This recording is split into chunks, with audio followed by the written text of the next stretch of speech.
Everyone knows this guy is a shameless bastard from a noble family. He's just a pathetic failure with a weak physique and no sword skills at all. So it's no wonder that when he comes to gather some mercenaries for his father's army, they look down on him and chat about what a loser he is. Hearing this, Logan calls the biggest guy out there to step forward. He offers him a deal. They'll give each other one blow, and if the mercenary remains standing, he'll receive a year's pay and be free to go. When the guy steps forward, he turns out to be even bigger up close. He looks at Logan like he's a small cockroach, fully sure he'll crush him. He even mockingly offers Logan to go first. He's still laughing when our guy delivers a lightning-fast aura-charged blow. It's so powerful that it knocks the mercenary out instantly and leaves him basically toothless for life. The other mercenaries can't believe their eyes. They just can't understand how did this bastard suddenly become so strong. Well, the thing is, he recently regressed, and he really was a weak bastard back then. He was so bad that even after years of training, his younger brother Ronian beat the crap out of him despite training for only a few months. He did it so easily in front of a crowd of their father's subjects that Logan's reputation hit rock bottom once again. Logan held a grudge and did the only thing a coward like him could do. He tried to poison his younger brother, but he couldn't even do that properly, so his father found out and banished him from the family, sending him into exile. There, he became a seasoned mercenary. After many long years, he decided to return to his family and ask for forgiveness, but it was too late. When he came back, his family was in ruins, his father was dead, and his brother was executed right before his eyes. He couldn't do anything. He lost his chance to ask for forgiveness. So next, he joined the rebellion against the empire that killed his brother. He puts all his effort into taking it down, and during one mission, he gets caught inside the imperial castle, and the Empire Knights chase after him for stealing the secret book. Eventually, Logan hits a dead end and the Knights surround him, calling him a rebel. But a surge of anger rushes through our fella, and he kills as many Empire bastards as he can. Even after killing many of them, the redhead rebel is hedged in by the Empire Knights. They hold him accountable for daring to steal the Empire's treasure and ask Logan to surrender and give up the secret text. Our guy smirks, wondering if this is where he'll die. It appears that he's left with no choice, and shortly after, he yanks out an orb so they all can die. As the Knights try to process the situation, the device vigorously explodes so that the whole castle is shaken and destroyed. That's how the revolutionary brings down the Empire. From Logan's point of view, he lived a life full of regrets, living only for the sake of revenge. But what at least comforted him was that he was able to screw over those Empire bastards. Nonetheless, the biggest regret remains, the one he couldn't let go of even after death, that he should have begged for forgiveness. The regret lives with him even after death, and Logan believes that if he meets his family in the afterlife, maybe then he'll be able to beg for forgiveness. Momentarily, Logan jerks awake and finds himself in pain as his head hurts. But what's more astonishing is when he realizes that he's able to feel pain even after death. Just as he tries to process the strange occurrence, he's interrupted by his head servant, Rick. As Rick asks the young master if he's feeling all right,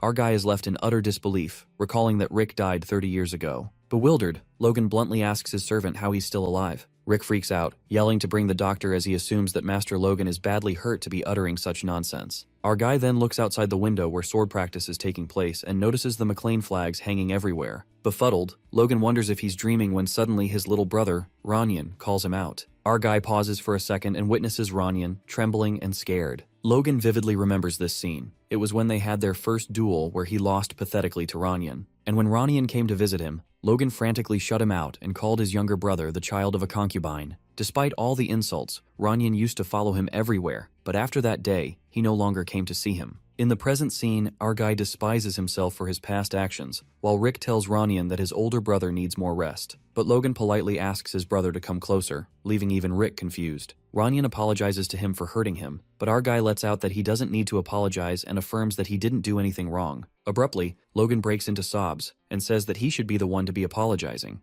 loathing himself for killing someone as kind as his younger brother. The thought makes him crestfallen when he recalls how Ronian fought on the front lines as ordered by the kingdom and was killed. Feeling remorse, Logan sincerely apologizes to Ronian and hugs him tightly. The redhead brothers share an emotional moment and, strangely, Logan's guilt starts to ease. Later, Ronian leaves and lets his brother know that he'll visit him again. Our guy comes to his senses and ponders that if he has really regressed to the past, then he needs to change the upcoming tragic events. He's then interrupted by his servants, Mary and Rick, who look scared after disrupting Logan's rest, reasoning that Mary got the rooms confused. Our guy is confused about what they're apologizing for, and that's when he's reminded that he was a bastard who used to mistreat his servants. Logan assures Mary that she didn't do anything wrong and asks Rick to bring him a pen and paper. Scared to death, Mary and Rick hysterically wonder what the master is planning to do to Mary with a pen and paper. Our fella looks done with them and asks Rick to send the maid out and just give him the goddamn paper. Logan thanks his head servant for the papers and orders him to make sure no one comes to the room. Rick is left in awe and confirms if Logan really thanked him,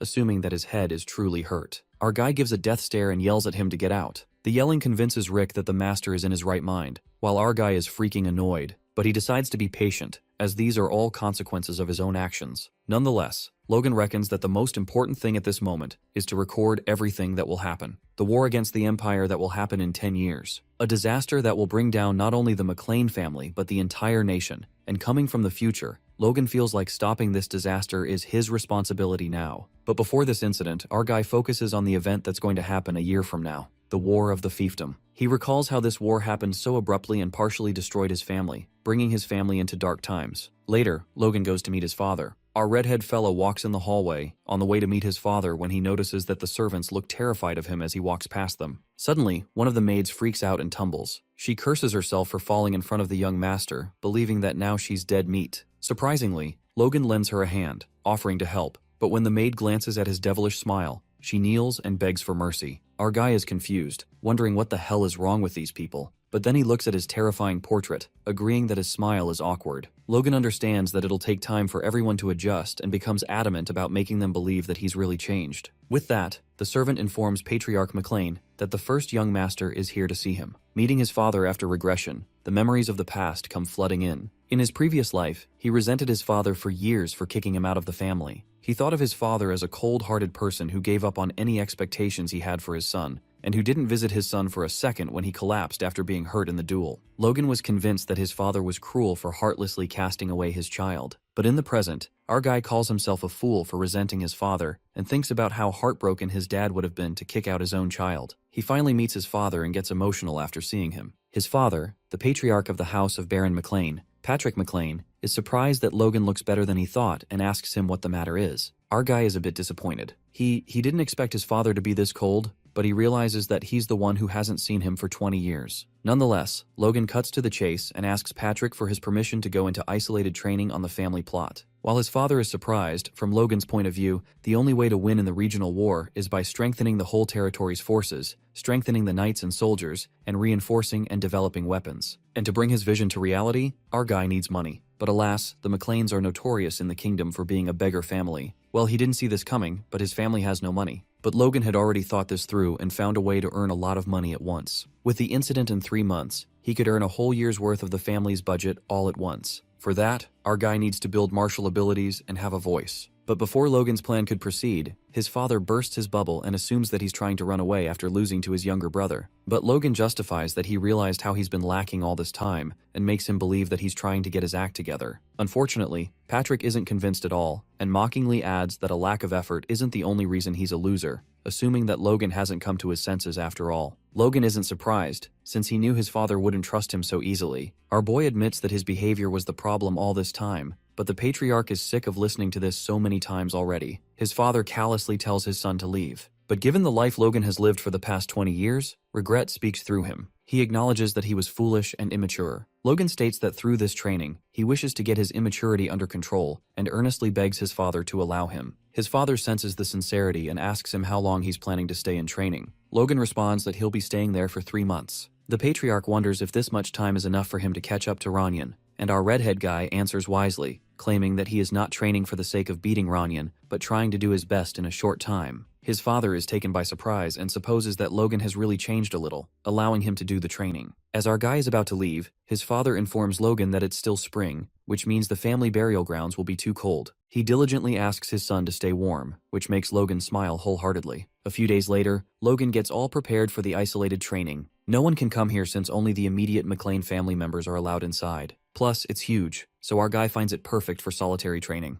The main reason for isolated training is that he can't let anyone see his training method, since he'll be training from the Divine Sword Secrets book. In his previous life, he memorized and burnt this book of secrets, so the Empire wouldn't get their hands on it at any cost. It is narrated that originally, a book embroidered with a golden hawk has the secrets passed down by the hero of ancient times who slayed the evil dragon who ruled the world. Not to mention that Logan transcribed it using the Independent Army's secret code so no one could read it. Our fella acts like a hardcore otaku since he can't believe he ended up writing it once again. He believes that if the Book of Secrets is true, after he masters it perfectly, the Empire's aura masters or even archmages won't be scary anymore. Before Logan regressed, it was too late for his age and he wasn't talented either. But now he has the chance to change his fate. The regrets he had in his previous life push him to work even harder. With that, he begins training from the book and starts with modifying the body itself using the life force called the Force, which is the basis of the Divine Sword secrets. Our guy focuses this force and creates a core. Although this seems like a hard task for someone with average talent, and the past him would have already broken at this stage, as he had thought. After regressing, our redhead fella feels like his force has evolved in all aspects. It's not even surprising to claim that 3 days and nights of hard work might be enough. Suddenly, Logan is left wonderstruck when he witnesses the core being made just after a single minute. It's more like a miracle. As the core is being created, our guy senses a tremendous, dense energy bursting forth, as if his whole body is soaking in it like rain after a long drought. Logan anticipates that if the contents of the secret book are correct, he'll be at the top in no time. Just like that, he swings his sword to test it out, and a powerful aura cascades through the air. His constitution and senses take a complete turn, as if it all changed in a way that's suitable for wielding the sword.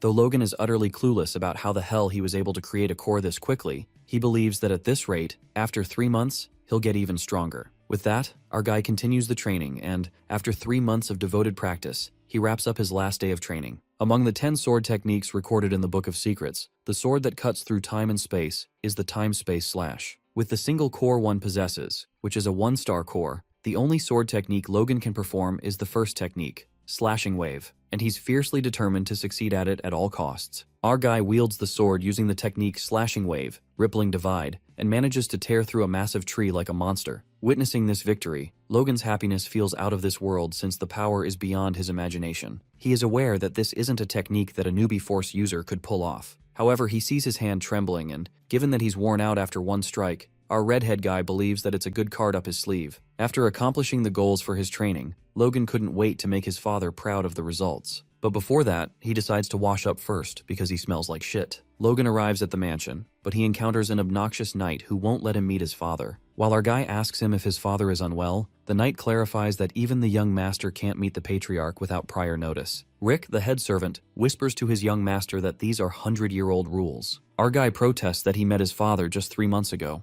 The knight simply blames this on the guard in charge who didn't do his job properly. Deep down, Logan finds it strange since this never happened in his previous life. Suddenly, our guy could hear the guards gossiping at a distance. He wonders if this voice is coming from inside the mansion and figures out that the Force has amplified his senses. Logan can hear the guards badmouthing him who call him a coward for running away after losing to his younger brother. They mock Logan and blabber that the knight knows he can't let out a squeak. They leave it to the knight to handle everything if something goes wrong. That's when our guy learns that his reputation has hit rock bottom while he was away for solitary training, to the extent that even the family knights take him for a joke. The knight blocking his way informs Logan to come back only after he is given prior notice, while our redhead boy doesn't buy his bullshit as it's too troublesome. Although Logan was planning on showing how much he's changed to improve his reputation, things have come to this. Our guy asks the knight for his name and gets to know that it's Dominion. Our guy calls Dominion out for stopping him from meeting his family using a rule that's basically dead, and for humiliating him with a consistently insolent attitude. Even the knight is left shocked that the young master suddenly took the authority. Abruptly, our fella throws a pair of gloves at his face and orders Dominion to pay back for the unjust humiliation by fighting a duel with him. An uproar rises among the family knights since this was totally unexpected, while Logan asks Dominion to answer, asking if he's scared. Freaking out, Rick is hella worried for his young master. To piss the big guy off even more, Logan mocks Dominion and can't believe that he'd have his tail between his legs against a rumored coward,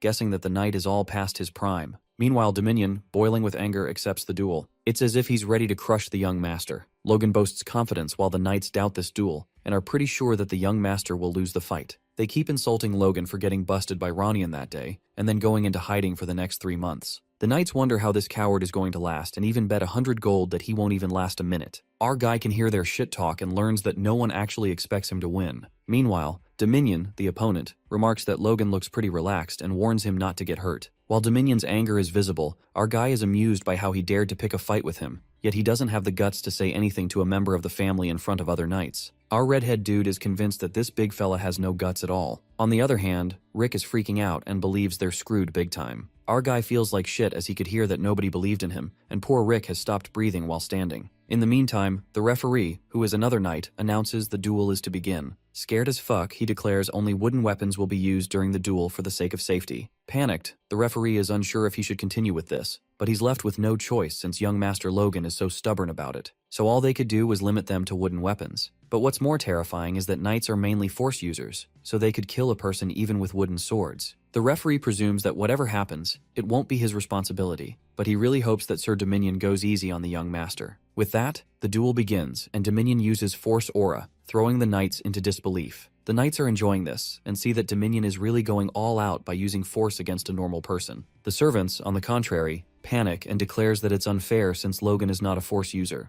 While the referee begs Dominion to be gentle, the redhead fella looks bored and finds it intimidating that his opponent doesn't know any better. But according to him, that's a sign the knight is clumsy with force. Our guy makes the big guy lose his shit when he guesses that his force seems to be leaking out because he's unable to control it. Logan notices that Dominion looks pretty worked up, asking if something upset him. Upon hearing this, the knight simmers with anger and recalls Logan's words that he's past his prime. It is revealed to us that as the years went by, juniors rose up the ranks. Yet Dominion at the age of 40 was the worst in the knight's order and had already decided to retire. He would roughly go about his errands, living while waiting to retire. Therefore, the young master's words pierce like a dagger and drive Dominion insane. He uses Force Aura and leaps towards Logan to teach him a lesson. The servants are on edge and plead with the referee to stop Dominion as the young master is going to die. But the referee himself is helpless and presumes that Logan brought this upon himself. Meanwhile, Dominion thinks that he's retiring anyway, so he desires that he might as well end Logan with his secret technique. The knight wields the sword in a frenzy, using a mighty triple kill. However, things take a 360-degree turn when Logan's sword halts the attack like it was nothing. Even Dominion feels the pressure and releases the sword. Our guy mocks the knight and asks him if this is the best he can do.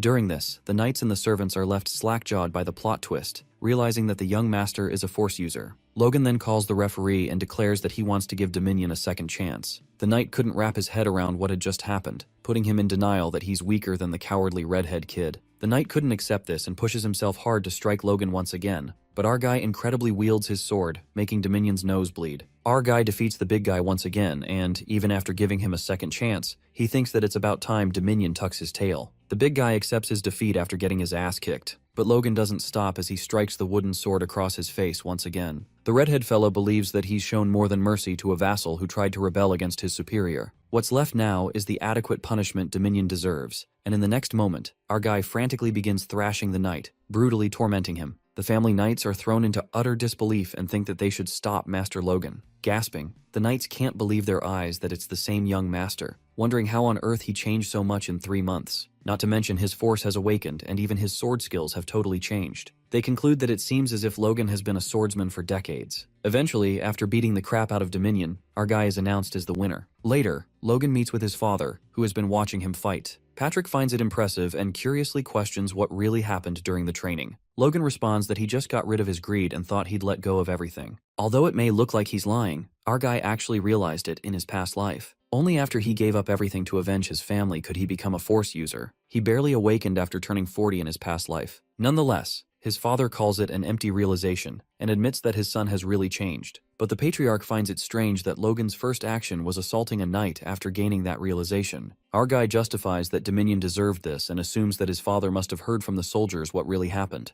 The patriarch yells that he did hear, but still, he thinks that Logan went too far with the beating. The redhead dude confidently declares that there was a need to do this. He reasons that the knight was trying to fool the blood of his lord and making a joke of him. If left unchecked, he would have been a poison to the family's discipline. It is revealed to us that the pillar that allows an organization to run is known as hierarchy. And when hierarchy is shaken up, the organization itself falters. Plus, there is one thing Logan realized after living as a mercenary for a decade. When it comes to a group of men with weapons, if one is controlling them, they have to make sure they do it properly in one strike. The reason why our guy assaulted that knight was for it to be a lesson for other knights. After that, the patriarch admits that Dominion was largely at fault here since he forgot his duty in the first place and tried fooling him. He then asks Logan to restrain himself for the time being. Eyes widened, our redhead fella is baffled that his father forgives him this easily. Patrick looks at his reaction and asks his son if he wants a punishment. Our guy laughs it off while his father acknowledges that what Logan did was wrong. Patrick McLean commands Logan not to do anything like this again without his permission,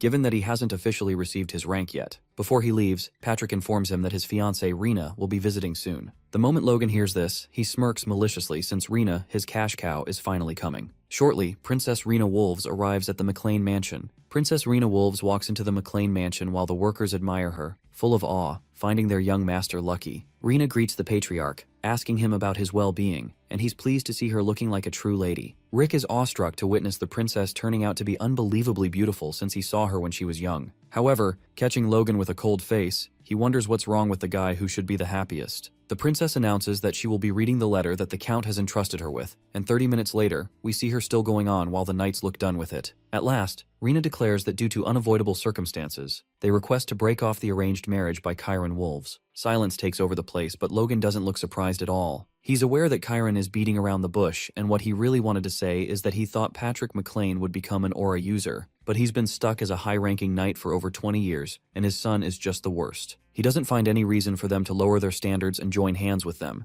hence he decides to separate ways. The patriarch, upon hearing this, feels enraged. He questions if the House of Wolves is trying to humiliate the McLeans by breaking off the arranged marriage without a proper reason. Rena tries to make him understand by saying that she even asked to be an envoy because she was concerned he'd think that way, hence the reason she came to clear the misunderstanding herself. Showing her crocodile tears, she recalls the vivid memories of her one-year stay here during her childhood. She claims that the memories she made with the young Master Logan in this beautiful, serene place, and the cherished moments that stayed in her young mind, are precious, and that she has no wish to abandon them. However, she admits that she's bound to her family. Having no choice but to follow their directions, she merely thought it would be best to meet him and Logan in person and apologize. The maids are deeply touched after witnessing such dramatic scene while our dude just seems done with it. That's when Marion Kairos steps in and demands to hear about those unavoidable circumstances Rena mentioned earlier. Marion is our boy's stepmother and Ronyan's biological mother. She has long regarded Logan as an enemy because of the matter of succession, so he thought she'd stay quiet, and guesses that the family's honor is a different matter. The princess apologizes and confesses that she herself is unaware of the reason, hence she admits that she cannot tell them about it. Kairos implies if she's saying she doesn't know anything despite it being about her marriage, and she simply states that she's just someone who shall marry and become part of another family, revealing that her father doesn't discuss important family matters with her. Marion takes it as the princess is here to announce that she's breaking the engagement for no reason at all. Rena, feeling awkward, acknowledges that in return, the Wolves family intends to pay 3 million gold as compensation for breaking this engagement. Dwayne Filsner, McLean's financial manager, is in disbelief as he hears that, while Logan feels thrilled, having to get this money. Just then, Patrick McLean roars out of fury, leaving everyone feeling overwhelmed as they sense his strength. Rockfern stands in front of the princess in order to protect her, as he, claiming to be a knight of House of Wolves, pleads to the Baron. He tells to calm down and continue the conversation. The patriarch wonders if he's a high-ranking knight just like him, and thinks it's impressive at his age, supposing that the injury of the Wolves family's rising star would be a fair trade for the disgrace to the McLean family's honor. The high-ranking knight confesses that their patriarch said that Patrick is a man of honor, and he also said he wouldn't persecute the young princess or a junior. Rena interrupts, saying that they do not seek to buy honor with money either, and requests that they accept it as a gesture of sincere attempt to maintain the friendship between two families, despite the public criticism invited due to unavoidable circumstances. The patriarch realizes that if he presses any further, he shall become a man without honor, wondering if this is what the Chiron Wolves were aiming for by sending the young ones here. With that, he declares that a visitor is a visitor, albeit an ill-fated one, and that the House of McLean doesn't persecute its guests. However, he refuses to accept the Wolves' one-sided offer either. In exchange for breaking the engagement, House McLean only requests one thing, and that is that the envoy Rena Wolves courteously apologizes to his son, refusing to accept any other compensation. The knights admire their patriarch for his nobility, and that's when Logan interrupts. As the person concerned in the breaking of this engagement, he claims to have a request. Our dude knows that they must take the money, finding it insane that his father is going to let them apologize with nothing more than words. 3 million gold is a whole year's budget for House McLean, plus half of their current funding is support they get from the stepmother's maiden family, Kairos. They'll go bankrupt the moment that support is cut off, and yet they're putting honor first. Logan believes his family is out of his mind and is certain that they must take those 3 million no matter what. He lets out that he would like to accept the terms of the Wolves' apology, and this infuriates the patriarch, as he asks his son if he's saying he will make him go back on his words. Our boy feels the immense pressure, and even though he may not have aura, he's still a high-ranking knight. But sadly, this is nothing compared to others in the kingdom because if he can't handle this, he'll never be able to go forward either. Patrick clarifies that the House McLeans aren't so poor that they need to abandon their honor for the sake of money. However, Logan refuses, admitting that they're poor. He states that House McLean owes the bank 3 million gold right now, and a year's interest alone is 150,000 gold. Without Kairos' support, our boy asserts that they'd be bankrupt right now. The kingdom's greatest beggar family. Our dude admits that they're broke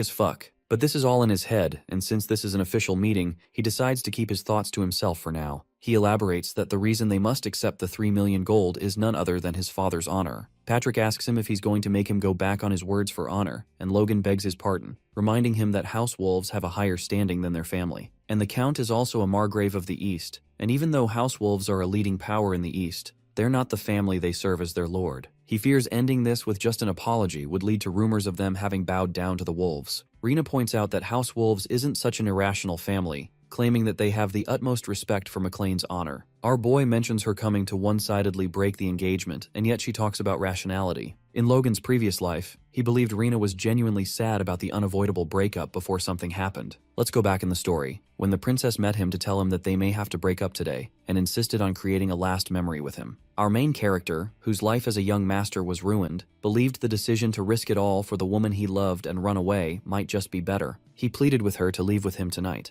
However, she played a dirty trick. Ripping her clothes, she questioned him if he really thought someone like him belonged to her. The princess told him to learn where he belonged and get lost. Logan was baffled, not knowing what she meant when she started shouting and the knights barged into the room. She cunningly puts on an act, sobbing and accusing that the young master suddenly became aggressive. She got our guy, who was already at fault for so many mistakes, and his family didn't believe him either. As a result, the McLeans were forced to apologize to the wolves and pay hefty compensation. Getting back to the present, Logan blames her that he could never bring himself to trust women. He's sure she's planning to dine and dash this time too with this one-sided offer to break the engagement. But too bad. She's not getting away with it this time. At first, Logan thought he'd change his reputation in the family, figuring that if he slowly showed them how he's changed and convinced them, then someday the family would change too. But his fight with Dominion made him come to a realization. The soldiers turned a blind eye even when someone clearly disrespected our guy, and the rumors spread while he was away. He wonders if he's going to transform the family by gaining acknowledgement from people like them. Knowing that there are only 9 months left before the regional war, Logan realizes that his reputation isn't important anymore. He must save the family, and that's why he declares to accept the compensation from the princess, regardless of his father's wishes. Patrick rages as he questions his son how dare he deny his will. Our guy lets out that he can't be satisfied with lip service apologies, as he believes if their honor can be compensated for with words, that'll disappear into thin air, and its worth will be just as light as those words. Rena, feeling displeased, claims that they wish to obey the will of the Baron, the patriarch of the House McLean, asking him his choice. Logan supposes that she's saying that, yet it's all about saving her father's face, and guesses that she's probably shitting herself at the thought of paying up 3 million. Patrick, as the representative of the McLean family, announces that he's satisfied with a sincere apology. However, he leaves it up to our guy to decide if the apology is sincere. Everyone is shocked at the response, including the princess, while the Baron advises his son to think carefully. The patriarch states that if he accepts money for his dishonor, he's opening the door for his honor to be traded in the future too. Logan feels sorry towards his father, but he can't cave in either, and that is why, as the person who's concerned with the breaking of the engagement, he declares to accept the compensation offered by the House of Wolves. Rena's expression changes to a distressed one, while the patriarch admits that he thought our boy had changed a bit, but it seems that he's changed for the worse. He supposes it's all his fault for not teaching him the true value of honor. Our main character, on the other hand, took this daring decision all for the sake of the family. Later, we see the 3 million gold in his hands. Logan tries not to get too excited, knowing that he needs to put this money in the bank first. Just then, someone knocks on his door and it turns out to be Dwayne,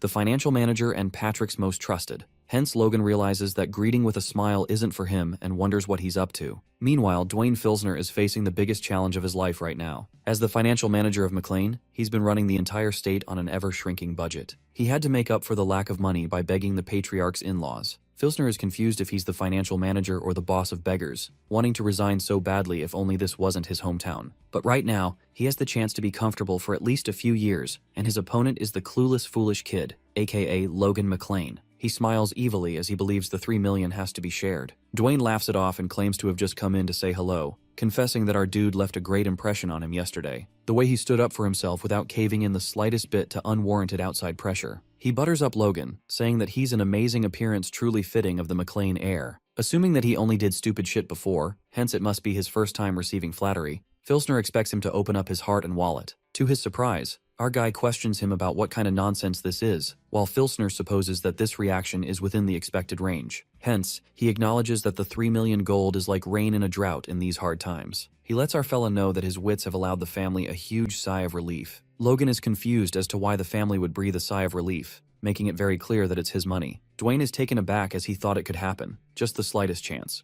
However, he ponders if this rascal is really going to use it all by himself. He tries to be patient, calming himself down by thinking of his past life, 20 years ago as a financial manager at McLean. Groveling is already normal for him, and this is no different, but this makes the fat dude tear up. Seeing him crying, Logan asks him if the family's situation is bad, and he reveals that they owe Cooper's bank 3 million gold, and the annual interest alone is 150,000 gold. It seems our guy already knows about it and brings up the harvest time, suggesting that they should be able to pay off the interest right now. Filsner is baffled about him knowing so much and states that running a barony generally costs money and they're always tight on budget, implying if he could help them out a bit, but Logan refuses almost immediately. The fat dude wonders why, as he thought he opposed the Baron for the sake of the barony. Our man lets him know that he's going to use this money for the family's sake, but not for the immediate running costs no matter what. He urges to look ahead and Dwayne is pissed because he believes he knows nothing about it, wanting him to just hand it over to him. Logan considers the possibility of using the money to pay off the family's debts and wonders how much that would change the family situation. The fat dude reveals that they'll have a bigger budget and the running of the estate will be easier for at least a few more years and they'll get a room to breathe. Our main character asks him what happens after that, figuring that they will be in debt again and that they don't even have any specialty products. Calling it a vicious cycle, he declares to break that vicious cycle, and for that, he elaborates that he's going to use this money for his plan. Dwayne is in utter disbelief, confused if this is the same hooligan he knows. He thought he was just a kid who didn't care the slightest bit about family affairs. Logan asks him a favor along those lines and indicates that if he does him the favor, he might be able to help pay some of the family's expenses. Filsner wonders what that favor is and turns out he needs to gather some mercenaries. Later, we see our guy getting ready to leave while Rick is concerned for him as he asks him where he's going since it hasn't been that long since he came from solitary training. Logan lets him know that he's leaving to earn money since he needs way more than he has. Rick implies that the Lord won't allow it, and that's when our dude breaks it to him that he's sneaking out. This catches the poor worker by utter shock, but he's told to shut up. Our boy finds it impossible for him to change anything here if he can't overturn his reputation right now. He knows that he needs to create forces on the outside, and luckily he's familiar with what's happening on the outside during this time, because this is when the family kicked him out and he moved around the kingdom. His thoughts are interrupted when Rick asks him what the hell is he saying, referring to the runaway. Logan finds him so damn persistent while he just lies on the floor,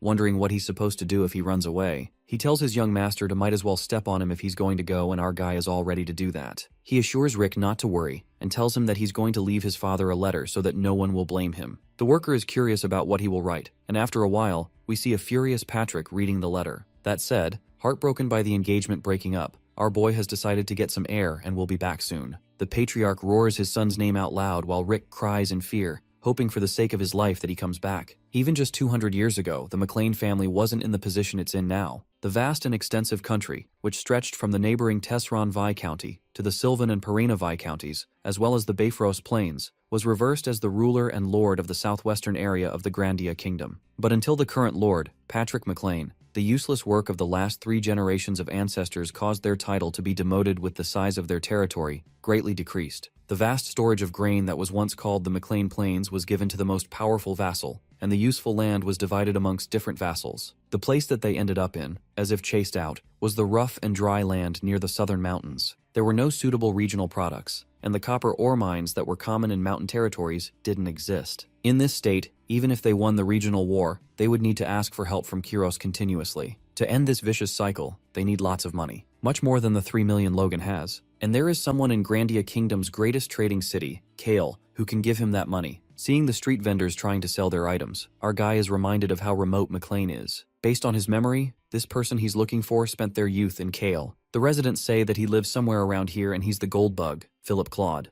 The strongest nation within the continent is the Ares Empire, a strong centralist nation based on merit system. As long as you're talented, regardless of gender or age, you can succeed. It's a nation where you can enjoy power and riches, and that right is even given to foreigners, who aren't citizens of the empire. A perfect example of that is the Grandia Kingdom's Philip Claude. He's one of the wealthiest merchants who moves the empire and is the continent's greatest war merchant, called the Trader of Grandia Kingdom. However, in reality, even while being called Gold Bug, he would support those from his home country and use his money and power to create the miracle of Grandia sovereign dominion. Seeing the guy in person, Logan wonders if that person really is that same guy he's looking for. We see Philip uttering profanity to the bastards that scammed him, and that our guy seems to have heard that his business failed because he was scammed. But seeing it himself is more horrible than he manifested. Claude is busy throwing a tantrum when our man calls him out and confirms with him if he's Philip. Noticing the red hair and eyes with a strong gaze, he wonders who this guy is. Our main character implies that they talk for a moment while Philip is curious about who this guy is and if he knows him. In that moment, he felt a strong emotion in Logan's eyes,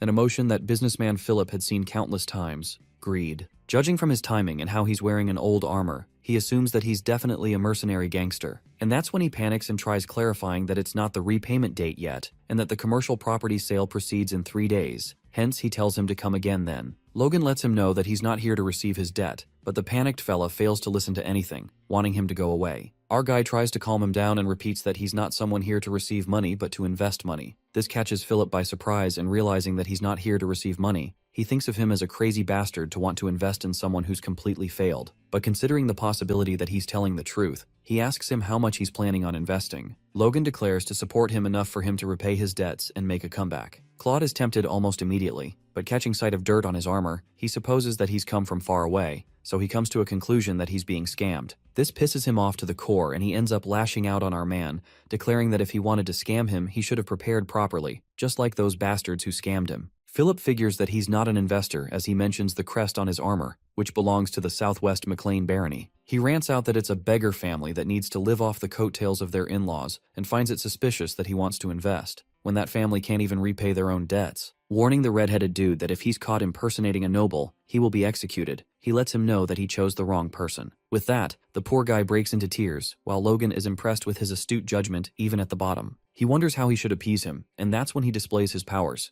indicating that he's an awakened. Realization hits Claude. He concedes that a genius like him can't scam him, and that there's no way there'd be an idiot who would try to ruin his bright future like that. He apologizes to our fella and asks him his business, to which he reveals that he wants to hire him forever, and paying off his debts is just a freebie. Philip is confused about that, and apologetically asks him if the McLean family have money for that. Logan asks him the amount of debt he has to pay, and it turns out to be around $250,000. He claims to repay his debt and at last agrees to give him $50,000 more, which makes it a total of $300,000. Hence, our main character hands him a total of $550,000 gold, all in cash. The boy with glasses is in utter disbelief and cites our guy as an angel. Later, we see them signing a contract according to which, if the subordinate tries to purposely harm the boss, they will feel excruciating pain, as if their soul is being torn apart. If they don't like that, they have to awaken force themselves and become at least a high-ranked knight, or pay a 4-circle mage, or hire several hundred times that amount of money, and ask them to lift the curse. Claude mistrusts if he's just got doomed and takes back when he called Logan an angel. It seems that he's doubting his decision, seeing our guy wrote an expensive magic contract just to make him his slave. The red-headed fella clarifies that they can't trust each other when it's just their first time meeting, and believes that he needs a reasonable guarantee if he's investing a fortune. Logan claims to get rid of the contract once they build trust with each other, and suggests that they do well from now on. However, Philip still believes it's a total mess, with no details, period, or conditions,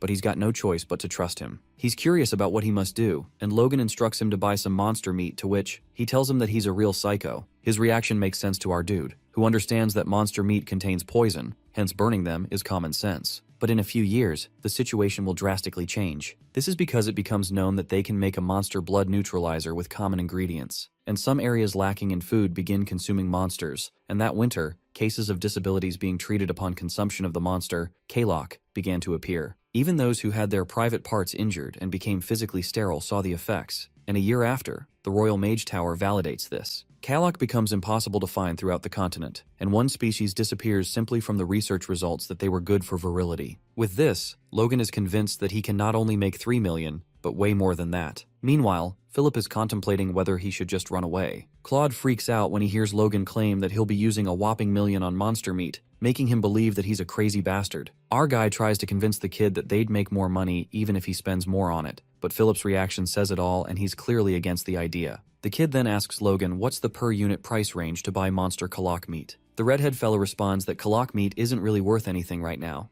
not to mention that around now, everyone must be burning it because there are no buyers. Hence, Logan suggests that if they just order someone to bring the corpses, 200 gold should be enough as per the kingdom's transportation charges. Also, the cost is per unit, so if they bring a lot of Kalok at once, it'll be way cheaper to transport. Philip makes fun of Logan and finds it excessive that they're even thinking of the transportation costs already. Pissed off, our guy asks him if he was wrong, but Philip admits that he's right about the costs. Being a smartass that he is, the kid guesses that with that unit price and a budget of $1 million, Logan is planning to hire a mercenary guild for a kingdom-wide hunt and then buy from them. Our redhead fella cockily questions if there's something wrong about that, to which Philip nods, stating that he has gone completely the wrong way. The boy elaborates that all the monster meat is being thrown away right now, so if they just hire a merchant guild for the price of beef, everything will be solved. Plus, there are plenty of merchants out there who will bring and sell anything for $1. And even if it's trash to be thrown away, they'll ask each other to acquire it for them. Smirking, Philip is certain that they'll bring Logan all the Kalok meat in the entire kingdom as soon as he asks, all butchered at that. Meanwhile, our guy is left slack-jawed, impressed by this adorable punk. What makes him more happy is that he's already getting his money's worth. Nonetheless, Philip looks hopeless and assures Logan not to overthink money matters from now on and leave it to him. After all, his fate depends on Logan's future now. Our guy then assigns the boy to one more task and orders him to stay in Kale to buy all things in bulk, including cartridges made from the ironwood from the Empire's southern mountains, springs, and glue. The boy couldn't help but ask if he's trying to manufacture and sell toys. Logan smirks and reveals that it's something better. Our boy keeps it a secret that these raw materials are for weapons of war. Logan McClane recalls that in his past life, these weapons were made from these materials and were used in the Grandia Kingdom's invasion war. And depending on the battle conditions, a mere soldier could keep a knight in check with these weapons. More importantly, Logan entrusted their financial manager Dwayne to hire mercenaries before coming here, so just getting these weapons into their hands would be enough to get an upper hand in the regional war. But before all this, he needs to find a craftsman to make these weapons, and an instructor to train the mercenaries as well. 2 days later, the scene takes us to the city of mercenaries, Harun.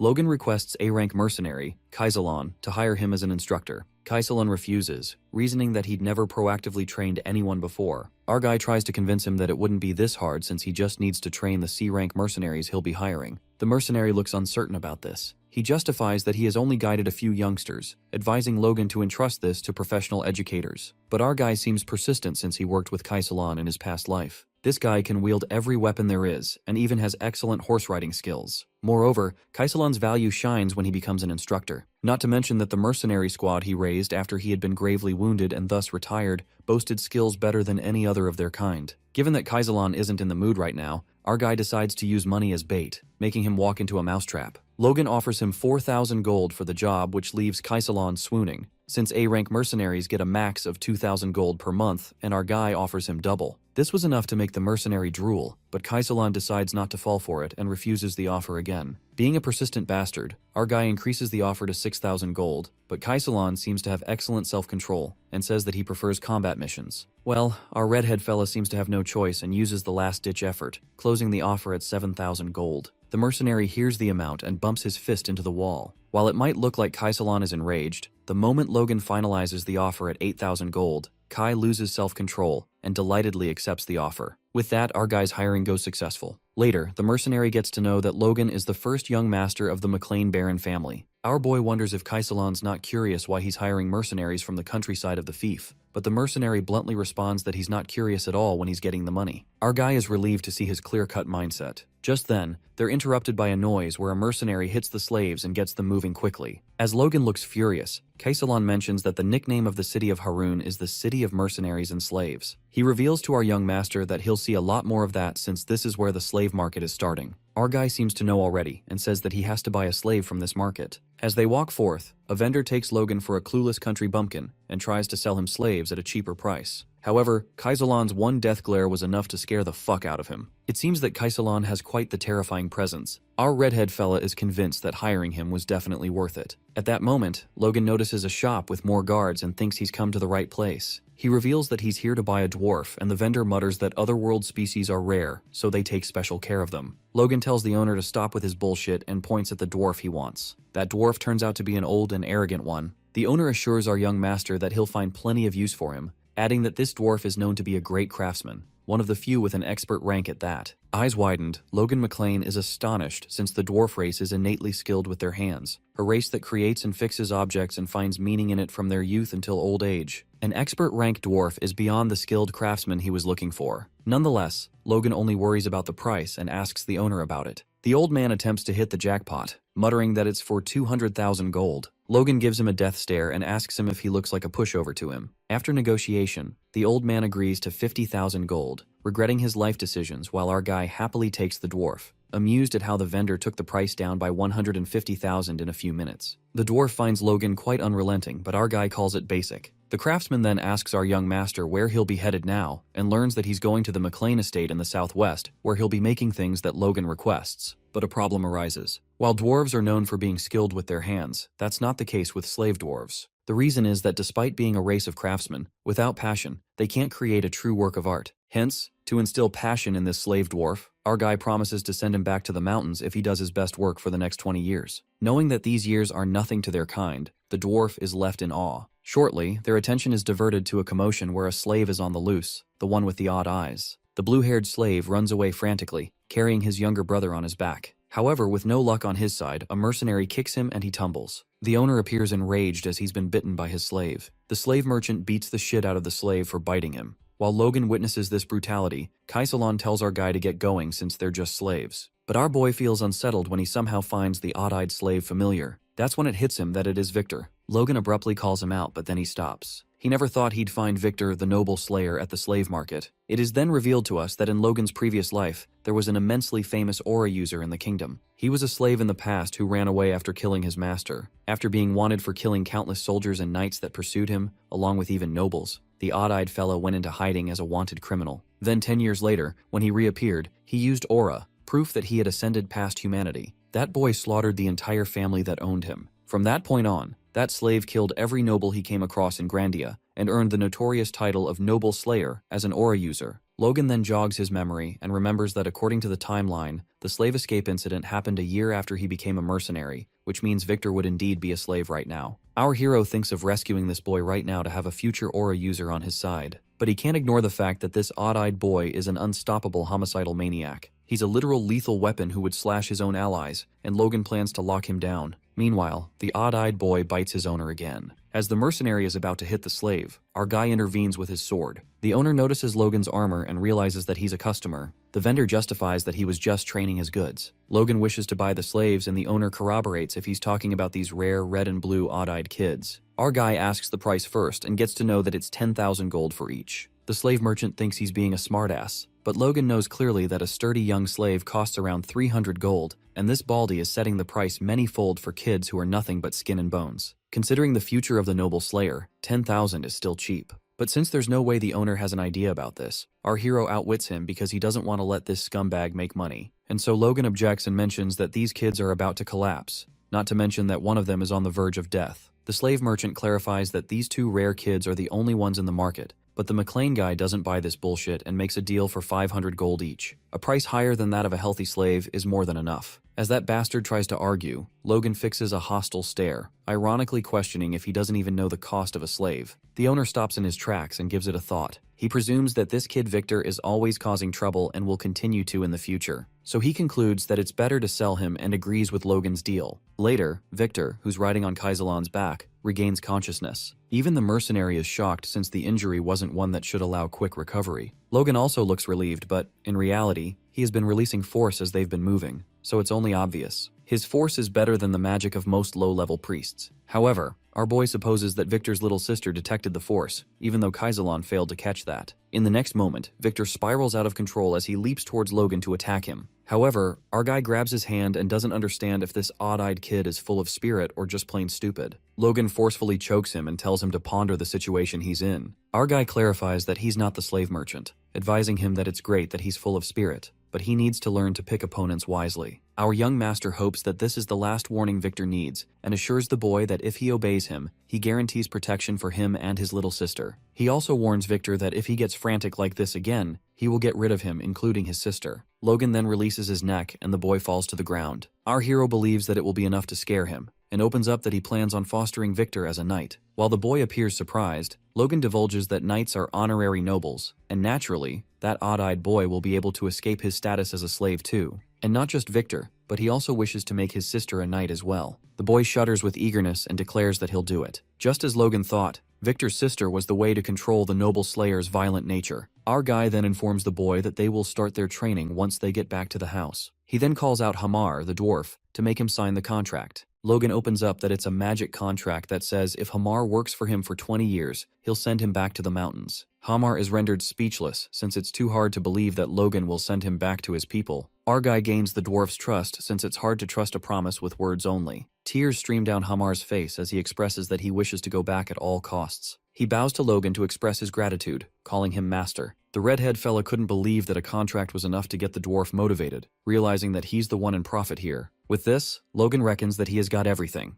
Rather, he has overachieved since he even got the noble slayer. To be more exact, the preparations for the war between the fiefs seem to be going smoothly. While things were sailing without a hitch, what Logan McLean didn't know at this point was that the rumors of his strange behavior had already spread throughout the entirety of McLean during the outing, and that his reputation had hit rock bottom and was going underground. But his servant Rick had to deal with the consequences, drowning in the mess to make amends, cursing his damn young master. Well, our bro is done getting Rick in deep shit. Later, Logan and the others arrive at the McLean Baron mansion, where Rick delightedly welcomes his young master. But behind that smile, poor Rick is losing his shit and asks Logan if he's serious right now. Our guy is glad to see him smiling while his servant questions him on what the hell he did out there, adding that the people of the fief were saying all sorts of things about him. Not to mention that they said Logan McLean is a perverted monster file who spends that much gold on monster meat. Well, it's all thanks to Philip Claude. It is revealed to us that a few days earlier, the kid gathered the merchant mercenaries and declared that he wanted monster meat. The people were disgusted to hear such a weird-ass request, convinced that Philip was a lunatic. But this bastard Philip reveals that young master Logan McLean is buying the monster meat. That's when the rumors about our guy begin to circulate, and people recall that he's the engagement breaker, the guy who ripped off his fiancée. Even Philip is thrown into disbelief as he thought spreading strange rumors about monster meat would increase sellers, but instead he learns about Logan's embarrassing past. He thought that the young master was just a crazy guy, but after the rumors, he got convinced that he's a crazy scumbag. Well, that's rich coming from him. But in contrast to that thought, Merchant Philip's instinct screamed to him, and he created urgency among the people. The moment he utters that he will be giving 1 gold per kilogram of meat, it leaves the people utterly spellbound.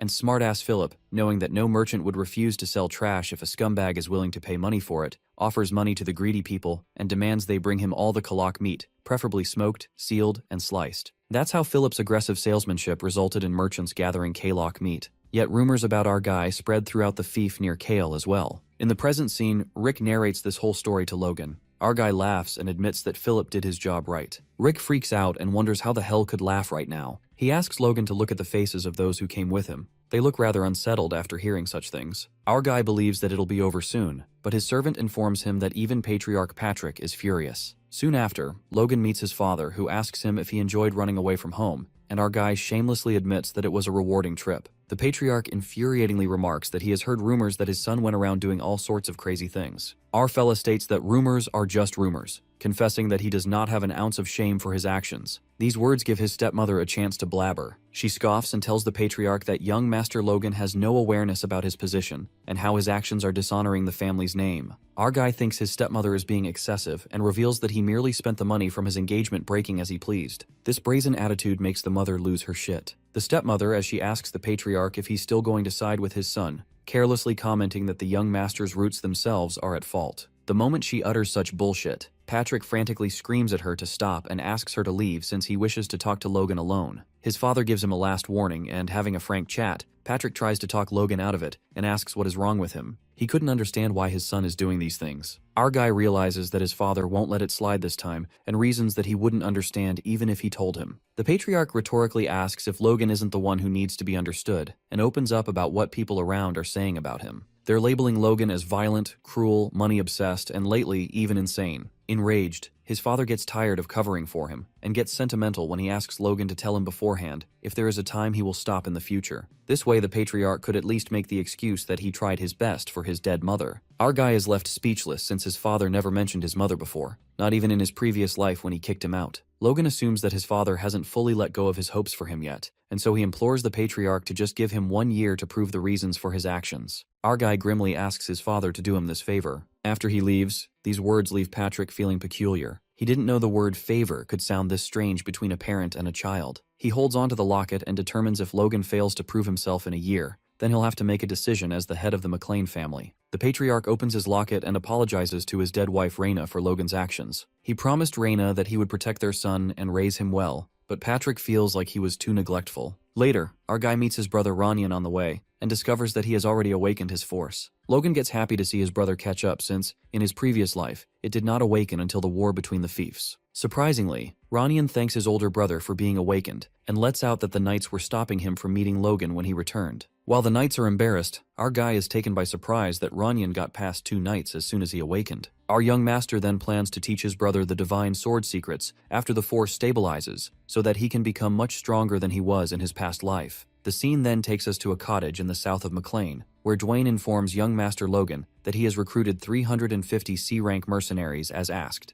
The lowly rank mercenaries badmouth Logan, blabbering that the rumors about him are already bad enough. Looking at his sword and armor, they mock our guy, wondering if he's trying to be a soldier or what. Luckily, since Logan could hear all this bullshit, he plans to pull the reins on these rascals who fight for a living, as nothing else gets through to them. Just then, our fella calls out the bald mercenary and questions if he looks funny wearing armor and a sword. While the mercenary wonders how the hell he heard that, Logan humiliates him for his shit talk by calling him out. He calls the bald fella a lowly rank mercenary and asks him what non-existent skills of his make him look down on others. Our guy assumes that the mercenary got offended and scoffs when he wonders if a lowly man like him has pride. The Baron McLean's young master calls out that mercenary and states that if he manages to land a single blow on him, he will immediately pay him a year's pay and let him leave. Our guy promises this since the honor of a noble is at stake. The bald mercenary, enticed by the offer, stands up to fight Logan and everyone gasps at how giant he is. The other mercenaries are shocked by his size, while our boy understands why his opponent seemed confident. The mercenary asks our Baron's boy to go first, who thinks the big guy is going to regret this for sure. While the mercenary mockingly asks Logan if he needs an upper hand to come to his level, our redhead fella swings his arm like a catapult and punches the big guy across his face, making him collapse in less than a second. The crowd was struck dumb as shock ripples across every face. After this iconic move, our guy wonders if anybody else wants to run their damn mouth. The mercenaries are pinned in astonishment to witness such a young force user, while Kaisalon himself didn't realize Logan was this good. After our guy sees there's no one else who dares to stand against him,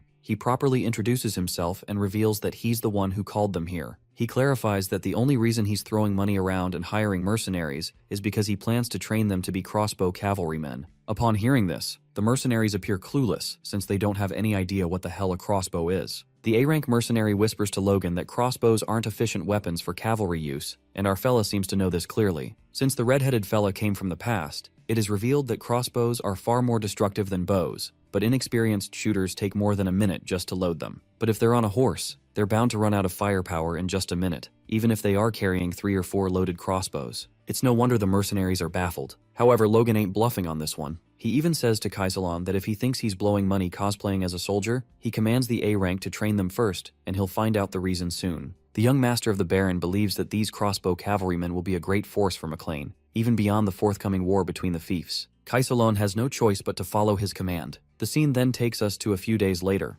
where Logan finds out that out of 350 mercenaries, 312 passed the simple qualification test, which is good enough. Just then, he's interrupted by Hamar, the dwarf, who's finished looking at the weapons diagram and is kinda confused. Our fella states that it's a schematic of the crossbow Hamar is going to make, knowing that it's crude to the eye of a professional. Logan presumes that since it's the weapon he used in his previous life for decades, he managed to draw a rough sketch from memory, hoping that the expert-ranked dwarf should be able to do it. Hamar, on the contrary, analyzes that they need to put a cartridge that holds bolts in the back of a crossbow and make it auto-load so it can fire 3 shots in a row. The dwarf grits his teeth in frustration and wonders who the hell came up with this shit. That's when Logan reveals that he came up with it, making Hamar regret his words instantly. The dwarf gives it a second thought and thinks it's such a novel idea. Hamar examines the complex crossbow structure and deduces that it's not suitable for a shooter. He then asks Logan to figure it out, but our guy smiles and tells the expert to do the job himself. While Hamar wishes to kick his ass, our guy lets out that he was just messing around and suggests the dwarf reduce the size of the bolt and the cartridge itself.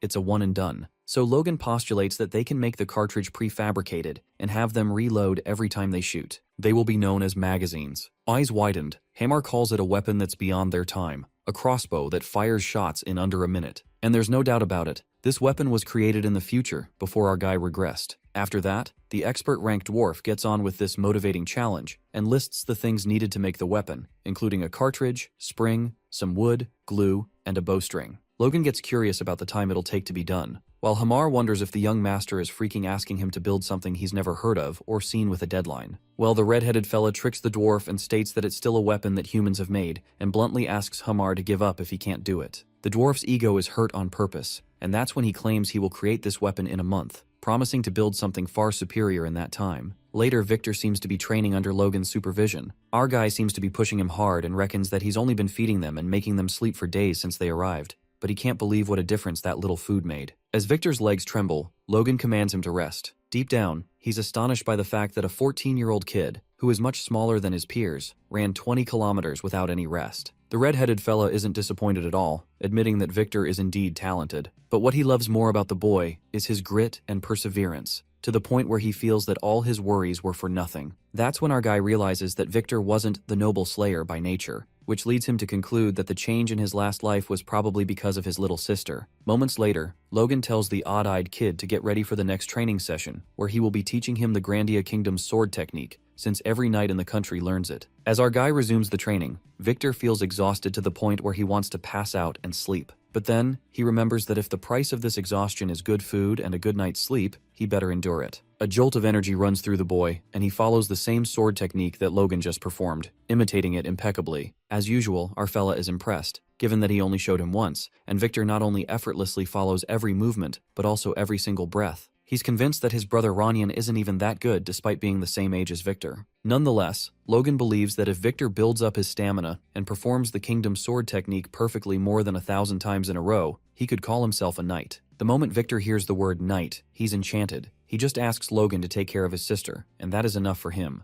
Just like that, our boy continues training while pondering that this boy may not be able to go to war yet, but he will be a great help to McLean in the future. In addition, both the mercenary corps and the weapon Hamar will craft will be a formidable force, but then he thinks he shouldn't be too hopeful. Chances are that Hamar may not be able to create a good crossbow, and even if he does, there's no certainty that the mercenaries will use it properly. At that moment, Logan decides to come up with another plan since he has basically put everything in someone else's hands. That very day, our guy declares to his father that he wants to join the Knights training. Heinkel, captain of the McLean Knights Order, announces that as of today, first young Master Logan will be joining the training of their Knights Order. The Knights are in disbelief, unhappy about the young master joining them, as they wonder if he takes them for a joke now since he won against Dominion. Meanwhile, Heinkel recalls his conversation with the Baron when he told him that the Knights won't be happy about Logan training with them. The Patriarch elaborated that he's not asking him to give him special treatment, but to grill him through and through like he would a rookie knight. The captain is aware that even if he said that, he's still his son, and it'd be easier if he'd asked him to treat him nicely.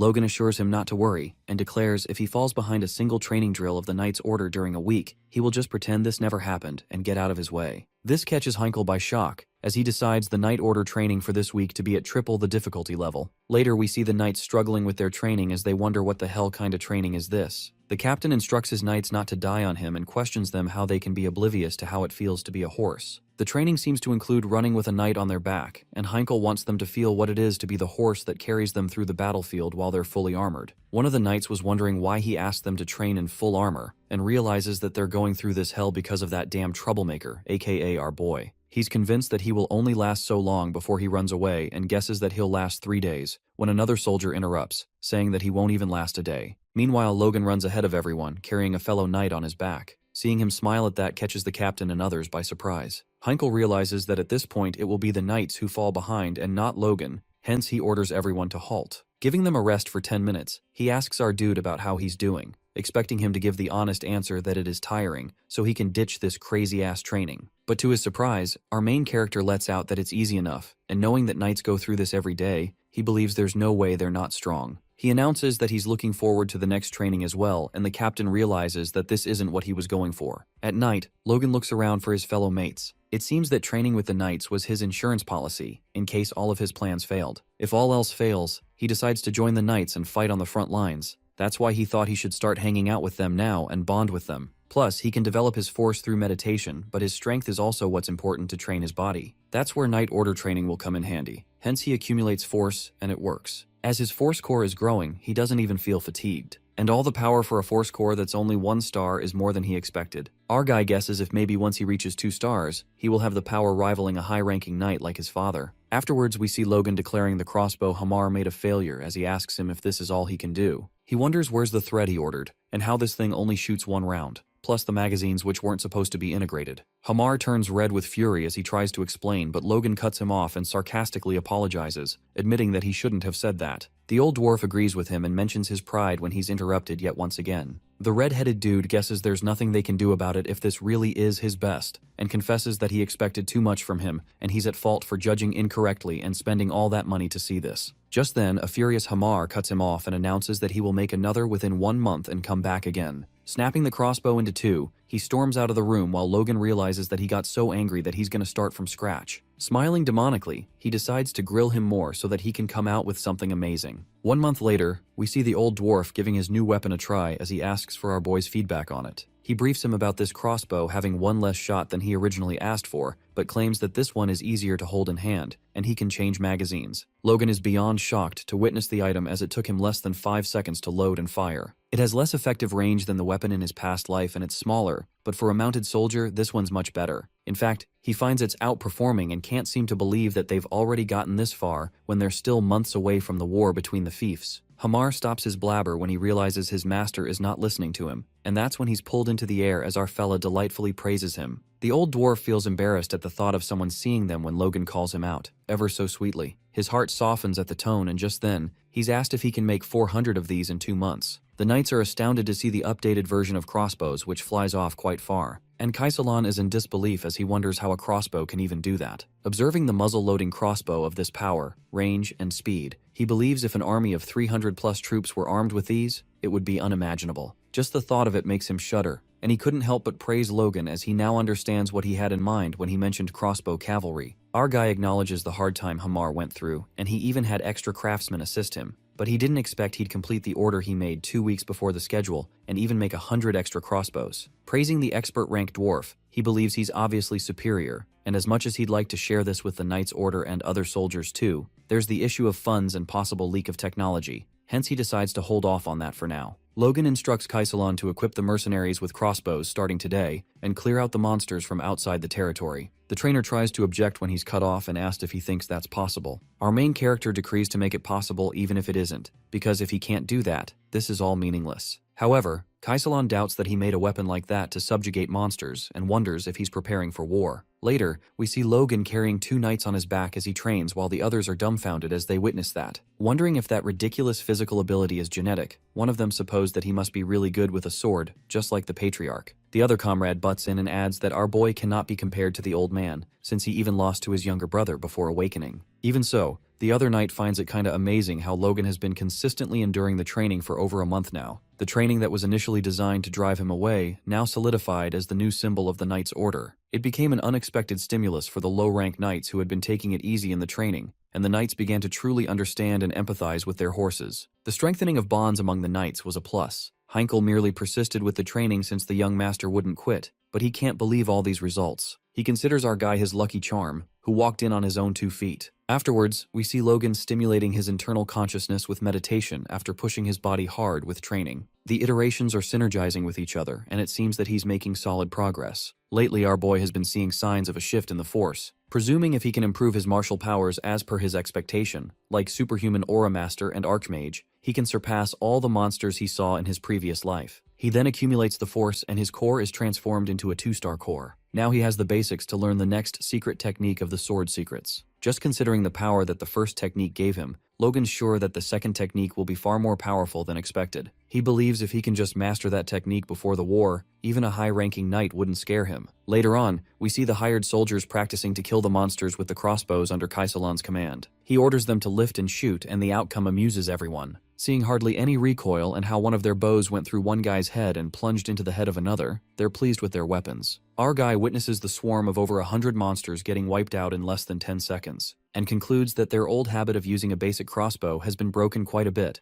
and they're much faster at changing the magazines. He finds it worth the effort to come for the hunt so far into the territory. Kaisalan asks him if he's satisfied, and he supposes he is somewhat, since the mercenaries were a complete mess during the first monster hunt, but they've gotten so much better. The commander then couldn't help but to inquire out of curiosity about why Logan is doing this. As he's never heard of a mercenary army with this much firepower, he wonders if he's planning on slaying monsters all over the continent or what. Just then, someone hastily calls our guy out and informs that he's been sent by a person named Rick. The guy reveals that yesterday Viscount Tesseron declared war against them. Viscount Tesseron blames the House of McLean for the grudge of his ancestor over his wrongful death. The supervisors of the McLeans wonder why he's putting the blame now because that's a thing of the past. Everyone is curious about the decision that the Patriarch is going to make. Heinkel informs him about the Knights' Order of Tesron having numerous more soldiers than they do, and assumes that even with Patrick there, the chances of winning are less. Someone suggests that they should guard the city and call reinforcements, but this idea is objected to by another, who believes that if they do that, the knights who can use force will be pushed, and the inside of the city will be in complete chaos. Another one butts in, saying that they need to send an envoy first to make peace. They all are silenced by the Patriarch, who acknowledges the fact that the royal family's authority isn't as strong as it used to be. Yet, he points out that these people just instantly declared war without so much as their permission. He believes it's crystal clear they planned this out, hence those who talk about peace. He questions if they even think before they speak. Ordering everyone to prepare for war and come up with a plan for victory, he warns them not to tolerate any dissent. Rick wonders if the young masters will go to the war, and Patrick declares that his sons will go to war as well. Since Ronyan's force has awakened and Logan is of age as well, he believes he should do his part. Rick realizes that the situation is bad as our guy is away right now, and decides to let him know about this quickly. The envoy explains all this to Logan, who's baffled because based on the memories of his past life, the war wasn't supposed to start for another 2 months. He wonders what could have possibly hastened the War of the Fiefs. The guy tells our dude to hurry as they're defying all customs and are on the move after their declaration of war, saying that he must leave now so he can at least make it to the middle of the war. Our man realizes that there's no time to think, and just then, Kaizalan lets him know that the Logan Mercenary Corps are ready anytime.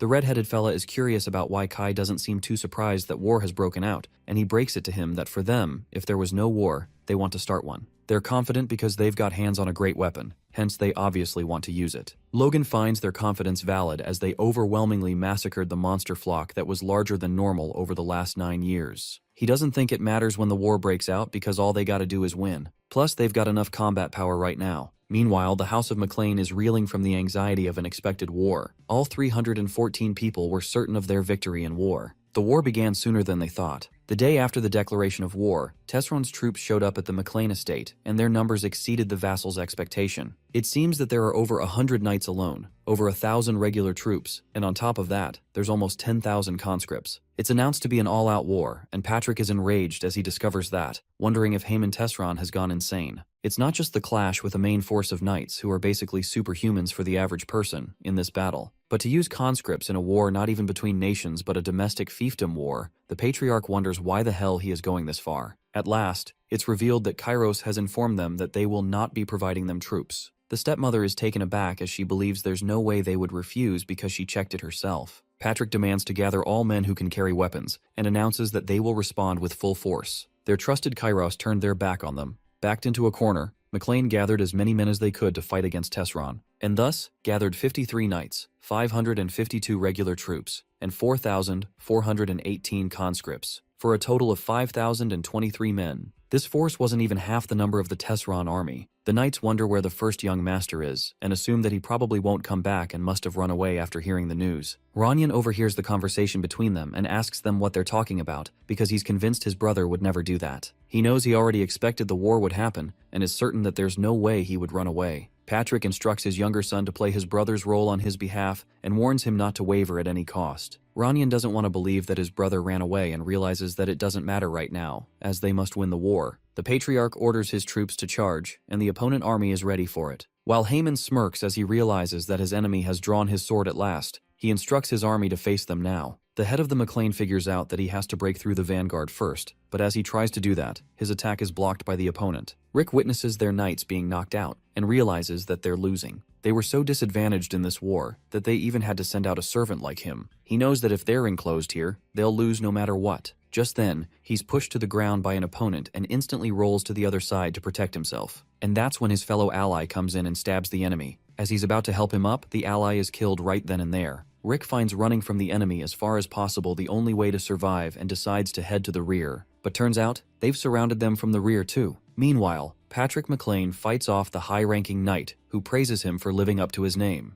The knight of the opponent team withstood his attacks that contained force. Patrick didn't expect Tesron would have a high-ranking knight as well. The other four along with him are always intermediate, but he's confused as to why they're so confident. The Patriarch questions if they're the people prepared to deal with him, and his foe wonders how he likes the preparations. The head of the McLean is aware that if he gets blocked here, the knight's order will be as well, and if that happens, they're done for. He knows he can't let that happen, and lands a vicious blow to which he's almost stabbed, but manages to avoid it barely. Patrick gets furious at the lowly tricks they're pulling as knights, while the opponents assume that it's his struggle before dying. The high-ranking knight warns his comrades not to let their guard down, and at the same time, Patrick strikes them. However, the other knights attack him while the high-ranking knight blocks his attacks. It's an obvious trap, yet he can't escape it. He realizes that the rear has been taken out and guesses Logan did well running away, hoping he can at least continue the family's legacy. Tesron thinks it is good that he didn't let people know he had a high-ranking knight and decides to crush the patriarch and take over the McLean castle. Just then, he hears the sound of the cavalry troops and is informed that they've spotted a unit of them in the rear. It looks like there are about 300 of them, and Tesron is confused, as he wonders if McLean had more elite troops. The envoy informs him that they're not even carrying spears. The only weapons they're equipped with are small crossbows. The Viscount couldn't help but laugh after hearing this, and instructs him to get the rear soldiers and archers to get rid of them,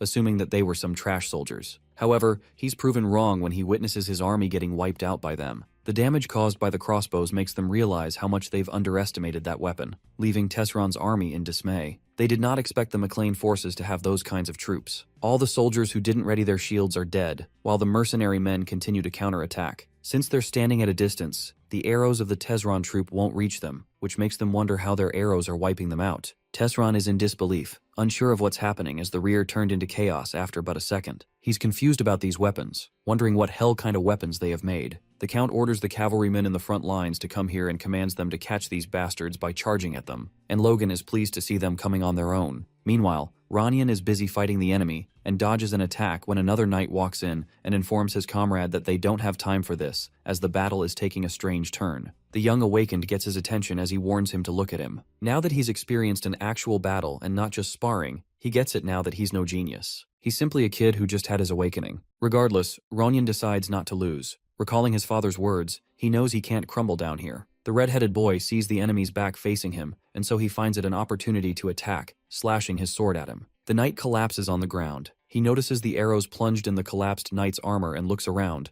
only to find Logan and his mercenary army. At the same time, Tesron's troop rushes towards them in order to attack them since that's what they were ordered to do. Our guy praises their defense formation watching the kite shield, and instructs his men to aim diagonally towards the ground. It appears that he's aiming for the horses, and it works really well as he feels fortunate that he was on time to be able to help his brother. But he's concerned about his father, because one thing that he resolved is to save his family in this life. He believes there's no point in winning the battle if he loses his family and orders Kaisalon to take command. Kai is baffled, since their plan was to attack from outside their shooting distance, and seeing the victory right in front of them, he wonders why Logan is trying to get himself killed. He's not underestimating him, but believes if he runs into an intermediate rank knight, he might lose. Cursing the situation, he instructs everyone to cover our dude. Meanwhile, Patrick is struggling to keep up with the high-ranked fella, who can't believe he ran at him even though he knew he'd get stabbed. All the knights attack the patriarch together while he finds something strange. Patrick notices that they're all pushing themselves and basically throwing themselves at him, which makes him wonder why they're so desperate when they have the upper hand. His attack fails and he's pushed when Logan leaps into the combat. Patrick wonders what on earth just happened and then catches sight of his eldest son, who awe-strikingly defeated all the intermediate knights in one blow. Rendered speechless, the patriarch presumes that he saw Logan coming with the mercenary corps from behind the enemies, since he's pretty sure that this place is far off from here. Just as the head of McLean can't process how the hell our guy got all the way here through so many enemies, he turns around only to find all the enemies slashed. He wonders if Logan is the one who annihilated them all. So many questions flood his mind, but the patriarch assumes that since his son is here, this only means that the McLeans have the upper hand. Our fella agrees with his father, and in return, Patrick pats him and praises him for his great work. Right at that moment, an enemy knight stands behind Logan and gets insanely mad, because our guy pushed off two intermediate knights at the same time, a mere 20-year-old bumpkin. The knight gets so envious of Logan, remembering how he was toiling to death at that age to become a knight. And with that, the enemy tries to kill our hero. The knight commands the other members to get into position, while Patrick McLean gets the gist that his son is strong enough to handle most intermediate knights. But he's still uncertain and thinks of dealing with the higher-ranking knights himself. However, Logan stops his father and declares that he'll face them. The patriarch insists that the high-ranking knights are too much for him, and that's when our dude punches his dad in the gut, leaving him groaning in pain. Well, basically our main character flaunts his power, and that's how his father realizes it. The patriarch then asks Logan to be careful, to which our guy suggests that they wrap this up quickly. The envious knight witnesses that the red-headed fella is coming at him, and not the high-ranking knight. That enemy general now wants to kill Logan more than ever, and unleashes his force aura. With that, our boy charges at his enemy. As their weapons clash against each other, they both drift away with brute force. The knight, however, is thrown into disbelief as he doesn't sense any remarkable power from Logan. Yet he thinks the way he's being overpowered only means that the red-headed dude is pushing himself hard, or so he thought. The Knight General couldn't bring himself to believe what hidden strength the young McLean possesses, since it doesn't make any sense to him otherwise. The general gets more determined to kill him, and they both fight intensely. But as expected, our guy seems to have the upper hand. His sword stabs the knight, who is already wounded. The Knight General bleeds heavily, and he couldn't even find a single opening to counterattack. He finds a chance to attack Logan, and suddenly he smirks evilly and thinks of another option. It turns out that the enemy knight absorbs the force of Logan's sword into his own sword. The knight believes that our guy fell for it and proceeds to attack him, assuming that Logan lost his center of gravity. Our fella accumulates force while that knight gets ahead of himself and thinks he'll manage to hit him this time. But the knight gets a reality check when Logan moves away so fast that the enemy doesn't even notice and gets flustered. While the Knight General wonders if he himself is too damn slow, our guy uses his ultimate divine sword technique. Panicked, the enemy senses imminent danger and is about to run for his life. But at that moment, Logan uses the first form of slashing wave. A violent energy bursts forth, obliterating everything in its path. The blinding energy grasps everyone's attention on the field, and Logan McLean is surprised that a high-ranking knight was using such cheap tricks. Thereby, our boy announces that he has killed the enemy general. As soon as everyone hears this, the Fief army realizes that their Viscount and even their high-ranking knight are done for. Not to mention they haven't seen the Fief flag since earlier. While one of the soldiers thinks they've gone crazy for giving up, the enemy makes a wise decision to surrender, hoping that at least their lives will be saved. That's how most of the enemy knights surrender themselves, while Rick chants for his young master, bursting with happiness. While the McLean knights also chant with Rick, someone reminds those idiots the war isn't finished yet. Later, Tesseron's Viscount hurriedly rides back to his territory to make it out alive and curses that damn ginger, Logan, and his cavalrymen whose weapons ruined everything. He had been preparing for this war forever, even asked for help from nobles, and gathered 100 knights. Just as the Viscount arrives at the territory, his knights urgently inform him that something's coming their way. It turns out to be Logan along with his cavalrymen, and Tesseron's Viscount realizes that he's fucked. Our guy catches the Viscount just in time and declares that Tesseron has lost, so it's better to open the gates and receive the true winner. The Tesseron knights get flustered after hearing that they lost, while the high-ranking knight warns them not to cower after hearing the enemy's words. The knight witnesses that there are a little over 300 McLean cavalrymen, which makes it certain that they can't defeat them through a siege. But our fella proves them wrong, and with the speed of light, he dashes forth and aims his sword at the Tesseron knight, threatening them to open the gates unless they all want to die. Inside the territory, the greedy Viscount, Haemon Tesseron,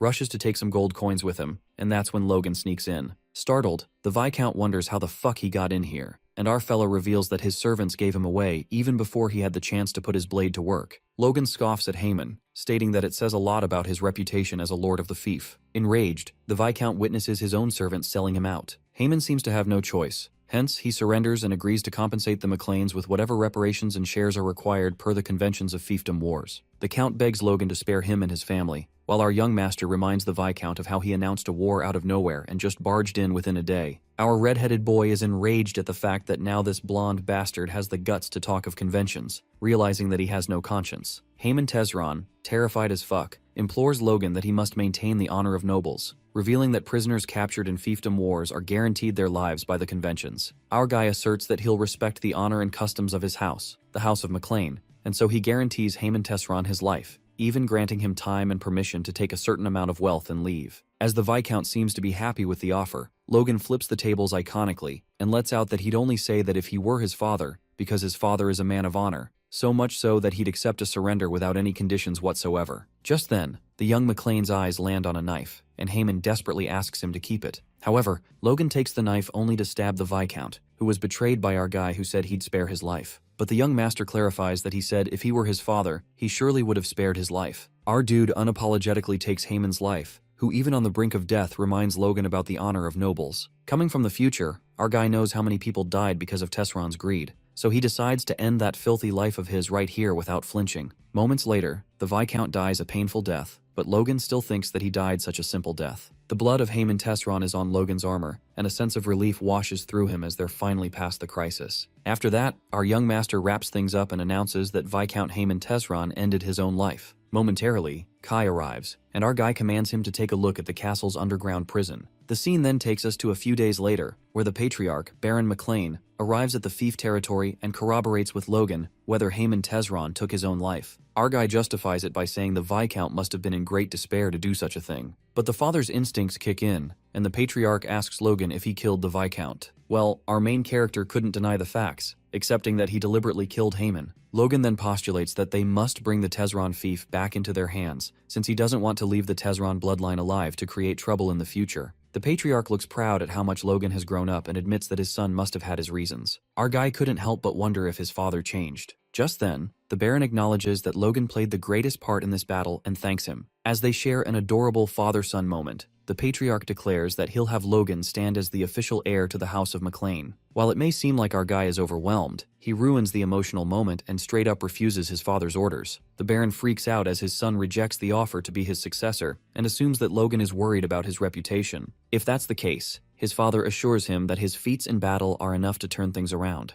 But our guy clarifies that his reputation is not the reason and confesses that Ronyan would be a better fit for the position as a family of knights. He justifies this by saying Ronyan became a force user at the mere age of 14, 5 years faster than him. Plus, there's no telling what kind of feats his younger brother can achieve when he comes of age. Even so, the Baron states that one's martial ability does not make them a lord of the family. Deep down, our guy feels that if Ronyan receives the title of the youngest force user on the continent, like in his previous life, there won't be any problem whatsoever. More importantly, Logan is aware that there's no benefit in becoming a successor, nor does he plan to waste his time training to be the next Baron. Therefore, our boy informs his father that he would like to give his younger brother a chance, hoping the patriarch will wait until Ronyan comes of age to choose his successor. Smiling, the patriarch finds he didn't know Logan was so mindful of his younger brother and accepts his wish to push the selection of the heir 5 years from now, when Ronyan becomes an adult. His father plans to give another reward to Logan and wishes to pay him a few 100,000 gold when they get back to McLean. But our fellow wishes to take whatever he wants. Later, in McLean, the soldiers open the gates as the knights return from the war, and everyone is surprised that they returned within a week. The people wonder if the knights of McLean were always this strong, and that's when a rumor spreads that young Master Logan is behind the victory. While people have second thoughts about whether they're talking about the ruffian young master, it comes to light that it was Logan's mercenaries who turned the battle around. They jumped out from behind the enemies as if they knew exactly what would happen. The people start talking about the mysterious weapons used in the war and wonder if the young master was always such a great person,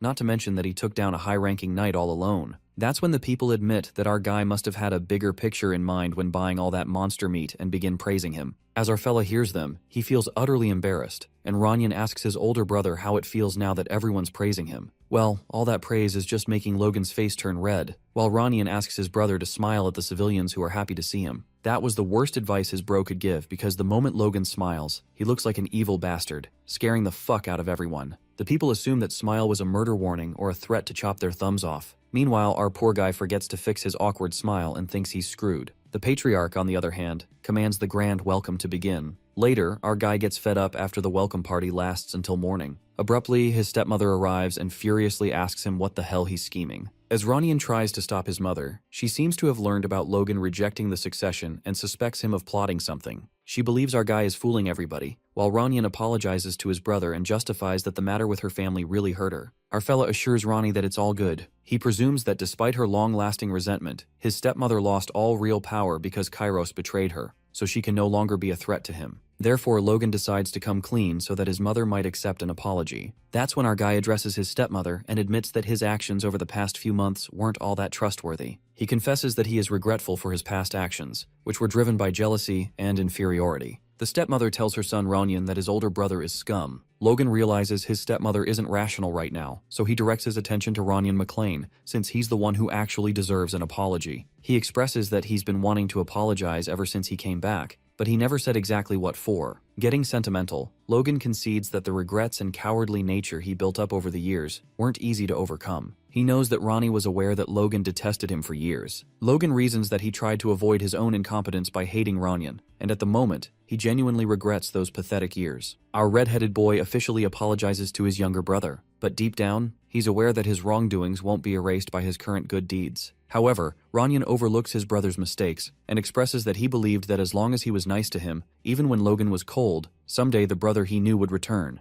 At that moment, our guy thinks to himself that he hesitated to do something this easy for far too long. After that, Logan calls to his stepmother and makes it clear that he genuinely cares for Ranyan and genuinely hopes he becomes the successor. He knows that asking her to trust him is a big favor, so he requests his mother to keep watching what he does going forward. Smiling, our guy thinks this shall suffice. The scene then shifts to Logan and the dwarf, Hamar, who are heading somewhere. The dwarf asks Master Logan where on earth they're going right after returning from war. Our guy thinks Hamar has had enough rest, so it's time they get back to work. But the dwarf is anxious about how he's going to squeeze everything in. Our fella assures Hamar that he's going to like the task, and shortly they arrive near the mountains. Logan lets out that from this point on, they'll develop this mine. We then travel to a flashback at the Tesron territory, where Logan asks his father for the chance to develop the hill as a reward. His father assumes he's talking about the hill near the Tesron borders, and explains that they may call it a hill, but it's basically a wasteland with nothing there. His father wonders why it has to be that place, to which our guy suggests that there may be gold buried in that wasteland. It is revealed to us that the reason the House of Tesron forcefully started a fief war came to light a year after the war ended. Tesron had began exporting gold from a hill in McLean territory they had taken over. Ironically, the gold from that mine alone made Tesron far more influential than the average Count family. This continued until Ranyan McLean massacred their family in revenge. Well, that was all before the regression. In the present, Kai walks with Logan into the underground prison of Tesron, informing the young master that there are some peculiar people inside he should see. As soon as they reach the cells, an old man inside the prison hysterically justifies himself, saying he didn't do anything wrong. He reveals they were just bringing gold from the mine as they were hired to do, but the cruel Viscount locked them up. Logan gives an odd reaction. It may appear he feels sad for them since Heyman Tesserin locked up 5 of those precious mining specialists. The poor old man thinks Logan is getting angry on their behalf, but the truth unfolds when our dude smirks diabolically and calls it an unexpected profit, like a greedy bastard, scaring the fuck out of the prisoner. It is then revealed that while the McLeans won the fief war against Tesron, that was equivalent to barely making it past a small wave. Logan narrates that if the invasion by the Empire that led to the collapse of the nation is the final hurdle, the event that'll happen in 1 year will be the start of the downfall. The cause will be the death of the present king, Samuel von Grandia. Before the regression, the king's sudden death led to a clash over the crown among 3 princesses, resulting in a 3-year-long civil war that drastically reduced the kingdom's forces. Before the forces could recover, the empire's invasion began. This was the primary cause of the kingdom's downfall. Since McLean isn't part of a specific faction, maintaining a neutral stance could leave them as mere spectators. However, our guy plans not to blow this opportunity. He thinks of using the unrest from the war to regain the county's past territories and become the Lord of the Southwest once again. Our fella is way too immersed in his thoughts, which are interrupted by the dwarf, who calls his master and wonders what he's daydreaming about. Even Logan didn't realize Hamar was there and feels he needs to get his act together, given that he barely got through a crisis just now. With the future in mind, he feels an urge to build forces as quickly as possible, but he worries it will make him sound crazy. So no matter what, our fella decides to go all out with his money and make this hill his cash cow to fund his endeavors. Logan straightforwardly reveals to the mine specialists that there's gold in the middle of the hill, and he wishes to dig it up, asking for an estimated cost. Rendered speechless, the dwarf looks done with another of his ridiculous requests, while the mine specialist recalls that Tesron used to pay a lot, but a gold mine is too much to ask. The old man asks Logan if he's sure there's a gold mine, and our guy confidently confesses that he saw it himself. While the old man thinks our guy is a freaking maniac, Logan makes it clear that this is a secret mission, so the mine specialists and Hamar will be the only ones doing the drilling.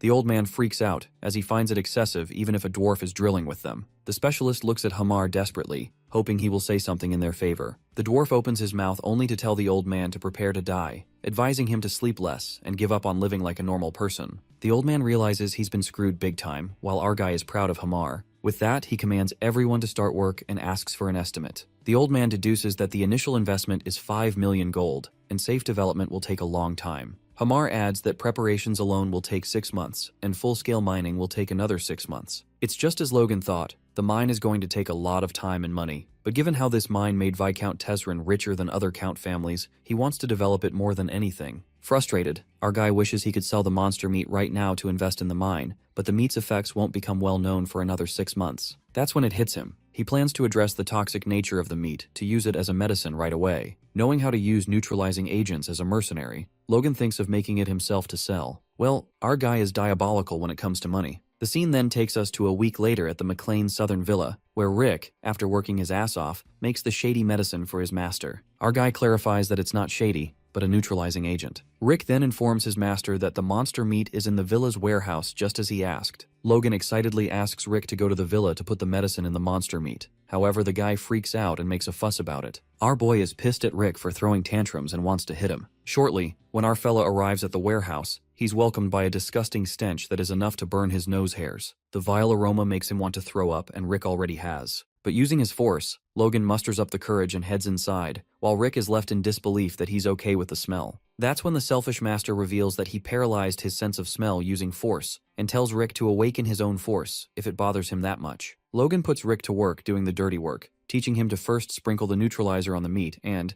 after mincing it finely, roll it into a small ball to look like a pill. The young master reveals that they're going to sell this medicine and tells Rick to remember the procedure, but his servant immediately refuses since the stench is unbearable. Well, our fella thought he'd get this done for free, but he offers to pay 100 gold for each batch. For now, our boy decides to test how effective the medicine is, which leads to Rick's question, what is the medicine for? Frustrated, Logan utters that it's good for men, and strictly clarifies that he's going to explain it only once. Basically, the medicine is for erectile dysfunction, and even our guy feels embarrassed while explaining the whole thing. Upon hearing this, Rick suggests that the best person to test the medicine on is Mr. Dwayne. Poor Dwayne is about to get his dysfunction fixed. Later, Dwayne, not knowing he's about to fall prey to the young master's medicine, comes into the room as called. Strangely, he finds no one in the room until suddenly Logan shows up with his freaky-ass face and scares the hell out of him. Our guy justifies it by saying he was trying to massage his shoulders and acts considerate toward him. Poor Dwayne gets flustered and, in return, mentions that Master Logan seems to be having a much harder time. Our fella notices how Dwayne is low on energy and highlights how hard he's been working. He diligently expresses how everyone has been pestering Dwayne for money, acknowledging that the administration has a tough time. As Dwayne wipes away his tears, he's moved by Logan's words, as he didn't expect him to be this considerate. That's when Logan cuts to the chase and asks if the administrator is having trouble in bed. An awkward silence fills the room, and Logan desperately asks him to listen, taking out the medicine to give to Dwayne. Our fella reveals that it's a patented product from the Philip merchantry in Kale, guaranteeing results from just one pill, though he's never tried it. The poor administrator looks at the medicine with suspicion, but Logan affirms that he's the first one to receive this. After some time, Dwayne comes rushing back to Logan. While Rick scolds him, the administrator hysterically asks the young master how much he needs to pay for the pill. At that moment, our guy realizes the medicine is a hit, and he dramatically asks Dwayne to give him his hand. Suddenly, it escalates into pure melodrama as Dwayne kneels and the young master hands him the medicine. Well, after the first successful trial, men bowed their heads in front of Logan, and experiments continued a few more times. The next experiment is Heinkel, and Logan bluntly mentions the rumors about him fighting with his wife every night lately. Poor Heinkel freaks out, but before he can react further, our guy forces the medicine into his mouth and a sudden surge of energy hits him. Our fella assures Heinkel to go to his wife and says he'll manage things from behind. Heinkel then leaves like a true man. Surprisingly, the third experiment turns out to be his father, the patriarch, who confesses the pill was good while blushing. Logan low-key apologizes to Ranyan, since he might be getting another little brother. At that moment, Rick appears and lashes out at our guy for not giving him the medicine when he's the one who went through all the shit. Logan pulls a diabolical move and looks down at Rick's pants, questioning his gender. The poor guy gets protective and asks what that gaze is supposed to mean. As Logan is leaving, he tells Rick that it's not like he has anywhere to use it anyway. Offended, Rick shouts like a maniac, but our guy runs away because he still smells like meat shit. Later, the young master talks to Philip through the communication orb. Philip agrees the medicine is going to be a hit if it's effective and asks for the price. However, our fella plans to sell one pill for a freaking 100 gold, or 1,000 gold for a set of 10. Philip assumes our guy is taking the nobles for pushovers, but Logan is confident since he has already tested it. Not to mention, in his past life, this medicine sold so much that the price became ridiculously expensive. That's when our hero gives the idea to supply the medicine in small amounts through limited production, which will make it sell at an even higher price. Logan believes that if someone famous tried the pill and gave testimony, it would have great results. Philip looks done with him, because who in their right mind would advertise their impotency getting better? But what Logan means is that there are so many ears listening in on nobles that even if a secret rumor spreads, they'd still come flocking like bees to flowers. At that moment, Philip suggests the young master go to the party in the capital. Our guy freaks out at the idea because the only party he's been to is a mercenary party in his past life. Plus, the McLean family didn't have enough money to hold one. Philip believes that party is going to help their business become profitable and says he would have gone himself if he wasn't a commoner. The boy finds it absurd that they themselves would sell a potency pill at a party, but Logan is amused by the idea of selling the pill himself, while the boy warns our guy that his family will be ostracized by high society if he does that. Just then, our guy reveals something about an informant in the capital, Grand, and asks Philip to find out everything he's about to tell him. The poor boy gets afraid of what Logan is going to make him do, while our guy assures him he'll be in Grand soon. A week later, our dude arrives in the Grandia Kingdom's capital city, Grand, and Philip is amused to see he's really here. He wonders how Logan, a noble, got permission from his family to sell aphrodisiacs. It's obvious that our guy lied to them, and he admits that bringing around 3,000 boxes without a servant was an issue. Not to mention that the patriarch sent Logan much easier than expected because of his feats in the war. Philip assumes it's the first time the young master hasn't had any servants since they met, and wonders if it's okay for a noble son to go around like this. Well, our guy has to disagree, as he thinks having a servant actually makes it harder to go anywhere. Not to mention his main servant Rick has his own work to do. That's right, our guy had given Rick a huge task to take care of. Come to think of it, even in Logan's past life, Rick worked for him even when he wanted to go off duty. Poor Rick complains that the maids don't even come close to him since he smells bad, wondering if he'll ever be able to marry. Strangely, Philip can see a weird flashback when shortly our fella makes up his mind. To celebrate all the work Rick put into the medicine, he names it Impo Rick. At that moment, Philip confirms that this red-headed motherfucker right here is a lunatic. Philip suggests that Logan recovers from all that fatigue in a bar as he must be tired from the long journey. However, our guy supposes that they shouldn't talk about nobles who can't get that up in a place where there are so many people listening, and Claude admits that room is definitely better place for a chat on that topic. Informing him that he went to the informant to find out what he asks him if he's sure about giving 900 gold for each document. Our young master acknowledges the fact that he's pricey, but is satisfied since he's just as skilled. He's positive that they'll get the perfect information as long as he ordered correctly, and Philip lets him know that he placed the order word by word as he told him to, repeating it for confirmation. He mentions that firstly, he asked him names of grand nobles who've been married in the last 10 years, yet they don't have a child. Secondly, names of the nobles who haven't taken in any second wives or lovers. And thirdly, names of nobles who often look for food that's good for stamina. Logan remarks that it's right on the spot and praises Claude not just for doing a great job for this task, but all of those he told him to complete in the capital. The future businessman doesn't think it was that big of a task, and confesses that the real crisis was the day he heard the news about the war later on. He admits how worried he was until he heard the news that the war was over by that evening. Our boy starts to sense his concern for his clients when he reveals that he thought about the mountain of monster meat he'd have to take care of. He couldn't even swallow food down his throat. Logan flings some papers at his face, instructing him to read this as he asks him about who he thinks is fit to be their first customer on that list. Philip scans the paper and points out a name. Later, we see Logan dressed weirdly in a party where he calls out Count Davis and introduces himself as the eldest son of the southwestern regions of the House of McLean. Davis welcomes the new guest while trying hard not to let out a laugh as the other guests critique our dude's clown-like clothes. He wore Philip's recommended clothes, and as he thought, no one likes them, which makes him feel this was a good choice. Since he doesn't have the time to be forming useless connections in a pointless party like this one, his only target here is Count Davis. Fallon Davis, despite being an important figure in the treasury of the Grandia Kingdom, and having married at the age of 20, he's still a pitiful man who still doesn't have a child. Logan was shocked when Claude pointed his name out on the list, since in his past life, he became quite famous as the count who killed himself because of his wife due to some incident between the two of them. The bomb that his wife threw in a party took him to death's door by his own hands, and seems that his reputation and perception in others' eyes was just that important to him. Nonetheless, he fits all three conditions that our main character gave the informant. Hence, he's perfect to be their first customer for Impo Rick. Logan informs Davis that he came to the capital on a business trip and heard of prestige, hence he came to give his greetings. Fallon is confused at the mention of business, as he states that the city of Grand already has everything. But guessing that he's from the outskirts, he believes there must be fascinating goods there that are not available in the capital. Our young master assures him that goods certainly ain't available here, which is why he's selling it, and describes it to be a medicine specialized for men, aka a sexual enhancer, as he whispers the last part. Davis, upon hearing that, announces loudly about the son of a noble selling a sexual enhancer, and people start gossiping as they hear that,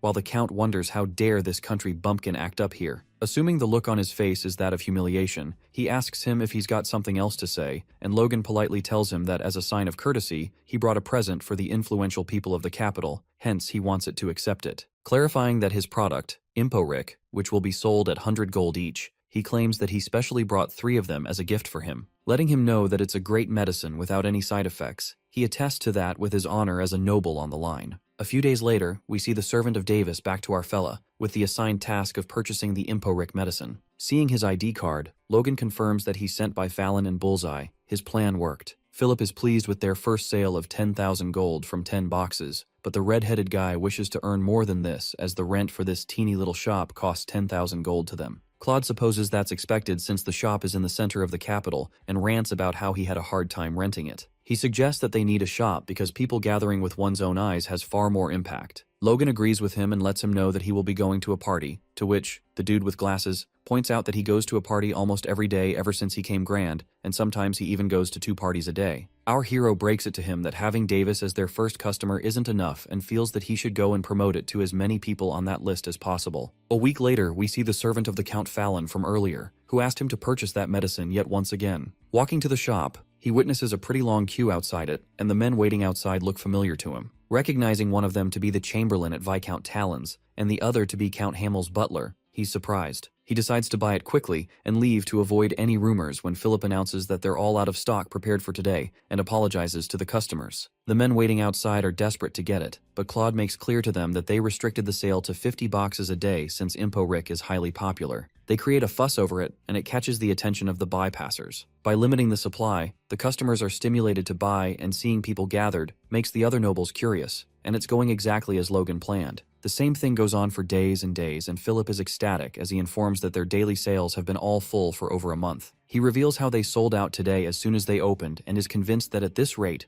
4,500,000 gold in 1 month isn't that far-fetched. Logan seems to be satisfied and is surprised by the number of impotent nobles, since they increased the price by 3 since the middle, and yet, there are people who'd even pay extra to buy it. This makes our man concerned for the future of the kingdom as he laughs out evilly. Ruffling Claude's hair as he grabs him by his neck, he calls him an admirable brat and lets him know that starting next month, he will get 1% of the total sale profits. This catches the future businessman with utter surprise as we hear him madly announcing that he will be giving it all he has, while Logan's disgust can be heard as he tells him not to kiss him. At that moment, we see a man standing outside the shop, gazing at it with a serious face. Logan couldn't contain his shock after getting to know that he's going to get at least 10 tons of gold every year, and covers his mouth as he realizes that he spoke too loudly. Hamar lets him know that according to those miners, there's a high chance the gold nuggets are in a deeper strata. Estimating the amount of 10 tons of gold to be 100 million gold, he discovers that he's hit a jackpot, way bigger than he thought. However, the old dwarf warns him of the mining cost that's going to be a whopping 5 million, and wonders if he has the means to pay for it. Our guy assures him that he will get all the money and workers he needs ready in no time, and as he considers the initial investment cost for the mine development, he calculates that if Impo Rick keeps selling as it is now, he can make around 4.5 million gold a month. Even if he only sells for 2 months, he will have plenty of money left, and knowing that he's got around 700 boxes of Impo Ricks left, he decides to go back home to send more goods here, and then start mine development. Later, he senses a presence from inside the shop,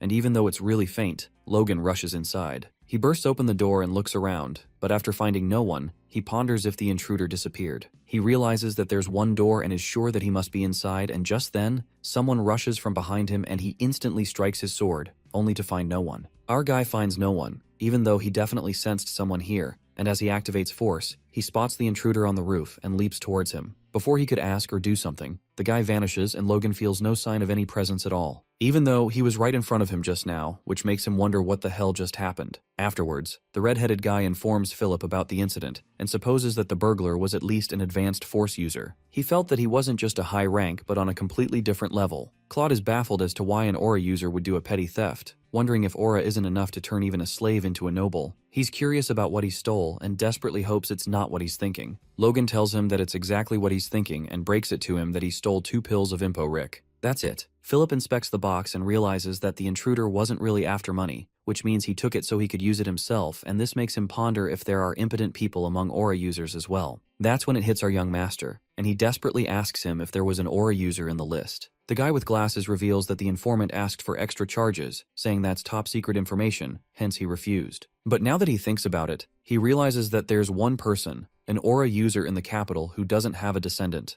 On the other hand, we see Felix Esperanza, the kingdom's best swordsman, who looks at the kids running by with longing. Realizing that his wife is looking at him, he explains that he was just appreciating the scenery outside. His wife, however, knows him very well and feels sad as she hugs him and comforts him. The deep-rooted sadness and regret in his heart. It all started with an unjust injury he suffered as a young man while fighting for his country. He suffered an injury between his legs of all places. It was just an honorable wound for a knight who was wounded in the line of duty, and as a young man, he didn't think much of it. However, now he's not sure what's the point of having the title of a duke, and being known as the strongest in the whole nation. Without a child to take over after him, he believes it's all in vain. Recalling the past memories of his wife, proposing to him, He wonders if there's no way for him to repay for such overwhelming love he's received. After a while, we see a guy asking Felix if it's okay not to rush as the family meeting is just around the corner. The swordsman doesn't think there's any point of being early since all he will get is pressure to have an heir. Luis, being cautious with his words, informs him about a very effective medicine that is circulating in the capital recently. Seeing Felix ignore him, he guesses that he doesn't believe him, but what he doesn't know is that he's already using it. By stealing it at that, and even if his wife's tears bothered him, he can't believe he went around committing thievery. Not to mention that even after he took the medicine, nothing happened. He suggests to Luis that he should take rumors with a grain of salt. Felix assumes that it's just a rumor, and that there's no way medicine can fix something that even Aura couldn't. Meanwhile, Logan is busy arguing with the guard in front of Esperanza's residence. The guard repeats that he can't just see him without prior appointment, and our guy tells him to just tell his lord his name, and is confident that he'll definitely meet him once he hears it. In a flashback, we see Philip freaking out over Logan's plan to visit the Duke personally. He can't believe that he's saying he will go to the strongest man in the kingdom and ask him if he stole from him, or if he's an impotent. He panics as he wonders if he's actually planning to do that.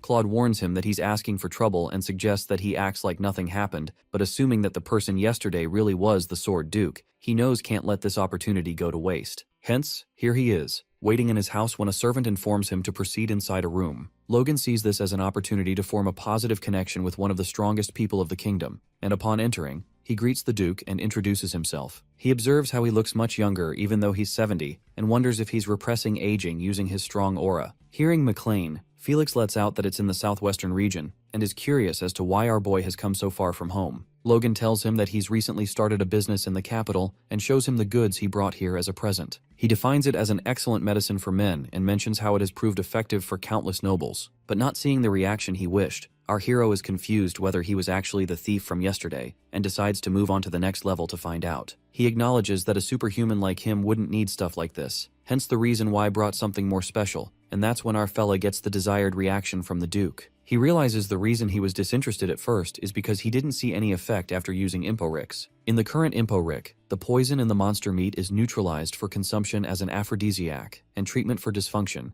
but that trivial poison has no effect on the body of a superhuman. That's why, after concentrating that poison over and over and creating a potent concentrate, it's now a limited edition Imporix. Our young master is calling it a limited edition, but it's basically just 50 Imporix pills concentrated into one, and after experiencing it himself, he can guarantee its effect as he recalls that guy wrenching pain. If a regular human without force core consumed it, they'd die, but if an aura user takes it, it works like magic. Logan tells the Duke to let him know if the pill is up to his satisfaction and claims to readily supply him with all the pills he needs, while assuring him that he'll be extra careful with the confidentiality measures. The next day, we see a delighted Felix asking our man about what he wants and lets him know that he will listen to any favor he's capable of. Our hero realizes that the medicine worked, but acts clueless as he asks him what he means. An aura user is the master of martial arts that moves the body, and the master of force, the life energy. Hence, Felix could know it with certainty that it worked. And it's not a one-time thing. After 30 uses, the medicine's effect will accumulate and he can completely recover. The longest yearning and the pain in his chest may now be eased. Esperanza can't believe Logan was so considerate that he brought a gift and didn't even mention his mistake. He recalls his sword skills that day and finds it unbelievable for someone of his age, as he feels that he's definitely someone you'd expect to be the owner of this miracle drug. He expresses how he sees the possibility of being cured of a chronic illness thanks to his gift, and wishes to repay him for that. Felix inquires about his wish, and Logan asks him if he could get a useless book on swordsmanship.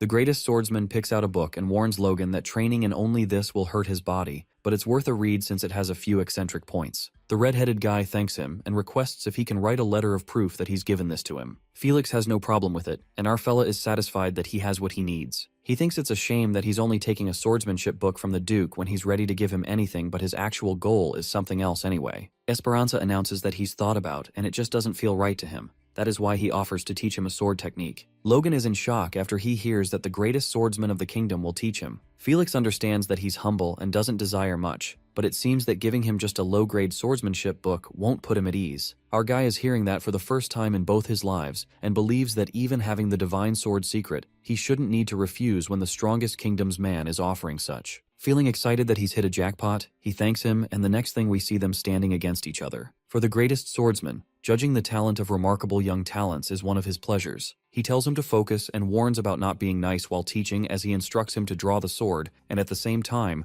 a huge force presses down on Logan's body. He can't even grab his sword and realizes that he's facing an aura user. He wonders if all aura users can restrain the whole body using force-like magic, and concludes that aura users in all the continents would end with them fighting each other if that were true. Logan assumes that it's a special skill being used and uses the force to boost the senses and not the body. He analyzes this force that's restraining the body, and feels the Duke's force stimulating its starting point. He doesn't know how he's doing that, but it seems that he's aware of how to deal with it, and when he's about to scatter our boy's strength, he chooses to move half a beat after. Felix witnesses the talent in our young master, as he thought, and instructs him to look carefully next. Logan observes him concentrating the force that was restraining him to the tip of the sword, and ponders if it's an aura blade. Just then, he realizes that it's a force blade and not an aura blade, leaving him stunned. Logan sees the sword coming down at him very slowly, and yet he isn't able to move. The Duke's force is forcing itself into his entire body and disturbing his senses. The Red Blade's force is becoming even stronger, but our boy can't do anything even if he knows the basic principles. Just then, an idea pops in his mind as he realizes that his force is neutralizing the Duke's force on its own. His institutions are telling him that he can't dodge this attack, rather he chooses to block it. Felix catches him using force in the face of the force blade and is caught by surprise. He swings his sword and strikes a blow that sends Logan flying backward from the impact. Our boy trembles from the hit while his sword shatters, and the greatest swordsman questions if he thought he'd teach him something he can't do,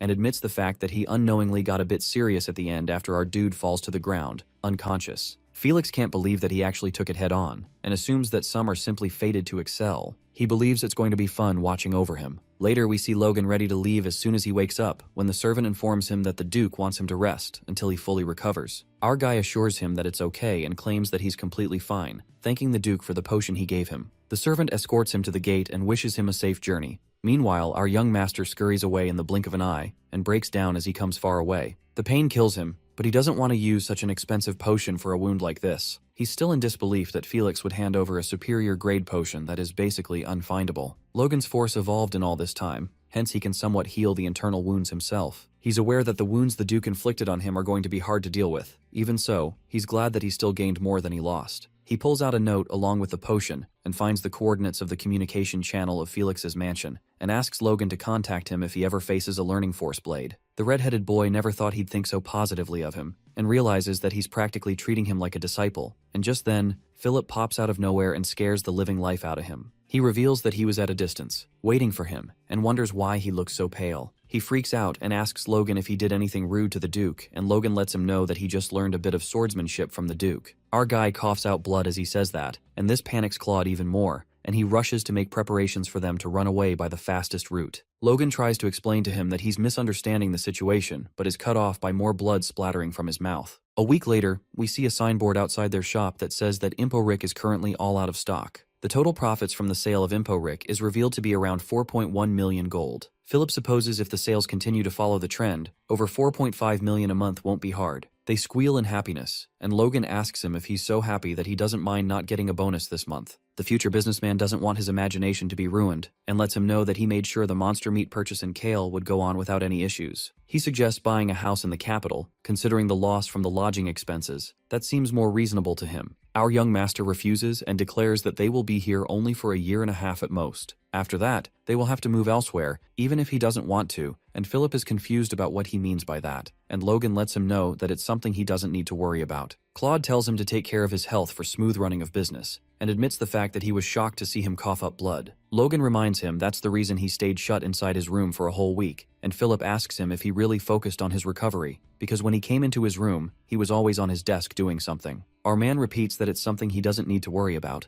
and Philip wonders if it's another secret. Logan loves that he doesn't dig further despite grumbling about it, and Philip asks him if he's going back home, and he instructs him to make sure he calms the customers down until he sends more ImpoRicks from home. Plus, he puts in that he sends food rations worth 100,000 gold each month to Tesron and McLean. Philip tries to object and is silenced as Logan tells him to look for a vendor since he has to do this for about a year. Logan walks in the Earth Magic Tower of the Kingdom of Grandia, and the receptionist, as he observes him, wonders what's his deal. He manifested our guy to be a noble, but seeing him wearing some cheap suit, he guesses that there's no way he's here to see their high-ranking mage. Logan lets him know that he's here to research some magic scrolls. The guy assumes that he'll probably buy a bunch of scrolls that are pretty similar to each other, and that's when our young master informs him that he needs 150 destructive magic scrolls. He pulls out his account certificate issued by Cooper's Bank, and the guy takes a look at it. He counts the zeros, and upon realizing that it's 4 million gold, he's left dumbfounded, and with that, he escorts him upstairs. Destruction magic, as a fourth circle earth-type ranged magic spell, depending on the mage's capability, it's a magic that can even take down a rock wall. But given its faults, such as the time it takes to activate and the clear signs of its use, and the fact that it only works on rock and dirt, it wasn't used at all in the battle. Logan thinks it's perfect for use in construction and believes that he can speed up the mine development using this, and at the same time, solve the other problem as well. Radio's great, Earth Magic Tower's master, shows up and asks our boy if he wants to buy 150 destruction scrolls. The old fella feels kinda nervous since they haven't had such a generous customer in a long time. Our hero never thought the Magic Tower Master would come running. He's a 5th generation Magic Tower Master, yet with just 1.5 million gold, he's here. Logan wonders if the situation here is this serious, and concluded that the weakness of his trade partner is an advantage for him. He states that their House of McLean is just a small feud of the Southwest, hence he understands if he doesn't know about it. Radios lets out a nervous laugh and supposes that his trainee made a mistake as he apologizes on his behalf and claims to give him a strict scolding. The red-headed guy lets out that it's no big deal. Meanwhile, the trainee is frightened as he realizes that he's done for. Great feels that he almost missed out on this pushover because of that trainee. He's well aware that in these peaceful times, earth magic is only of use in farming or soil and tree construction, and is curious about what kind of noble would use expensive scrolls for something trivial. He's annoyed because he feels that ignorant fools like these are the ones who yap about how the magic tower became weaker after he became the tower master. Nonetheless, he thinks it's great that they have a pushover here as he decides to coax him well and get a big chunk of cash out of him. The bald dude, however, mentions a problem for crafting a 4th scroll and states that at least a 5th circle mage needs to lead,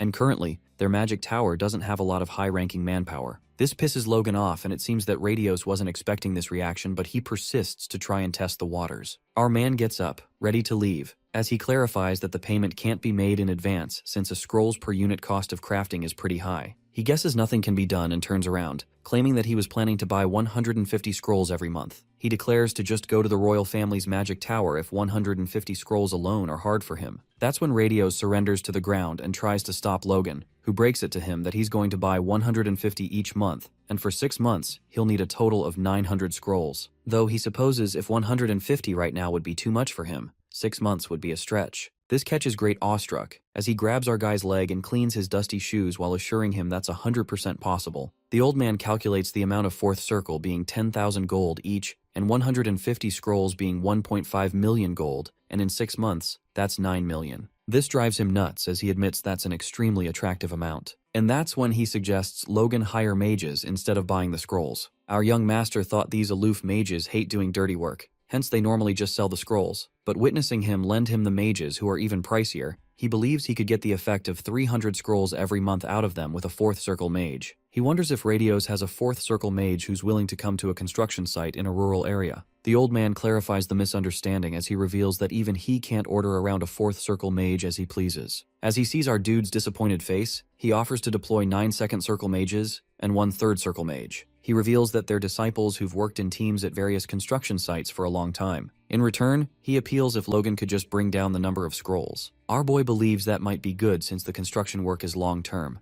Hence, this might be better than hiring a 4th circle mage. However, he's kinda skeptical about mages who specialize in construction and is curious of what kind of people they are. After a while, we see the mages, looking awfully tired and exhausted as they introduce themselves to Logan. Radios instructs them to leave after their greetings, and our guy gets angry as he witnesses them looking like they're about to pass out. The old man assures him that they're young personnel with the most construction experience in his magic tower, and emphasizes that they're specialists in construction. They definitely looked pretty capable when Logan roughly tried reading them with his senses. They're 2nd and 3rd circle plus, they're all in their 20s, who'd be considered prospective talent no matter where they are. Even so, Logan is a bit suspicious of the old man sending those disciples of his to the countryside. He feels something is off and decides to test him out. Our guy lets out that reducing the scroll count and dumping 2nd circle mages on him in exchange doesn't seem fair. Radios feels that 10 mages should be enough, and Logan implies that they make it 1.2 million a month for 120 destruction magic scrolls and 10 mages. The old man is taken aback. Meanwhile, the red-headed guy is aware that's a dirt cheap price considering the talent of those mages. He expects him not to send any normal mages at this price. But, to his surprise, Great agrees almost immediately and pulls out a contract so they can sign it right away. Logan is taken aback since he was not expecting him to agree and is curious about why he's in such a rush and when did he write up this contract. Just then, he hears some commotion, and as he thought, something is indeed off. It's Clayton, a fifth circle mage who storms into the room and demands the Tower Master to have a chat with him right now. It seems that the mages from earlier are his disciples, as he asks him if he's sending off his disciples again. Radio states that it's all for the benefit of the magic tower since his disciples are the most talented. That's what Clayton's concern is, as he wonders why his disciples are the only ones made to do hard work. And not just anyone, the kids who just got back from working. Great believes that young people can stand all hardships and repeats that it's all for the sake of the magic tower and those kids. However, Clayton seems to be aware of the reason why he's harassing them ever since he became a 5th star circle user and an elder last year. The old man lashes out on him and questions what he's doing when they have a guest right there. Logan now understands the reason, figuring out that the big fella advanced to the 5th circle at a relatively young age and became an elder,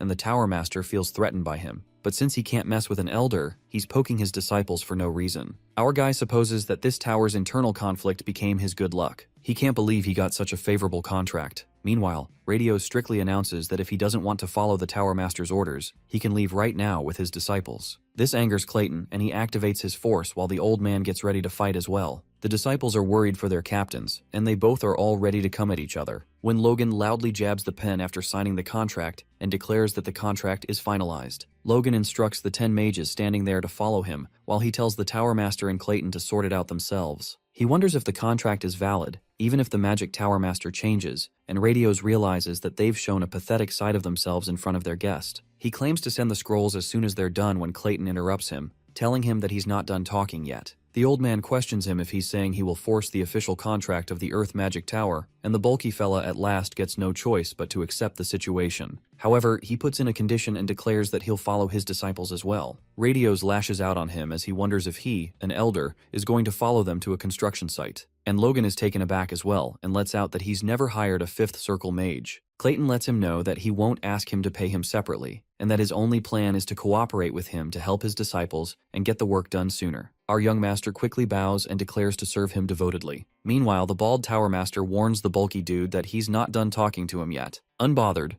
Clayton requests the red-headed guy to postpone their dispatch by a day since his disciples need to recover before they leave. Logan doesn't seem to have a problem with that and agrees on meeting them tomorrow at noon at the West Gate. The next day, we see our young master waiting at the West Gate, thinking about yesterday's contract, which turned out to be an unexpected jackpot. He realizes that hiring only a 5th circle mage through a regular contract would have cost him $1 million. He's eager to get back to his territory as soon as possible, and decides to send Rick to the store first after he gets back. His thoughts are interrupted when someone calls out his name, and it turns out to be Rena. Rena lets out that it's been a while and wonders if they were close enough to call each other by name. Logan feels embarrassed and annoyed as he calls her Princess Wolves. She mentions the rumor going on in the capital about him doing quite the embarrassing business these days. She's curious if the House of McLean is facing troubles by any chance. But what she actually meant is if his family finally went under, and if he isn't embarrassed walking around like that. Our guy lets her know that he's quite ambitious when it comes to money, and assures her that it's nothing for her to worry about, while he actually meant that it's none of her business, hence she should stop thinking about his business and just go her way. Rena brings up the amount she gave him and is pretty sure it wasn't small, guessing nothing can be done if one lives in a barren fief like his. As much as this gets on his nerves, Logan decides to be on his way and chooses to avoid her. Just then, the princess mentions the great feat he made in the feudal war by using a special weapon and asks him if he would sell it to her. Our hero implies that it's not that great of a weapon, and even though he claims to be embarrassed to refuse, he does it. With that, he sprints away and thinks about what just happened. He realizes that even after he got famous in the capital for selling Rick, not a single noble showed any interest in the feudal war in the countryside, but Rena, or rather the wolves, are interested in it. Logan wonders how they are interested in it already, because that's pretty quick even for a relation with history. Since the crossbow's structure was pretty simple, he hopes to use it a few more times. Just then, Clayton shows up along with his disciples and is curious about what our boy is doing here since they promised to meet at the Western Gate. The red-headed fella mumbles that he happened to run into someone annoying earlier and pushes the big fella, indicating that they should go. Clayton observes the 3 carriages they're traveling in, enough to carry 5 or 6 people, and the coachmen seem pretty experienced to him as well. Referring to Logan, he lets out that he didn't need to bother with all this, and that he spent all this money for nothing. Our guy seems to be aware of a mage having a high sense of pride and supposes that buttering him up is no big deal since he hired a 5th mage circle for free. He states that doing this is basic as he's attending to such great mages. Later,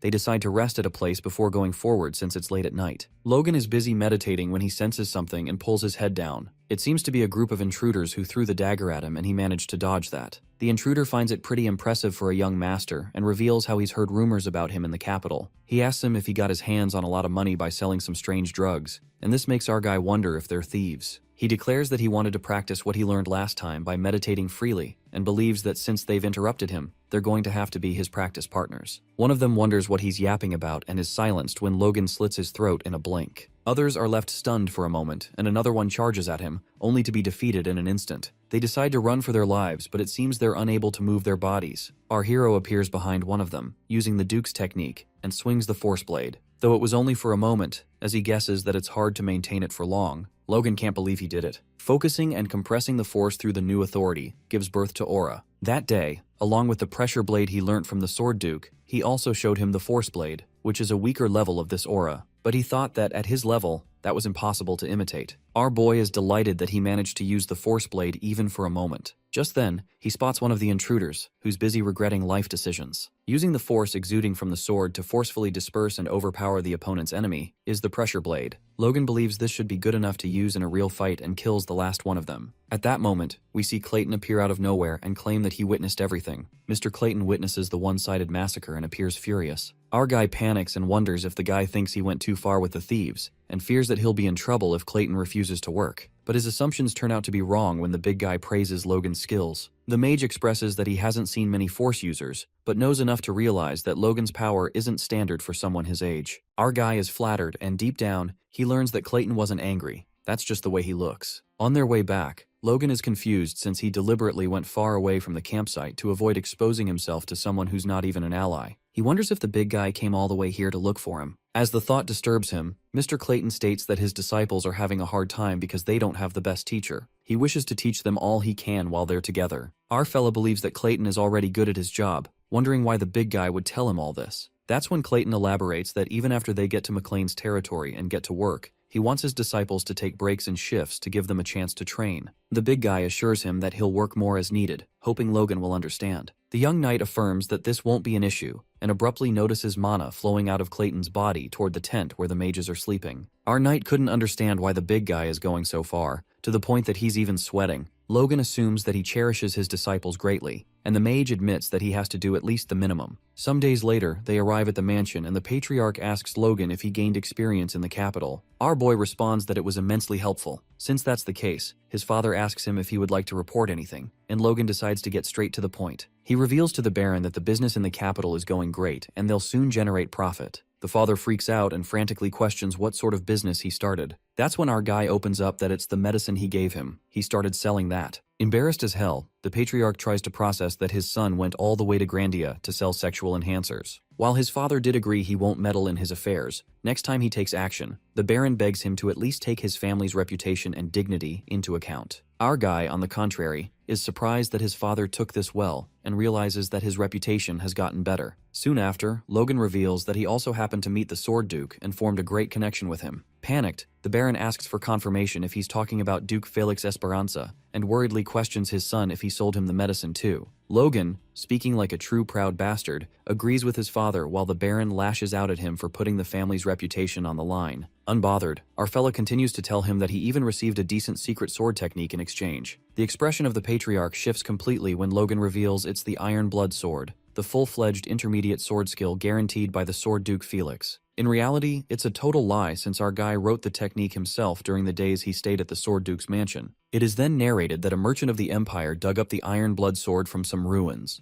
and it was one of the high-ranking sword skill books among the present intermediate sword skills. At first, the merchant copied the book and sold it only to a few, but the book was leaked and copies began circulating the market. Shortly, it became a public good that knights of the continent and even common men could learn. But Logan is aware that this doesn't occur for another 10 years, and having the knights of their family learn the skill right now will greatly help their forces advance. Our guy anticipates that if they add in Sword Chi and even the Divine Sword Secrets, his father and Ronyan could both use these as their trump cards. While our dude supposes his father would accept the book after hearing the Duke's name, He's certain that the Baron wouldn't allow it otherwise, since the technique moves force to an extreme that could inflict internal damage during training. Meanwhile, the Patriarch is left in disbelief as he presumes that this is on a completely different level from the worn-out records that their family has passed down. He's obsessed with the superior quality, because the reality is that it's hard for nobles to gain proper intermediate sword skills, so it's like hitting a jackpot. The Baron lets out that properly mastering this technique will raise their Knight Order's overall strength by 30%. He then asks Logan how he can repay the Duke's kindness, and our guy seems to have a proposal for that. Before anything can happen, the father decides to master the technique properly to repay the Duke. Taken aback, our red-headed fella tries to stop his father, who acts like a maniac and thinks that mastering the technique takes priority. That's when he leaves the weird-ass family seal in Logan's hand, leaving all matters to him. He asks our guy to help Dwayne with the family matters in the meantime, and informs him that he'll return after he masters the skill to perfection. While the Baron is living in his fantasy land and leaves, he leaves our guy hanging. Logan regrets his life decisions at that moment. We'll serve him right. His smartass got humbled real quick. Now that our guy has the seal that looks like a literal dick, he assumes he doesn't need his father's permission. Logan gets happy as he decides to get it all done before the Baron finishes his training, when suddenly Dwayne barges into the room. Dwayne appears a bit excited as he hears of the feats of the young master in the capital. The penniless administrator begs Logan to help out the family with some money, while our guy reminds him that this isn't his bedroom to barge into like that. Also, our fellow recalls that they had received funds from the battle, but Dwayne desperately reveals that it's not enough to maintain the two fortresses. Our guy covers his ears while the administrator acts like a damn beggar and lists the reasons why he needs money that badly. After hearing all the yapping, Logan smiles and reveals he spent all the money. While this hits as a shocker, Dwayne asks him where the hell he spent all the money, given that he earned a couple of million. As he tries to believe that our guy is joking, he soon realizes the brutal reality that Logan is telling the truth. Well, our guy can become a gluttonous bastard when it comes to money. As Dwayne sulks and wonders where the money went, Logan reveals that he spent 1.2 million on magic scrolls and mages. Plus, he also bought construction materials and food to support their people. The administrator wants to choke the hell out of Logan right now since he thinks buying a little food won't do anything. Our fellow reveals that he'll distribute food worth 1 million every month for a year among the people in their region. Dwayne is thrown into disbelief, wondering if the young master ate something weird. Well, our guy expected this reaction and confirmed with Dwayne that 1 million is enough to feed the people.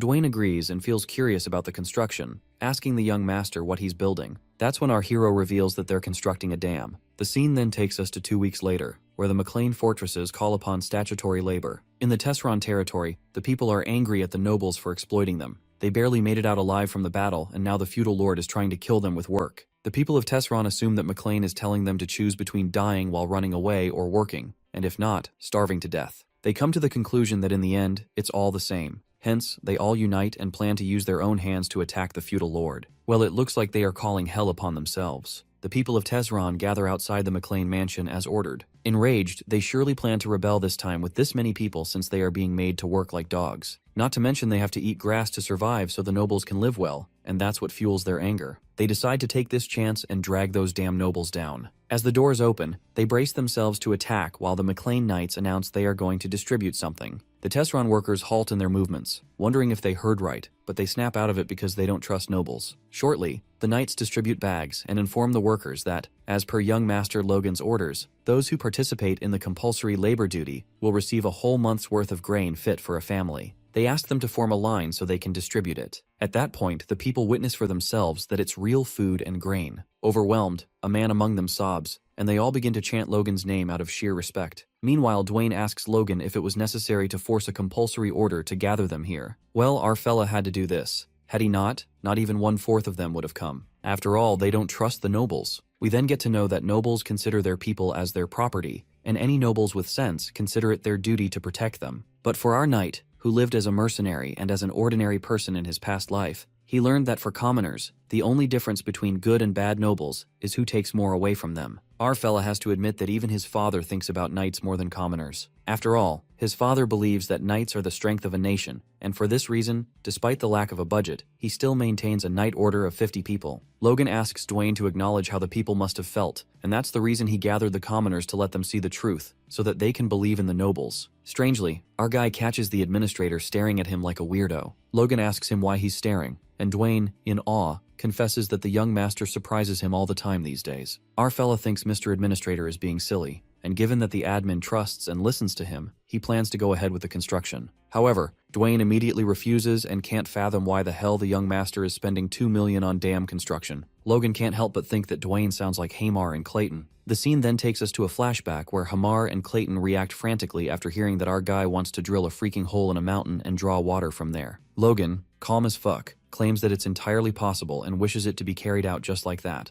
Our fella elaborates that McLean's territory is surrounded by dense mountains and wastelands on all sides. It's a barren land, with shallow mountains on the north blocking the flow of the Luther River from turning south. Logan suggested creating a hole in the northern wild mountains to bring the river water through. Upon hearing this, the dwarf thinks it would be more convincing to tell them just to push down the mountains. But there's more to the plan. Our fella explains they'll make a tunnel connecting directly to the Luther River with a diameter of 30 meters. It's a construction method used in the western part of the continent. More specifically, it's called a dam. Our guy is thinking way ahead into the future and reckons that the dam is actually a flood control method that will become popular in the Empire 20 years from now. He's unsure about the exact principles of construction but believes that they have an expert-level dwarf and a fifth circle wizard. So, if they both successfully complete the construction, they can turn the wastelands of Western McLean into arable plains. While Clayton tries to oppose, Hamar, being an overconfident lunatic as usual, suggests that they'll need to choose a location and consider all the water levels and channels. The dwarf conjectures that in order to avoid the tunnel collapsing, they'll need to construct an arch structure, and for that, they'll need the help of the mages. Clayton asks the dumbfuck dwarf if that's even possible, and that's when the dwarf realizes that he freaking spoke his mind. Meanwhile, our guy smirks maliciously, knowing it's possible. The poor dwarf tries to dodge the trouble, reasoning that he's busy with other work, but Logan assures him that for this very reason, he's prepared magic scrolls and mages. With that, our fella leaves it up to Hamar to find the right mountain, while the dwarf realizes too late that something was off when Logan was treating him to something delicious out of nowhere. After that, they find the mountain and Clayton, the mage, emits his mana. The Tesseron workers are impressed by his magic and believe that they won't be in danger since the young master is also there. Just then, Hamar yells at the mage to begin,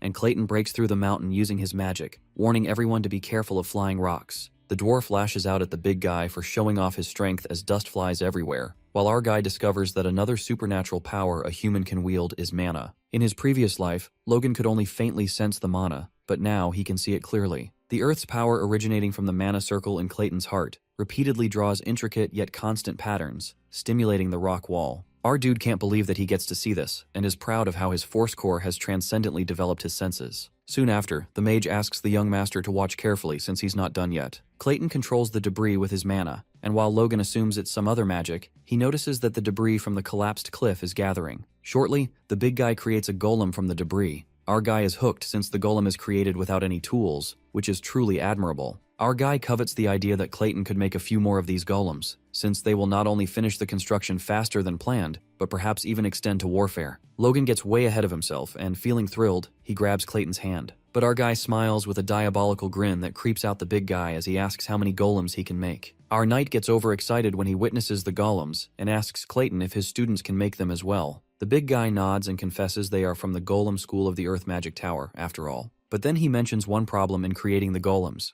The spell formula for creating a golem's mana core is only possible at the fifth circle. Hence, his disciples need mana stones. And even with those, the golems they create will be very small and weak. Upon hearing this, our guy looks a bit disappointed. It is then revealed that a mana stone is a mineral as rare as mithril, imbued with natural energy, making it a rare ore. It cannot be produced artificially since it is mostly used for magical assistance or artifact creation. Plus, it is also quite expensive. Our guy presumes that mana stones aren't cost-effective, but he decides not to look at cost-effectiveness since they'll be facing war soon. Plus, if he can win by investing more money, that's good enough. Logan then asks the mage if mana stones will make the golem stronger, to which Clayton answers that they improve strength and speed, and both would last many times longer. But there's a catch. The big guy claims that he'll be needing highest grade mana stones as a fifth circle mage, leaving our boy broken as fuck. Clayton looks at the young master, who freezes after hearing the cost. The big guy involuntarily feels the need to explain himself and states that he's fine using low-grade mana stones that can last for 24 hours. Logan reckons that although a low-grade mana stone costs about the same as a piece of gold, making the cost-to-benefit ratio low, for a short war like the last one between the fiefs, it could easily bring much greater results. He seems to like the idea, while Clayton grumbles and decides to keep up with this crazy bastard, only because he himself is a member of the Magic Tower. Later, after the mages create the golems, Dwayne is freaked out to see the monsters as they're destroying the McLean territory. But Logan clarifies that the golem is just digging a tunnel, Regardless, the administrator rushes back to report this idiotic behavior to the patriarch. The young master then calls out the dwarf, Hamar, and tells him to take all the workers for the water channel, as there's no need to leave any for the tunnel construction since the golem alone is enough. Hamar calls out all the grown-up workers and tells them to stop being scared of the golem, get their tools, and get to work. Our guy then narrates that there are 3 constructions underway. First, the tunnel and the dam.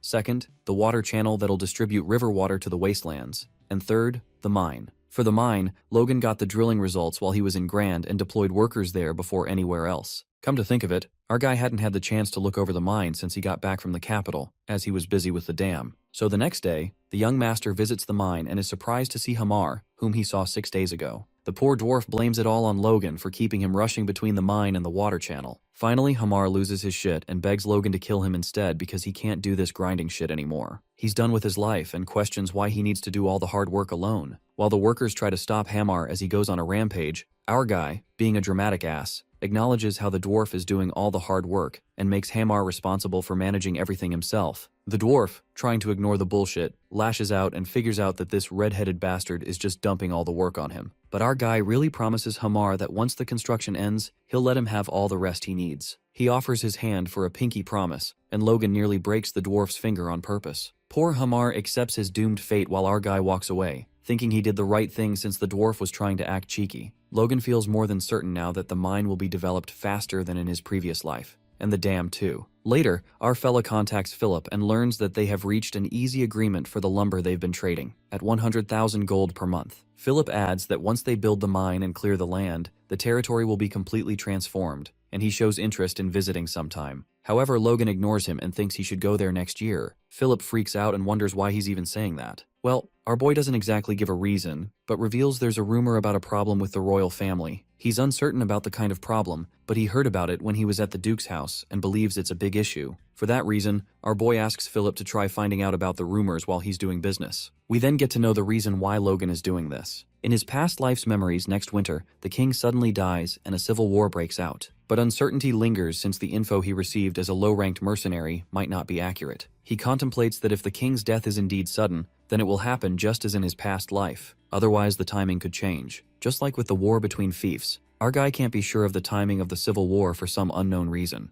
Only then can they start preparing accordingly. He is determined that the McLean family will turn the kingdom's order upside down in the war. Soon after, Logan commands Philip to set aside the remaining budget as emergency funds and buy as many weapons and armor as they can, enough to arm 1,500 men. Philip is panicked at the amount, as he thought McLean had fewer than 100 knights. That's when our fella clears up that the weapons are not for knights, but for soldiers. In the next moment, Philip screams in disbelief, asking if he has lost his mind, since no one fully arms regular soldiers in war. While the boy thinks he's wasting money, Logan low-key agrees that it's strange, but he recalls that too many of their territory's people died in the last war. Because of that, the expected output of their territory drastically decreased, so he feels they need to minimize conscription and maximize the strength of their knights and regular soldiers. So arming the most vulnerable regular soldiers is part of the plan. As poor Philip looks troubled, Logan tries to reassure him that they've never done anything wrong before. Shortly, the boy agrees to find out about the rumors and trusts the young master's plan. Logan's plan needs to be smooth sailing, from securing funds through the mine, ensuring food supply with the dam, to improving the soldiers' armament. Everything's going as planned. Later, our guy is bombarded with hundreds of documents to read, assigned by Administrator Dwayne. Our guy looks traumatized after looking at the documents for too long, while Dwayne makes fun of Logan and asks him if he thought acting as a lord would end with a day or two of work. Our fella states that he's seen his father work too much, and that's when Dwayne reveals that he handles most of the patriarch's work anyway. Flabbergasted, Logan wonders why the hell he's dumping all the work on him then. The admin believes that our guy, being a successor, should thoroughly understand the affairs of the territory, to which Logan bluntly confesses that he's not the successor. Suddenly, Kai rushes in hysterically and reports an urgent matter about Hamar being trapped in a collapsed mine. Kaisolan reveals that one of the mine tunnels has collapsed, and while our guy frantically questions the extent of the damage and Hamar's location, the mercenary reports that over 50 meters of the tunnel collapsed, so they haven't pinpointed the location of the dwarf yet. Our guy leaves immediately while Dwayne, simmering with anger, questions where the hell a mine came from. Shortly, Logan arrives at the mine and learns the incident took place in the deepest tunnel. Without reluctance, our guy rushes in and spots the mine specialists near the collapse. Using his force, he places a hand on the rock and analyzes that Hamar and 10 workers are trapped under the rubble. He concludes that they avoided the worst of it, but there are many casualties. The specialist freaks out and wonders how Logan knows all that. But that's not important. Our red-headed fella asks the old man how long it will take to rescue them. The old man deduces that clearing all the collapsed rocks will take at least 3 days, assuming things go well. But Logan presumes that even the sturdiest dwarf can't last long under rocks with injuries and plans to rescue them as soon as possible. In that case, our fella seems to have no choice, so he calls for the Fifth Circle mage and his disciples to rescue Hamar and the workers trapped in the mine, assuring them they'll be compensated. Mr. Clayton is shocked to know there was a mine and realizes why Hamar was going back and forth between the mine and the dam. The big guy agrees to help the people in danger, and Logan makes sure to repay the favor. Thoughts flood Clayton's mind and he finally understands why Logan bought a destructive magic scroll and never used it. He was hiding a mine. He assumes that since it was kept secret it must be valuable, and is unsettled to think that the young master revealed such a secret to him just to save a slave and some workers. Nonetheless, they arrive at the mine, and the Fifth Circle mage holds up the tunnel with his mana, while he instructs his disciples to use golems to clear the rocks. Our fella notices mana stones in the disciples' hands as the mages create golems out of the collapsed rocks. Logan truly admires how the mages cleared several meters of rock just by making golems, while Clayton asks them to hurry up since they don't know what situation the workers are in. As the golems and the workers carry away rocks, Clayton witnesses Logan, a noble, carrying rocks himself to save those of lower status. He wouldn't believe it if he hadn't seen it with his own eyes. Momentarily, the mine specialist finds Hamar and the workers. Our guy checks on them and sees that they have fainted from shock, but luckily their injuries are minor. The injured workers are then carried out by the golems. Later, at the infirmary, Hamar reveals that he dozed off while using the destruction scroll since he's been overworking himself lately. The dwarf assures the young master that construction can resume soon, but our guy tells him not to worry about it and to rest until he's fully recovered. As the dwarf insists that the work isn't hard and he can push through it in a day, he processes Logan's words and realizes he actually wants him to rest. Our knight asks him if he's going to be fine without rest. Hamar hysterically claims that he'll rest at all costs. Logan finds it unbelievable that in just 2 hours, they completed the rescue operation and saved everyone through magic. On the contrary, Clayton waits for the young master and loudly expresses that he wants Logan to have a truly wonderful mine. Bewildered, our fellow presumes that the big guy might have figured out it's a gold mine, which makes sense since he's an earth mage. He believes it would be troublesome if the word gets out, wondering if Clayton will keep it a secret. Just then, the big guy curiously asks Logan why he went so far as to reveal the hidden mine and ask for help. Keeping his thoughts to himself, Logan saved Hamar because there's no one who can replace him at the moment. It was worth saving him even if he had to take some risks. Without Hamar, the mine development would have been delayed, which could disrupt future plans as well. Also, Logan declares that if he can't protect his own people, then there would be no one left around him. After listening to this, Clayton, out of nowhere, asks Master Logan if he would like to have a magic tower in his territory. While our boy freaks out, the big guy believes it's time to do his own thing, adding that this territory seems capable of supporting a small magic tower. Looking at him, Logan presumes the big guy isn't joking and can't believe his territory might have a magic tower. With that, our dude excitedly confesses that it would be fantastic and asks Clayton if his disciples will be moving here, inquiring how much support he needs. The mage, in love with the young master's kindness, states that his disciples will surely move here, and for support, asks Logan to provide what's necessary because he trusts his character and ability. In the meantime, our boy drools over the idea, while Hamar annoyingly asks the mage if he's hit his head too, trying to warn the poor big guy of Logan's diabolical plans. 1 week later, we see Hamar fully recovered as he decides to resume the construction and reports to Logan. He's determined to try his best to make up for the delay, and as soon as he leaves, Dwayne appears out of the blue and threatens our young master to tell him about the mine. He bombards him with questions like since when he has been secretly developing a mine without him knowing. The red-headed guy apologizes, claiming that it slipped his mind and the fat dude is in disbelief, wondering how is that even possible. He wonders why he's been hiding it so tightly and questions if it's an iron mine or copper. Logan breaks it to him that it's a gold mine and Dwayne at first assumes it's a joke, which offends Logan, who questions what's wrong with him having a gold mine. He reveals that the gold mine is expected to generate around 100 million gold per year and wonders why he'd joke about something like this. Silence takes over the room and the paunchy fella enters into a trance and drops to the ground. Our main character tries to snap him out of it while despite a minor accident, the plan proceeds smoothly, much faster than he anticipated.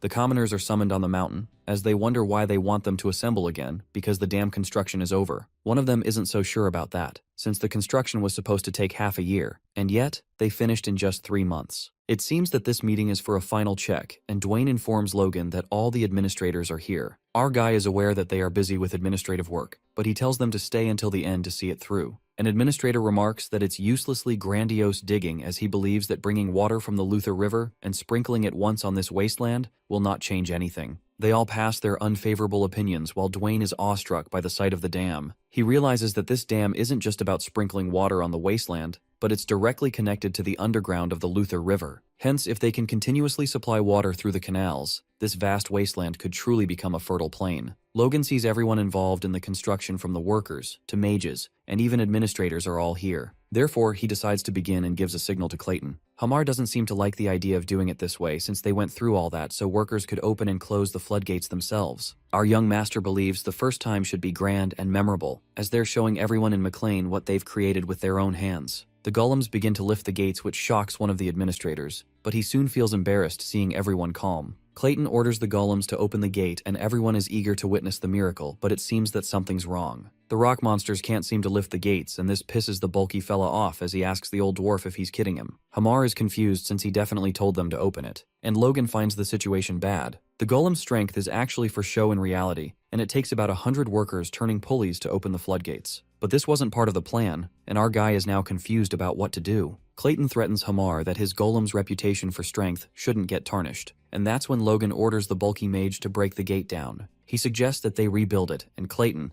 as per his command, breaks and opens the gate. The broken gates are now flooded with fresh water and everyone is in pure awe. They celebrate their little achievement while our hero is busy thinking about how this will solve the problem of food during the Civil War. When Dwayne hops onto him, wailing as he admits that he was so wrong, Logan tells him it's okay and wonders why a big man like him is crying. That's when he hears Hamar, who's heartbroken as he thinks about how long it will take to rebuild the floodgate. Clayton offers to help him, and our boy lets him know that they don't need the gate urgently and declares that he can take a week off. He lets the old dwarf know that he will get another long vacation after they finish the mine construction. The red-headed guy knows that they will be busy again soon since many farmers will come to reclaim the now fertile land. But it will be hard for the farmers to travel from the city to the plains every day. Hence, they'll build a totally new village for them to live in. He calls out Hamar but stops when he realizes that he shouldn't ask like this. Instead, he implies that construction is difficult even for the old dwarf, and confesses that he's never heard of dwarves being good at construction after all. This triggers Hamar, who questions what he's talking about because after weapon making, construction is what dwarves do. Logan pretends to be impressed, but the dwarf lets him know that even if he praised him, he won't get anything out of him and wonders why he's asking about construction all of a sudden. Our man states that he was just curious, while in his mind, he tells him to laugh all he wants because once he's done, the thrilling experience of house construction awaits. Logan grabs everyone's attention, calling them out, because when he promised to open the floodgates, he made two promises to the workers. First is that anyone can cultivate the new McLean Plains, and secondly, they will receive tenant rights equivalent to their labor, and taxes will only be 30%. The workers look at him pleased, as they still can't process that they have a river now, and that their territory is really changing. Our young master knew if he announced it like this, even the vassals wouldn't be able to oppose it. 4 weeks later, we see Logan praising Hamar while he scans the completed village layout and a model house. He never thought he'd take the job seriously when he came by a few weeks ago, which makes our guy realize that the old dwarf hesitates at first, but once he starts the job, he does a good job. He observes the layout of the roads in a cross pattern and places houses of the same size at regular intervals, creating communal wells and toilets in each section and building sewers to dispose of waste outside the village. Logan also put down the planned city in his previous life as best as he could remember and believes with this, they can successfully establish the large settlement, McLean Town. For now, he keeps his goal to have half of the territory's population, and his thoughts are interrupted when he smells Rick's stench. He asks him why he stinks and he blames it on him, complaining why the hell is that drug selling so well, and if it weren't for that, he wouldn't be suffering like this. Just then, Dwayne rushes into his room without knocking and reveals that Dwarf Hamar just sent word that they can start mining the gold now. Hamar displays the rare gold nugget from the mine and states that usually, one has to extract small amounts from the minerals, but they've already found this. Logan and Dwayne admire the gold with pure awe and applaud the old dwarf, who just wants to rest. The red-headed guy wonders how much they can mine from now on, and Hamar reveals that they can mine about 1 ton of gold per month, as predicted. And even with a low estimate, he calculates that it should last for 10 years and questions if he can rest now. Our main character reminds him that they've just started the town construction, hence they need more crossbows, and the knights need new weapons and wonders if that's possible. Hamar descends to the ground as a response, and while Dwayne is busy blabbering about the treasure of their territory, Logan is thinking hard. He realizes that there's still a lot of work left to do, but understands that the old dwarf really needs a break. He considers recruiting another dwarf later, and declares that he will be giving him a break, but a month seems too long to him. But before he could finish, Hamar runs off, saying that he's going to sleep for a month. Our fella wonders what's wrong with him, confused if he awakened with force or something.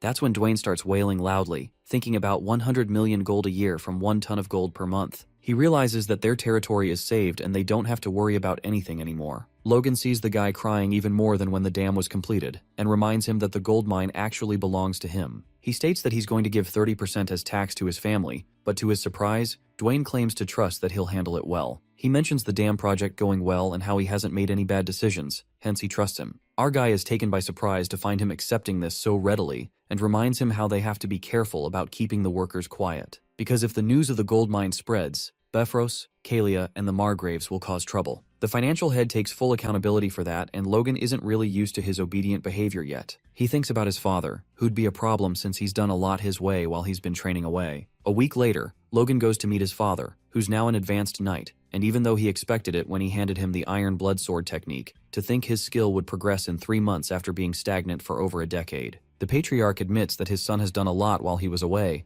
and just as our young master thought it's something bad, he mentions the flowing water through this wasteland. Patrick finds it a true blessing. With him reaching a higher level and even the transformation of this wasteland, he believes it's all thanks to Logan. He declares that he's far better than he is, and our boy feels shy, admitting that's only based on recent achievements. But his father lets him know what he's accomplished in 3 months is better than what he's done in 30 years. He confesses that he's blessed to have such a son and thanks him. Our guy couldn't feel more honored when the patriarch proposes to entrust all the lord duties to him since he's going to focus only on the knight training order. Logan is taken aback and tries to object, saying that he doesn't plan on becoming the lord, and that's when his father reveals something to him. Patrick reveals that he's realized it during the training, and it's that he's grown old. And even though he managed to grasp the basics of the iron blood sword technique he gave him, he couldn't master the secret techniques at all. He thinks if he had learned the secret technique when he was younger, when his force had just awakened, it might have been possible. But with his current force, which has already formed its own flow after all these years, he believes it's impossible to even create a core. As Patrick gave up on that, he thought it's now the time for young people like Logan and Ranyan, not him. He's thankful that he could finally take a break through the barrier that had blocked him for years. Now he wants to step back and be a guide who opens the path for him. Our guy knows he now has no choice and agrees to his father's orders. The patriarch addresses his wife, who had been standing there the whole time, and implies that she helps Logan to make sure he fulfills his role properly. The stepmother just nods, and the red-headed guy is shoved towards her by his father. She lets out that the achievements he has shown are enough to prove that he's capable of being the successor, addressing him formally. She now only wishes for Ranyan's success, and admits that's the only reason she clashed with him before. Logan apologizes, but his stepmother stops him from doing so, saying that she should be the one to apologize. She apologizes and blames her narrow-mindedness, hoping that he can be generous and understanding.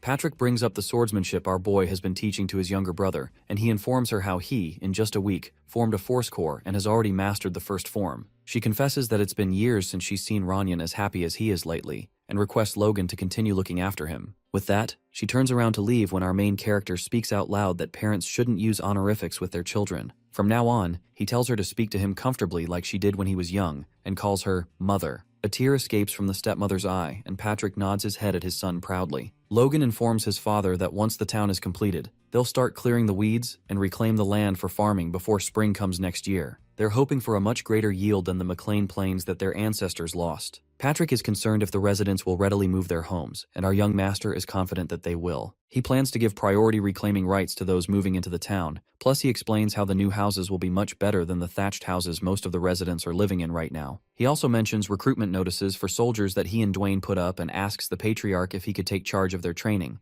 If they become regular soldiers later, the head of McLean praises his son for doing a great job. However, on the other hand, he finds the soldiers hopeless. He questions since when they have 2 knight orders because of the McLean Knights and those who defected from Tesseron after losing the war between fiefs. They've been part of the same knight order for a while, yet they still act like they're on opposite sides. Patrick understands that it's hard for them to get close to someone they once fought to the death with. But he thought they'd find their way, realizing what the duty of a knight is. He states that the reason for that is because they have no hunger at all, and confesses that he's been training to death to become stronger, and his son is running around tirelessly for their territory, while the so-called knights are fighting over their pride like children. The patriarch admits that he's been far too neglectful of them all and blames himself for it. This awakens something in the knights as they desperately hope for their commander to do something about this. And that's when Heinkel calls out the patriarch, admiring that he's in much better spirits and wonders if it's because he became an advanced knight. Patrick decides to straighten out those attitudes first and pulls out his sword, wanting them to feel and learn the swordsmanship firsthand. He assumes if they're grilled like dogs, they won't have time for silly thoughts, and is determined to make sure he disciplines them and hands over a proper night order to Logan. Later, we see Dwayne delightfully signing the documents. In his 20 years in administration, he never knew signing documents without worrying about the budget could make him this happy. He spots other administrators criticizing our young master's way of managing the budget and defends him, saying that he must have his reasons. He wonders why they are questioning him and tells them to just do as he says, and that's when he comes across a document which shocks him to the core. He calls out Logan and raises a question about what he's planning to do with 10 million gold worth of gold bars. The red-headed guy lets him know that he's going to buy mithril, about 100 kilograms. He forces him to just sign it, reminding him of how he said he trusted him. Dwayne refuses to do that, and asks him again about what he's planning to do by buying something 1,000 times more expensive than gold. Afterwards, we see Philip talking to Logan through the globe as he inquires if he's buying mithril for the knight's war equipment, and states that it is impossible. He reveals that mithril isn't something he can buy just because he has money. It's a metal that contains mana, has 10 times the strength of steel, and only a third of the weight, often called the silver of gods. Claude clarifies that he can't just buy something like that even if he's rich, since even the wealthy can't obtain it. He adds that for such a large purchase, such as a 100 kil guy, he needs not only money, but also power. Logan assures him that if it's power he needs, he has a good idea for it. The next thing we see is the Duke's residence, where the receptionist just receives a message from some countryside region, McLean, as he wonders where that is.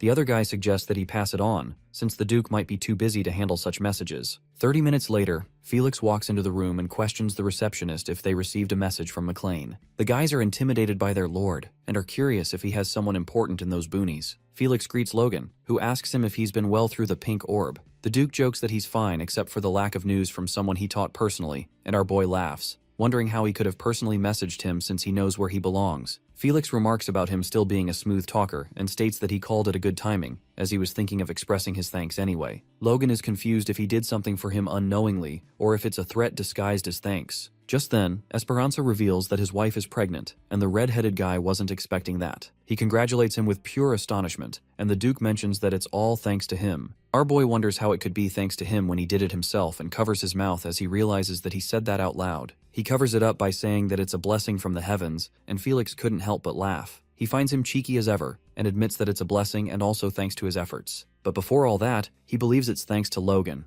and acknowledges that he's truly grateful. The Duke suggests that he come to the capital when the child is born since his wife wants to thank him personally. And while he's here, he declares to teach him the next technique too. Our young master is taken by surprise, and Felix wonders if he doesn't want it, to which he respectfully refuses and thanks him. After the Duke's business is done, he asks him why he contacted him, and Logan requests him to help him get some mithril. He clarifies that he needs around 100 kigyu for making equipment for the knights. Felix is kinda surprised and guesses that he needs power, to which Logan nods his head. The greatest swordsman is curious if he made that much money, and teases that the medicine must really be something. He reveals that he doesn't even spend that much on his knights, and admits that he underestimated his generosity. He finds him quite extraordinary while our hero feels like the misunderstanding is getting bigger and bigger. The Duke claims to take care of it personally, and instructs him to make sure to attend the party when the child is born. Plus, he tells him to call him teacher instead of those distant-feeling titles, and with that, he disconnects. Logan squeals out of joy and feels great to be the disciple of the great sword Duke. He was only going to ask him for a small favor, but he handed him the golden rope. He decides to go to Hamar right now and talk about the mithril equipment, but then remembers that he's on a vacation.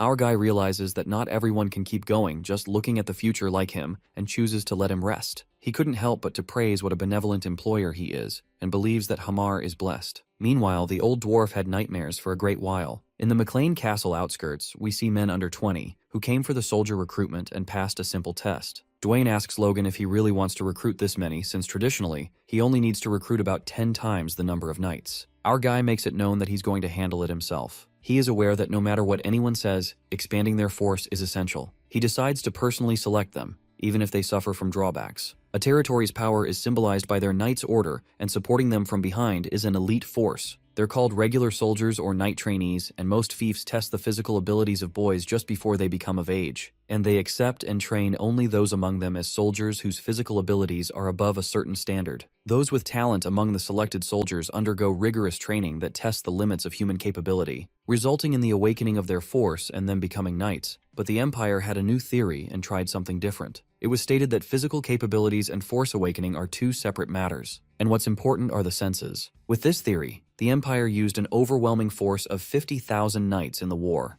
to crush its neighboring countries 9 years later. They gather all existing soldiers and select from them again to form a trainee knight unit. By doing this, Logan believes that the Grandia Civil War, which is about a year away, might be tough to handle, but they'll have a strong force against the Empire's invasion in 9 years. Our young master wishes to gather people over the age of 22, but then realizes that there wouldn't be enough manpower for the upcoming town construction. Another administrator silences the soon-to-be knights as the red-headed guy walks in. Logan asks him about how they picked out soldiers before, and it's revealed that they just had them all run and selected them in the order they finished. Our guy now understands the reason the number of knights has barely increased is the crude method based solely on physical strength. He instructs the supervisor to select those with good eyesight, good hearing, and quick reaction times. The first test is that the trainees have to walk until they can see the picture and stop the moment they see it. One of them remarks that it's a weird picture and the other tries to flatter our boy, shouting out loud that he's very handsome. Logan declares to get rid of that kid since they don't want flattery right from the start. The drawing is of a hen, made by Dwayne,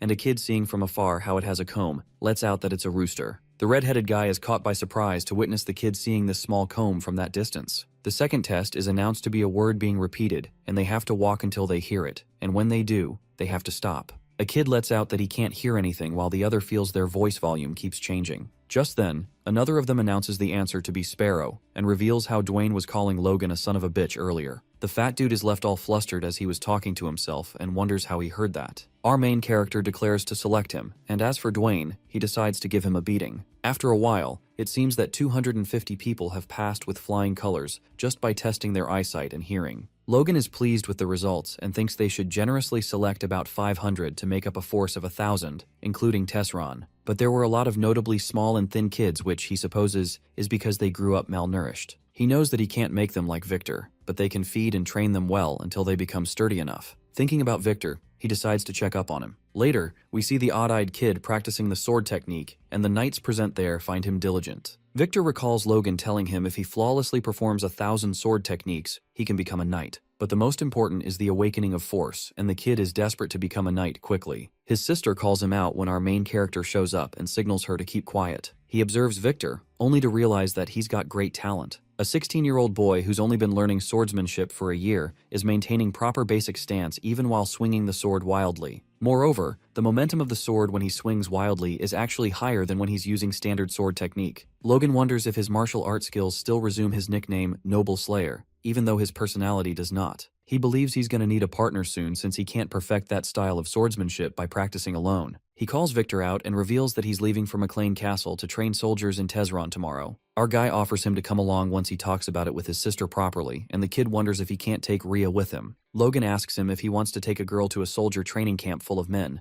but he persists on taking her with him. The red-headed guy is kinda annoyed since he's usually mature but turns into a child whenever a matter involves his sister. He has no choice but to agree. However, he warns Victor that if anything goes wrong, he's fully responsible. The odd-eyed kid is determined to take good care of her, and that's when it's asked of him if his sister is that precious to him. The kid reveals that she's his only family, and their parents died because of him. He believes he's the reason his sister has no parents, and that's why he feels the need to protect her, his only remaining family. A few days later, at the Tesron Castle, we see Kaizalan instructing the trainees to do 5 laps around the castle wall. He lets them know the last 100 to finish will do 2 more laps and intimidates them, commanding them to start running. Just then, Logan shows up and admits that having experienced people is really great. He teases Kai by saying he suits the role of being a drill sergeant. The commander reveals that he's accepted his offer to renew his contract since he's treating him like a knight, and acknowledges that he seems to suit his job well. Kaisolan expresses shock about him offering to renew contracts of the other mercenaries as well, and Logan lets him know that he can't have the crossbows information leaking out. Kai wonders if he's planning to start a war within 2 years, and our boy assures him that he's not some warmonger.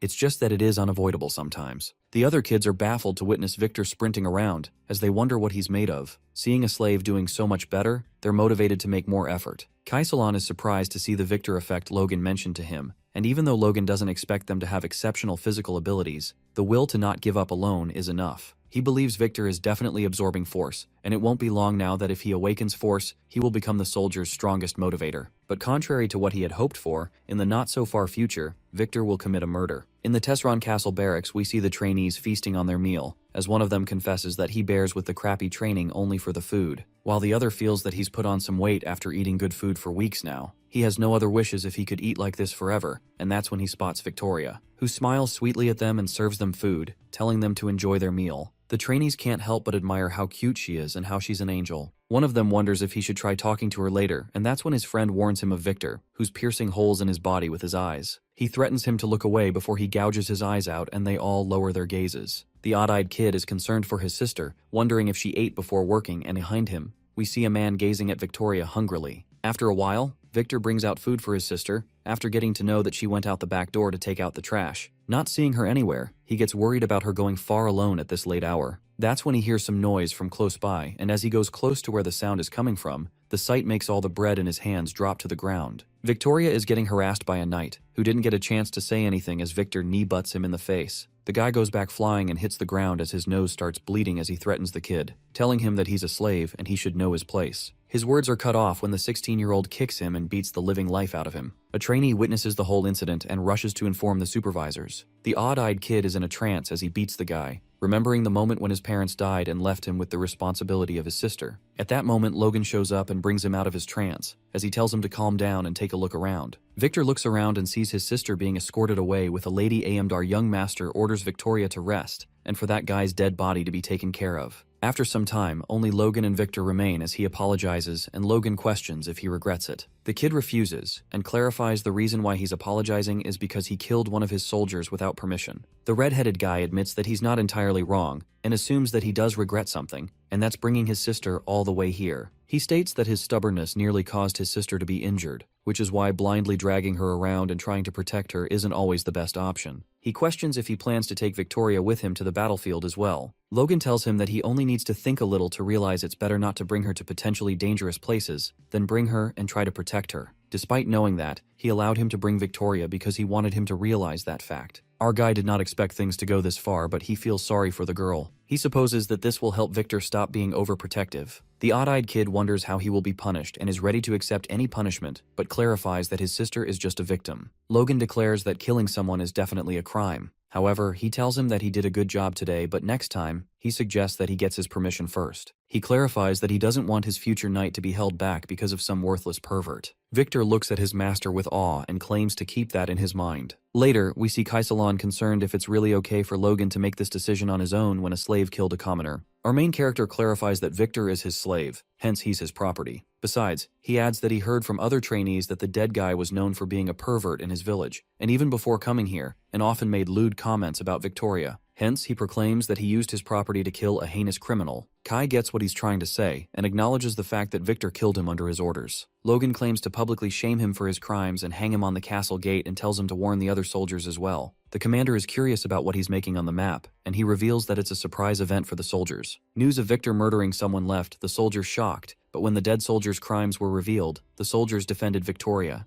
The incident was wrapped up quite simply, and time flew by quickly. And 3 months later, it's already the new year. Kai believes time flies as he realizes that it's been 2 years since he and Logan first met. The training period of 90 days with initial numbers of trainees being 1,000, from which 12 of them failed, 1 died, and 987 got the basic training, resulted in the trainees not falling anymore, and Kaisalon believes only those with a certain level of stamina and perseverance remain. The basic training is almost complete, plus Logan asked Hamar to make an extra 400 crossbows. And even though they're not enough to equip all soldiers, he thinks this should be enough to conduct joint combat training. Patrick shows up and agrees with him, suggesting that the forest at the mountain range should be good enough. He thinks it's time that their knights will need practical training soon, and this makes Logan curious if they've already mastered the Iron Blood technique. The Patriarch reveals that they've all learned the basics and believed that true proficiency comes with real combat. Our young master couldn't agree more with his father as he makes an evil face. Kai witnesses them both in that form and realizes that they have tough times ahead. A few days later, in the forest below the southern mountain range of McLean, everyone is present, including the head, knights, soldiers, and young masters. Patrick commands the knights to draw their swords, steady their breath, and strike. And as a result, each knight manages to cut through a huge tree in one strike. They see months of their training paying off and are pleased with the outcomes, wondering if this is the true power of the Iron Blood sword.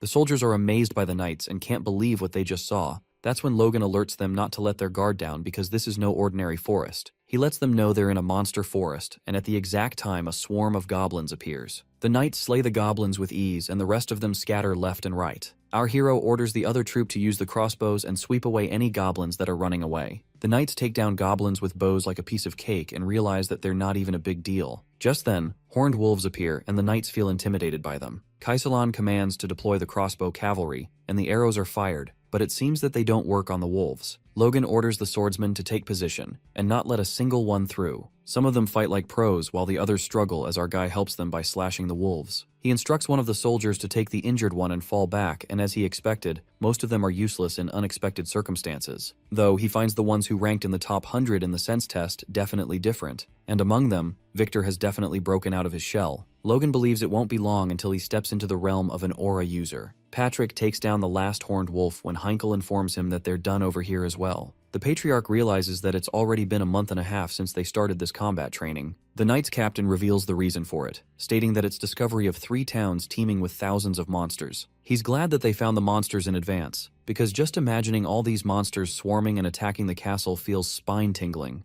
Heinkel is curious if the young master predicted this as well, and Patrick doesn't seem so sure about it. Logan, on the other hand, orders everyone to hang in there a bit longer as they just have to cut down these trees. He tells them to carefully move the fallen trees to the town construction site so they don't get damaged. The Knights don't look very pleased as they've been cutting down trees and monsters for a month and a half now, and it's killing them. Our boy is delighted that these treasured trees were unused because of the monsters, and laughs evilly as he realizes that he gets to train the soldiers and acquire timber for the town, killing 2 birds with 1 stone. There were more monsters than expected, hence it took a bit longer, but thanks to that, they got a lot of information too. In the census tests, some of the cadets ranked 200 to 500 were absorbing force, albeit weakly. Those who swung their swords desperately to survive in any situation, and those with particularly strong survival instincts. Logan assumes that maybe Force Awakening requires a 6th sense, survival instinct, or even fighting spirit. He believes that if they achieve the expected results in the Grandia Civil War this winter, they can rapidly increase their forces for the war with the Empire as well. Our guy laughs as he thinks about it, making Hamar curious about him. As the dwarf asks the reason behind that cunning laugh, Logan changes the subject, saying that now that they have enough timber, they need to complete McLean Town. He asks the old dwarf if he can finish before the cultivation season, as there's 1 month left until spring.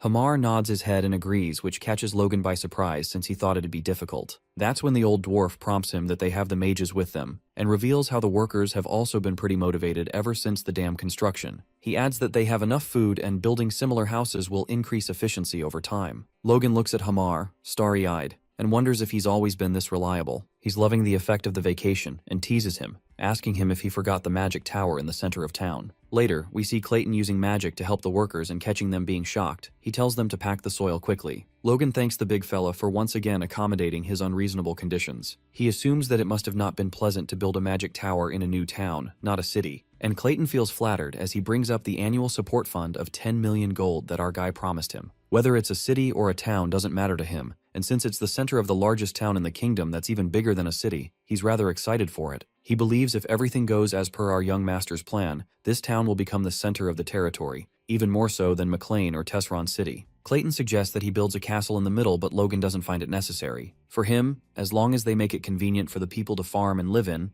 it's good enough. The big guy thinks since it's a large town, many people will gather, and there will be a higher risk of them rebelling. But the red-headed guy is confident that won't happen if they don't exploit the people. This impresses Clayton even more as he lets out that no matter what, he's going to vote for him. He asks him if he's sure these earthen walls are good enough, wondering what if this place gets invaded. Logan thinks they're good enough because he won't allow this place to ever become a battlefield, as he plans on invading someone else before that happens. The big guy honors that he truly cares for his people's livelihood, but he doesn't think it's anything as compared to his care for his disciples. Later, we see Logan practicing the sword technique as he pierces a hole in not only the boulder, but even the trees behind it. He uses the second form of the divine sword secrets, Killer Iron Slash, a small but powerful strike that can even penetrate steel. The territory is also developing smoothly, and our guy is determined to be stronger. Time flew by quickly, and in 2 months, McLean Town was complete, and soon after came early summer, where we witnessed Dwayne reporting about the town's land reclamation proceeding smoothly. He reveals that they're a bit short on manpower for the size of land, and Logan mentions the refugees coming lately after hearing the rumors. He instructs to accept all of them to make up for it when he suddenly remembers Hamar. It's revealed that he's still on vacation, and it seems that he took a rather long one this time, hence it'll be a while before he returns. Logan is pissed, wondering if he gave him too much time, but with the town construction and additional crossbows production, he realizes it's fine.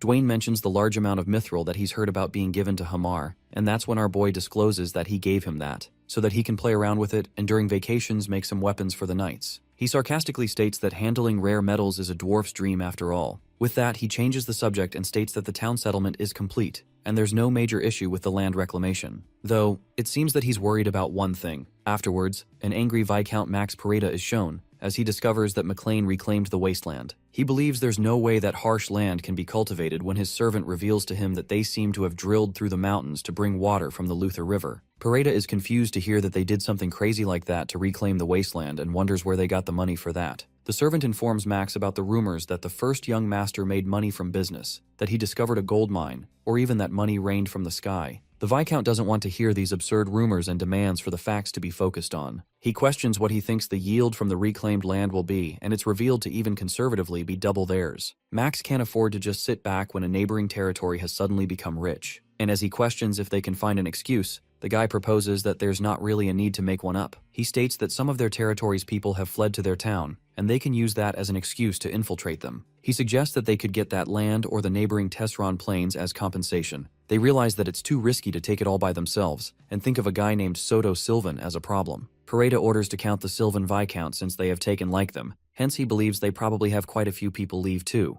It looks like the two Viscounts will unite and take over McLean. Logan informs his father that they've selected around 300 particularly talented recruits, and that they're training them separately without any assignments. Patrick asks him if he means that there are 300 recruits worthy of becoming knights. Logan lets out that it's what he believes, but Dwayne thinks that is quite a lot and Heinkel finds it an absurd number. Dumbfounded, he explains that even if he trained soldiers like mad for 10 years, only 1 in 100 would awaken their force, which makes it 10 knights out of 1,000 soldiers, but our young master is saying there's 300 of them. The red-headed guy declares that they will also maintain the current training system and continue to bring in more soldiers periodically every year. The fat guy is in utter disbelief, wondering why waste money like this in such peaceful times, and Patrick thinks that their family is currently in a period of significant development, hence excessive military expansion could provoke their neighboring territories. But Logan is aware that those people will provoke them even if they don't want to provoke them. Since McLean Town is now fully operational and the wilderness have turned into plains, he asks them if they think greedy people Sylvan and Pareda will stay quiet. He believes they have plenty of excuses, and this shocks Heinkel and Dwayne, who wonder if it's because of the refugees. Our young master makes them think about the number of refugees they received recently, and asks them how many of them do they think came from Pareda and Sylvan. He adds that if he were them, he'd use it as a perfect excuse, and that's when the fat dude snaps that if he foresaw this, he should have prevented it. The patriarch couldn't help but question if his son was aiming to start a war from the very beginning. Logan breaks it to his father that these are the enemies they need to deal with eventually, but everyone seems reluctant to accept his point of view. Just when Patrick doubts his decision of handing over his authority too quickly, a servant barges in the room and reports that Sylvan and Pareda have sent envoys. Our guy is all confident when he realizes that things have already begun and decides to discuss how they will be handling this moving forward. The scene shifts to the streets of McLean City, and the envoys seem to utterly fascinated by it. They observe the houses neatly arranged around a huge crossroad, and even though it doesn't have the sophisticated charm of a big city, it feels fresh in a rugged way. Moreover, the commoners look unusually clean and bright for such a place. The envoys find it definitely worth taking over, and one of them lets out the one who came out with this idea made quite a wonderful attempt. The soldier walking with them states that it's all thanks to the first young master. And this catches the guy by surprise since the first young master is barely 20 years old. He couldn't help but to confirm that this city was Logan's idea. And that's when the soldier starts yapping about how great their young master is all the way until they reach the castle. The envoys arrive at the castle, and seeing them looking so exhausted, the patriarch asks them if they're all right. One of them, referring to our boy, comments that he has truly splendid soldiers. The guy decides to get straight to the point, and since he can't keep all these people waiting, he demands the return of the escaped refugees for recurrence prevention and control over the Tesron plains, along with the southwestern part of the reclaimed wasteland, adjacent to Pareda. Logan knows that in order words, he means that they give up the entire castle and half of the developed land. He realizes that they're basically asking for war and gives his father an "I told you" look, to which his father nods and signals Heinkel. Heinkel, as the commander of knights, questions if Sylvan and Pareda wants to go to war with McLean right now. This brings out the patriotism in the knights as they order the envoys to get out of here. The guy states that they can't intimidate a messenger like this, and if they don't want war, he demands to have the knights retreat. Patrick declares the one trying to start a war is them, and clarifies that McLean does not fear war. The guy warns that McLean will be left with nothing but ashes and asks if they really want destruction. That's when Logan steps in and questions how can refugees fleeing tyranny be a bargaining chip. He lets out that they've forgotten their obligations as nobles, and commands the knight that there's no need to negotiate. The envoys are in disbelief, wondering if they're seriously going to war, and calls them crazy. Our young master steps down and warns them of their foul language against the ruler of the land, stating the ones out of their minds is them. He draws his sword as he approaches them, and the envoys call their guards for safety, but all of them are taken down by Logan in a jiffy. He lets them know that if they intend their sword on another's land, then they should be prepared to die as well, and despite the guy's warning, our man slashes his body, which forces the other guy to his knees. He claims to convey each and everything to his lord and begs for forgiveness, and at last, Logan commands the knights to prepare for war. We then learn that the same day they cut down the envoy from Sylvan, House McLean sent out a message to the two Viscounties via magic communicator. Count Sylvan gets enraged when he gets to know his envoy has been killed by the McLeans, thinking they've gone mad. The servant reports to the Count that the McLeans demand compensation for the disrespect shown by envoys. The arrogant Sylvan believes those beggars have no fear now that their lives have gotten a bit better. Grinning, Soto Sylvan, in his deluded world, gets ahead of himself and deduces that the McLeans do not even have the troops to fight them head-on. Before that, he wishes to show them mercy one more time. The scene then takes us to Tesseron Castle Barracks, where Patrick and Logan McLean learn about Count Sylvan's demands, wanting their runaways brought back, on top of 10 million gold, and the Tesseron plains as compensation. Our guy is disappointed that this is all they had to say, not to mention they hurried to Tesseron as soon as they sent word. The Patriarch curiously asks Logan if there's a reason behind it and believes that the enemy is unaware, but their forces are strong enough to defeat the Viscount easily. That's when Logan opens up that they need to conquer Sylvan as quickly as possible, since the more strength they display, the less likely other territories are to provoke them. Our fella adds that they don't need to draft any more soldiers because if they take over Sylvan Castle quickly with their regular forces, Pareto won't be able to take action lightly. His father understands that it's all about how quickly they can conquer Sylvan and, in that moment, Kaizolan knocks on the door and reports that more than 1,000 soldiers and 300 mercenaries are ready, awaiting their command. As our boy asks if they are all armed properly, Kai assures the young master that they have armor, spears, crossbows, and horses as well, guaranteeing that their forces are stronger than any other. It is revealed that the McLeans have 5 times as many mounted crossbow units as they had during the Territory War, as well as the father and his soldiers, who have learned the Iron Blood Blade and become stronger. Contemplating, our hero does believe that they aren't going to lose even if Sylvan and Pareto were to fight them at the same time. But he manifests that now isn't the right time to make a move, because if they were to conquer both of the territories, they would end up with 5 castles altogether, which would make their territory on par with those of the Margraves.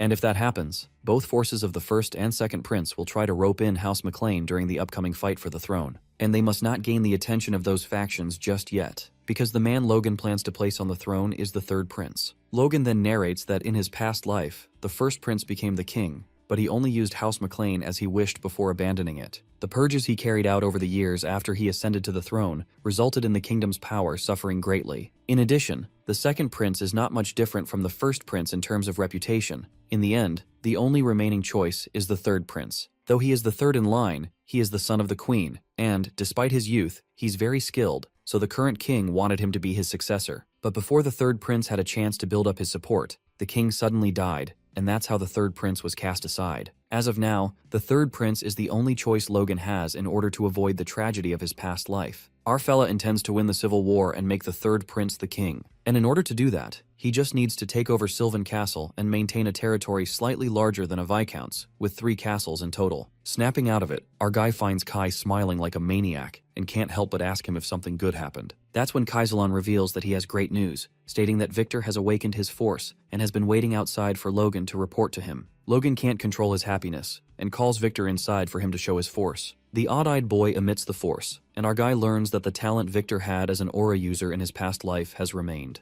Our fella praises the boy and hands him the slave contract, stating that they will not be needing it anymore, now that he will become a knight. Logan had known that Victor might succeed soon, but he decides to postpone his initiation as a knight until after this battle. The boy asks the reason, and Logan clarifies that he can't let someone who just reached knighthood go up against more experienced knights. Our guy assures the boy that he will burn the contract right away and understands that Victor is restless because he wants to cross swords with stronger opponents. But our guy has already picked out an opponent for him, and when the time comes, he'll let him fight as much as he wants. That opponent is his brother, Ronian. After that, Logan decides to send a reply to Sylvan stating that they question the validity of their complaints. But before that, the Patriarch asks him to put all the petty talk aside and spill what's in his heart. Grinning, our guy wants Sylvan to shut up and fight them. Shortly, the McLean army arrives at Soto Sylvan's territory, waving their flags. The knights standing on the roof spot the flame flags, and the McLean leaders dare Soto to come out and fight them. Meanwhile, Viscount Sylvan emerges in disbelief as McLean came unannounced and gets angry at them for underestimating him. Just then, the advanced knight of Sylvan, Callian,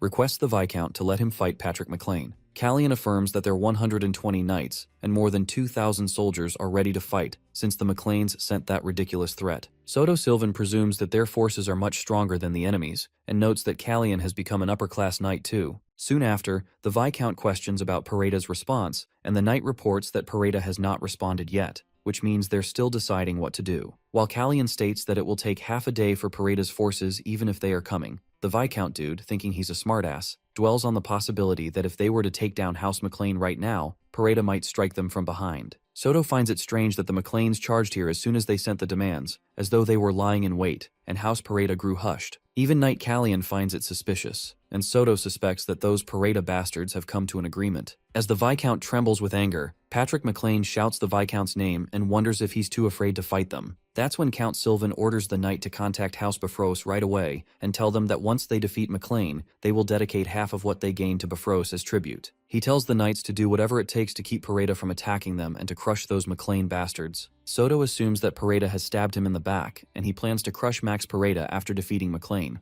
or so he thought. The McLean knight supposes that it's better to provide covering fire first before charging into the castle, but the Patriarch refuses, stating they can't do this just yet, and they can't have Viscount Sylvan escaping. Meanwhile, Logan agrees and, smirking, he's well aware that Sylvan's forces will come out soon as they think they're superior. Plus, our fella knows Soto Sylvan very well, that he can't stand being insulted. Upon hearing this, Heinkel is confused because, as far as he remembers, Master Logan has lived in McLean his whole life, wondering how the hell he knows Sylvan so well. Shortly, as anticipated, Sylvan's army marches out of the gates while the Patriarch looks at the 3,000 regular forces of the enemy that are 1.5 times the McLeans. Sylvan's strongest knight steps forward with his soldiers, but they witness the McLean army standing its ground, unbothered. Callian wonders if their opponents do not know how to count, calling them insolent. The high-ranking knight notices the McLean ragtag soldiers have decent armor, assuming that they did indeed make a lot of money. The blue-haired knight believes that Sylvan has the knights leading and cavalry supporting them, with all of them being in a standard formation.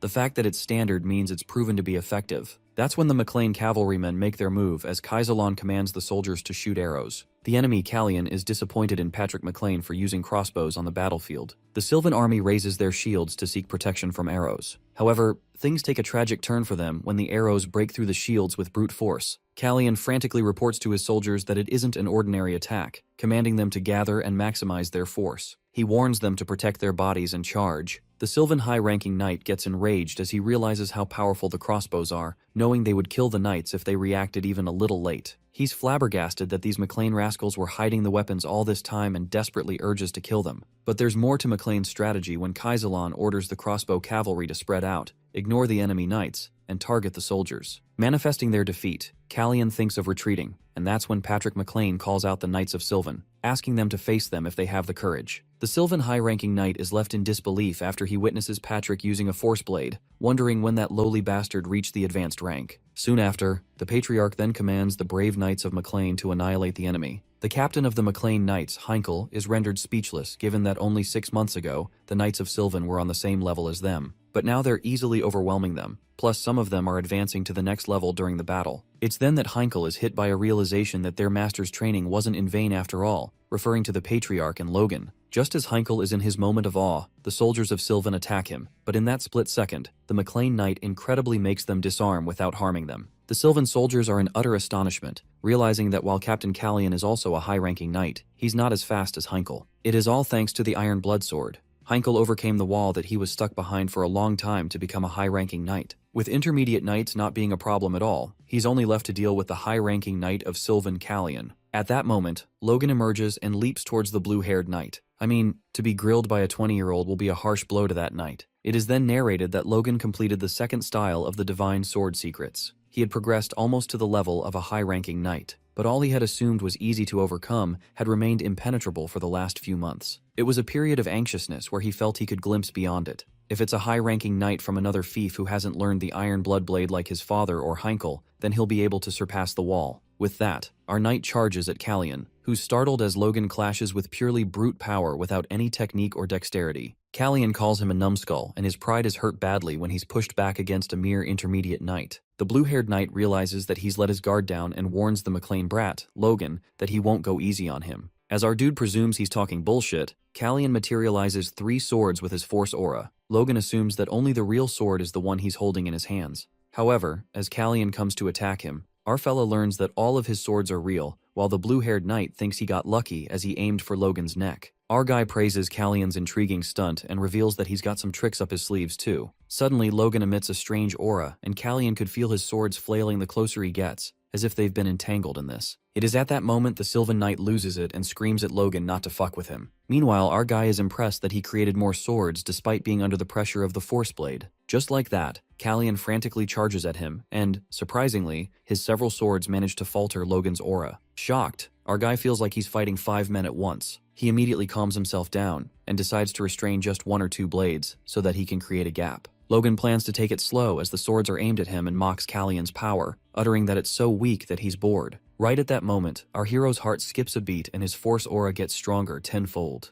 As the enemy knight is about to hit him, Logan exudes immense strength, slashing Callian. Wounded, the Sylvan Knight is thrown into inner turmoil after witnessing the McLean guy's speed, which far exceeded his at that moment. As Callian gets at something, our boy decides to give him a present for being his experience. Logan goes all out as his force cascades violently, and he makes a leap at Callian. He looks as flashy as possible to raise the morale of his troops and make the enemies disappear. It is at that moment that our hero activates the Divine Sword's secret first style, Rippling Divide, that obliterates everything in its path and burns Callian to ashes. As the Sylvan Knights witness their knight leader getting annihilated before their eyes, Logan McLean announces that he has slain the enemy's leader and they've captured Soto Sylvan. The Patriarch, who's fighting on the roof of the territory, states that they'll show mercy to those who throw down their weapons and kneel. Even our guy is surprised to see his father barging into the territory. With that, the Sylvan fief falls. Callian and 42 other knights died with 1,223 soldier casualties. On the contrary, the McLean Knights, Famez, and 5 other knights died with 0 soldier casualties. The battle that began in a day was wrapped up in a few hours, ending in an overwhelming victory for McLean. However, this victory would spark a larger war. The scene then switches to the Lord of the Southwest, who learns about Sylvan losing to McLean. His knight thinks he might be overstepping, but he suggests to the Lord that it's time for them to make a move. The scene then takes us to Sylvan's territory, where Patrick McLean gives Soto Sylvan one last chance,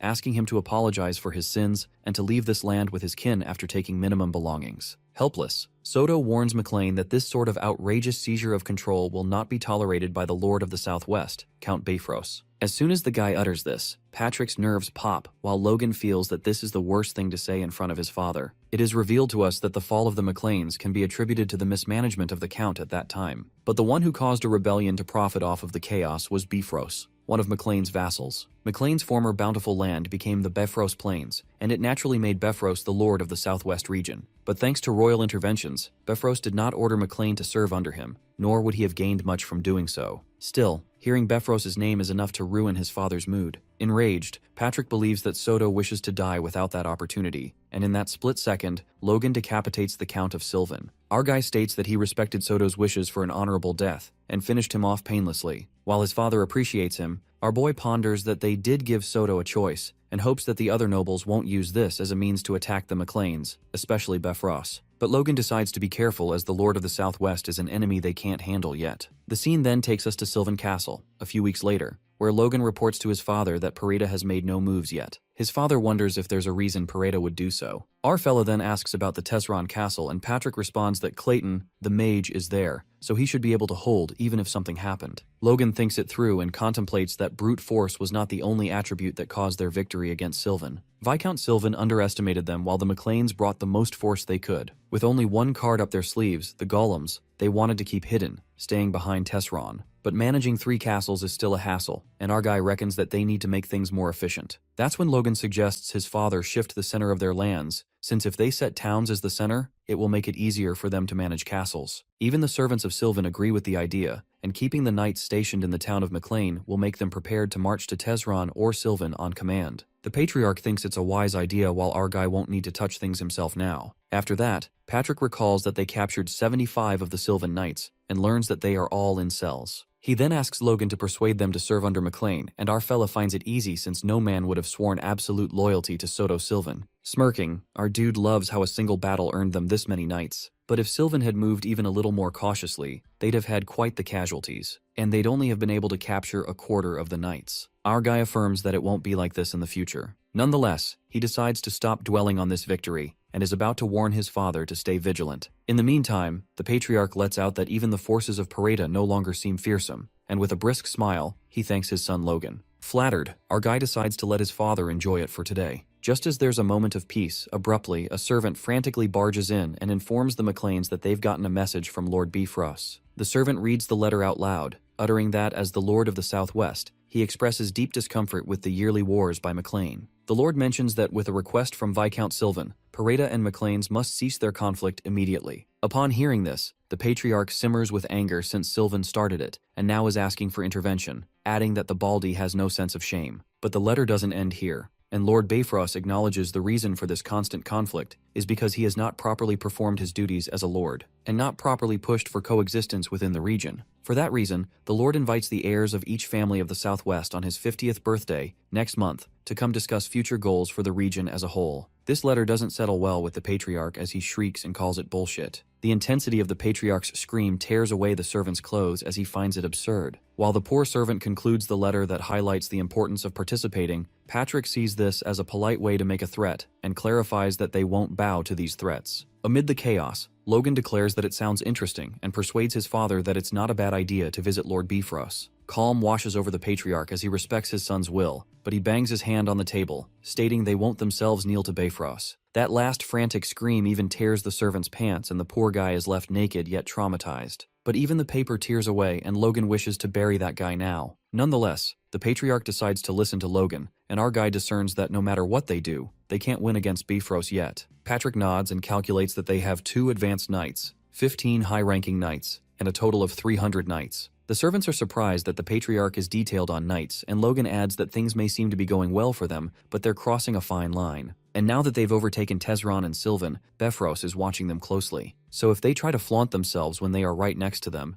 they may end up trampled. Plus, according to Logan, they need time to unite the Knights of Sylvan and they have Pareda serve under them. Our guy believes that it's time to reorganize forces and also need to properly learn the Divine Sword Secret's 3rd style and time for the other knights to train. The patriarch emphasizes that the Southwest is different from other regions. Unlike the other lords of the regions, Bifrost cannot demand the allegiance of other nobles of the region. The reason for it is complex but simple. The father elaborates that if Bifrost attempts to exercise his right as a lord, other nobles will undoubtedly express discontent. However, Logan reveals that when he went to the capital, Percival and Roofman, to the north of Bifrost, had long sworn loyalty to Bifrost. This leaves the patriarch in shock, and our guy seems to know this since he saw this in his past life. Patrick tries to process this and feels shame that his son had to face this because their family lacks power. Deep down, our boy realizes that he's got permission, and he assures the patriarch that with his skills, there won't be an issue, and thinks of it as a chance to see how the land of their ancestors has changed. Later, in town, Hamar questions Master Logan if he's being sold off to enemies, and our fella wonders what kind of rumors are circulating around. But what the dwarf seems to be worried about is that if Logan dies, he won't be able to fulfill his promise of sending Hamar back to the mountain. While our boy assumed that the dwarf had grown to care for him, Logan gets a reality check and advises Hamar to learn to ignore stupid rumors. The dwarf couldn't help it since most of the rumors about our guy were true, and shortly, he hands Logan something to take wherever he's headed.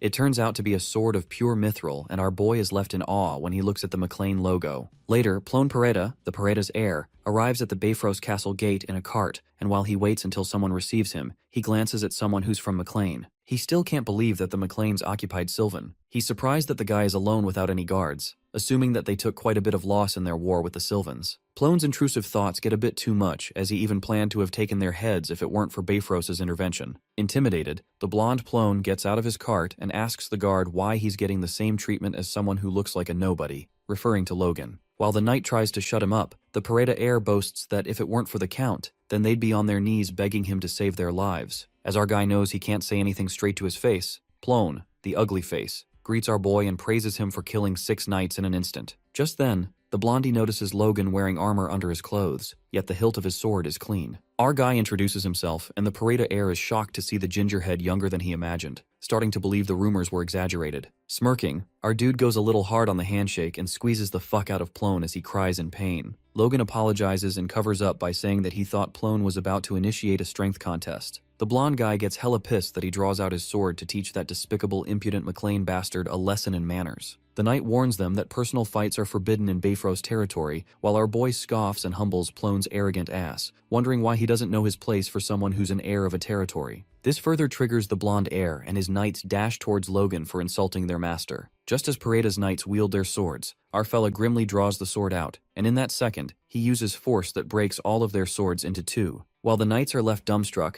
Plone is thrown into absolute shambles since he didn't sense any force from Logan, believing that the gingerhead managed to do that solely with the power of his sword. The blonde loser doesn't feel any magic from the sword, which means it's not an artifact either. The Bifrost knight astonishingly asks the McLean's young master about the sword, but our fella finds it rude. Right at that moment, a big guy marches out of the castle, and everyone's gaze is fixated on the Knight of Moonlight, Sir Franz, the upper advanced knight who's here to receive the guests in person. Silver eyes and hair, Logan is truly amazed to see Franz as that guy does stand out. Never in his wildest dreams did he think Bifrost would send an upper advanced knight to receive two brats from the countryside. Our guy gets a little convinced that Bifrost really does care about them, or it's the other way around. Nonetheless, Pareda's heir immediately introduces himself, and given that, Sir Franz looks at Logan and thinks he's from McLean. Our guy could sense that Sir Franz is trying to put pressure on them, and after our fella introduces himself, the silver-haired knight is amused to see the McLean guy being an intermediate knight at such a young age. While everyone is taken aback to know that Logan is an intermediate knight and understand the reason behind his strength, our boy springs with happiness as his plan worked. Logan narrates that high-ranking knights have a unique sharp energy about them, which can't be hidden or detected by knights of the same rank or higher. But as he reached the level of a high-ranking knight and achieved 3 stars in his force core, he's able to control the faint energy he has. For that reason, our guy believes that it's better to show only this amount of strength for the current Bifrost to lower their wariness. That's the reason why Logan didn't bring guards, to flaunt that he's enough, alone. Nonetheless, our fella thanks Sir Franz and says that he's working hard to be like him in the future. Sir Franz suggests that with his talent, he's ought to aim to become a superhuman at least. Anyways, the silver-haired knight leads the way into the VIP building of Bifrost, informing them that the heirs of Percival and Ruffman have already arrived, and asks them to rest here until tomorrow's party. After Franz leaves, Plone looks at Logan, who's without his servants, and assumes that there's no way he would have clothes for a party, asking him if he wants him to lend him pajamas. Logan is creeped out and goes on his way to look for his room. Our fella already guessed it when he led his knights to fight despite being warned not to, but Plone really doesn't understand the situation he's in. He figures out that if it's the level of Pareda's heir and knights, occupying them won't be difficult. Plus, he doesn't intend to take off his armor in this place to begin with. Our fella looks at the flag and knows that it's the land which his ancestors previously lost, so he must not let his guard down. He walks into the castle and finds Bifrost sitting on the throne and commands Logan McLean to unsheath his sword immediately, because he doesn't know what could happen in this place. Later, at the party, Logan, the son of McLean, greets Count Bifrost and wishes him a happy birthday. While the other heirs mock our guy for wearing armor at the party, our fella is focused on Roger Bifrost. Since he is a potential enemy, the McLeans might have to fight. He looked at the nearby castles and towns a few days before he arrived here. Logan expected it to be as discontent as Sylvan or Tesrun, but the people were actually quite friendly in the southwest. The people there speak highly of Lord Bifrost, which means they are sufficient to the point where they do not extort their people. Nonetheless, Count Bifrost assumes the McLeans intend to follow his wishes given that Logan is here. Our boy states that if the Count's wishes are for peace, McLean is ready to lead the march. The Count expected more resistance, but he's enlightened to see young McLean. Our dude is surprised to see the Count wishing for country peace, and gets to know that Bifrost was really in the 5th circle. Well, there was a rumor in his previous life that Count Bifrost showed incredible martial prowess in battle. Bifrost was on the side of the second prince, who lost, so he didn't pay much attention. But the fact that he's in the 5th circle is true. A 5th circle is treated as the same level of power as an advanced knight. Especially in war, when that power extends far beyond individual battles, it's considered even more formidable. And Bifrost also has 2 advanced knights. Just as our boy is lost in thought, the attention is diverted to the Count who's about to give a speech. The Count thanks everyone for showing up, and also thanks His Highness, who's not present at the party, for bestowing him with the Tear of the Sun.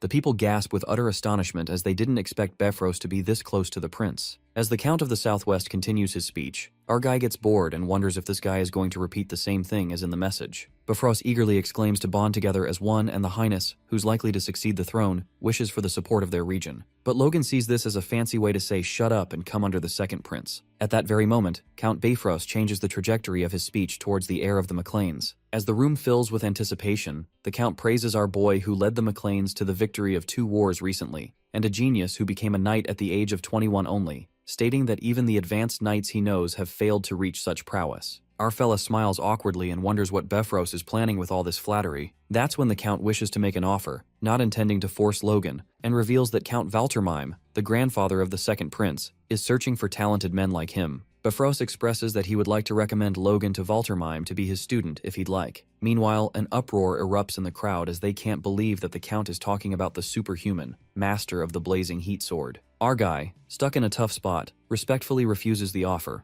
reasoning that he already has a teacher he's devoted himself to. While Bifrost assumes that Logan's teacher was his father Patrick, our fella corroborates that his father is not the teacher, and mentions that he received training from a great man. Hence, our boy refuses the Count and the room grows silent. Smirking, Bifrost is amazed how the young truly do things quickly, and announces that the blazing heat sword himself will be visiting soon, suggesting the MacLane heir receive a little training from him. Bifrost justifies that he intends to provide this offer to all heirs under him present at the moment. While this offer was tempting for many, it becomes clear to Logan that the Count officially declared that the MacLanes would serve him. Frustrated, our guy learns about Bifrost's evil plans to rope the MacLanes however he wants. And since it is hard to refuse the Count again in this situation, our fella had made some preparations beforehand. Logan expresses his gratitude to the Count for his compliments, and looks forward to Bifrost's request since he wishes so strongly. Bifrost thanks the young MacLane for accepting the offer, calling it the first step towards the reuniting of the Southwest. The Count adds and calls out his old friends, Percival and Ruffman, who agreed to unite under the flag of Bifrost. In return for their deep loyalty, the Count gives those heirs something personally. At that moment, the servants bring out millions upon millions in gold artifacts. It is then revealed to us that artifacts are magic tools made with material that exudes magic or is imbued with magic, allowing the tool to carry a magical effect nearly indefinitely. These magic tools are more versatile when made by a high-class mage association known as the Magic Society, rather than by circle mages. Even a 5th circle mage finds it difficult to make artifacts since they are assigned different grades according to the magic enchanted on them. But it is a fact that they cost a fortune.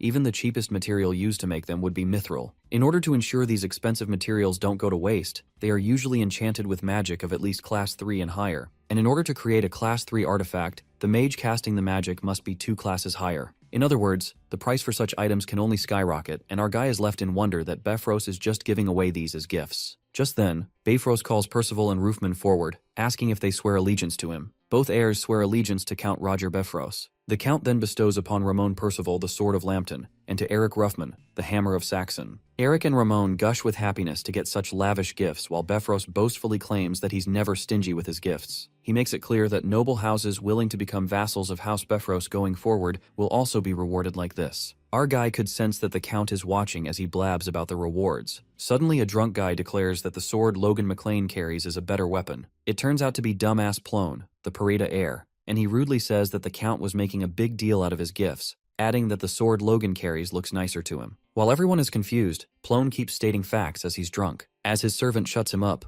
our fella, embarrassed as fuck, assumes that this bastard Plone is trying to drag him down with him because he damaged his ego. Our boy then narrates that for the sword Hammer made him, he named it Lux, after the ancient word for hope and light of dawn, and it really is as strong as most artifacts would be, because it's truly a masterpiece created by a master-level dwarf craftsman and customized for his build. Getting his hands on a dwarf-made masterpiece is simple, but all these greedy nobles never think to use such methods. Freaked out, Logan was going to negotiate with the Count by using a tip and buying himself more time, but that damned fool Plone barged in and turned the tables. Count Bifrost expresses great curiosity in Logan's sword, and our guy justifies that he was just lucky enough to get his hands on a dwarven-made weapon. Intrigued, the Count believes that if that is indeed a proper dwarven-made masterpiece, its rarity alone would make it comparable to an artifact. That's when the cunning Count requests Logan that he would like to take a look at his sword. Our guy plans to refuse the Count and respectfully states that as a knight, he cannot entrust his companion to anyone else. Roger Bifrost laughs and calls our guy old-fashioned. The Count then asks our fella to show off his weapon in an old-fashioned duel.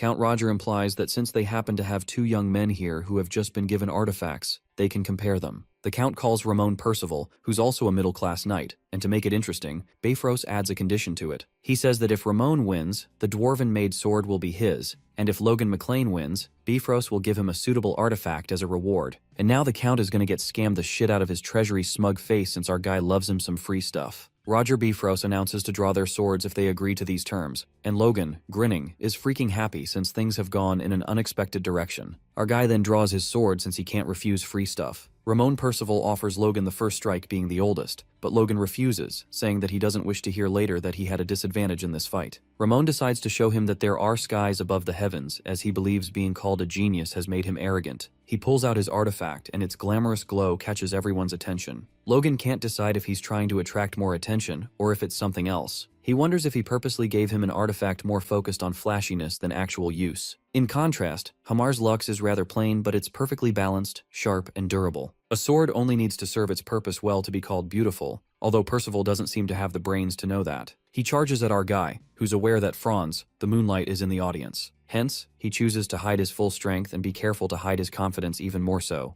while still being able to match him somewhat. Logan purposefully stumbles a few times, lets himself get scratched a bit, and occasionally pulls off a nice counterattack. He shows a little vigor, and after he defeats him, he ends it by saying that he was lucky. He also increased his metabolism with his force core to make himself sweat, to make it more convincing. Ramon claims that it's a mistake and makes excuses like he was just not used to this sword. That's when Count Febro shuts him up and lets him know that he's a disappointment. With that, he apologizes to our young master for making him see such a sorry sight, and declares that since his men have wronged him, he will specially open up his treasury and allow him to pick any artifact he wishes. The red-headed fella sees through his tricks and knows that he's trying to keep him here at any cost. The Count is confident that no matter what Logan will take, he'll be able to retrieve it, but Logan is determined not to let him do as he wishes. That's when a servant barges into the room and informs that the Sword Duke has contacted him for his birthday. This catches Febros with utter shock, and we see Felix through a magic crystal ball, who deeply congratulates the birthday of one of the kingdom's most reliable pillars. He apologizes for not being able to make it, and is sure that those of them who have arrived are deeply appreciating the goodness of the Count.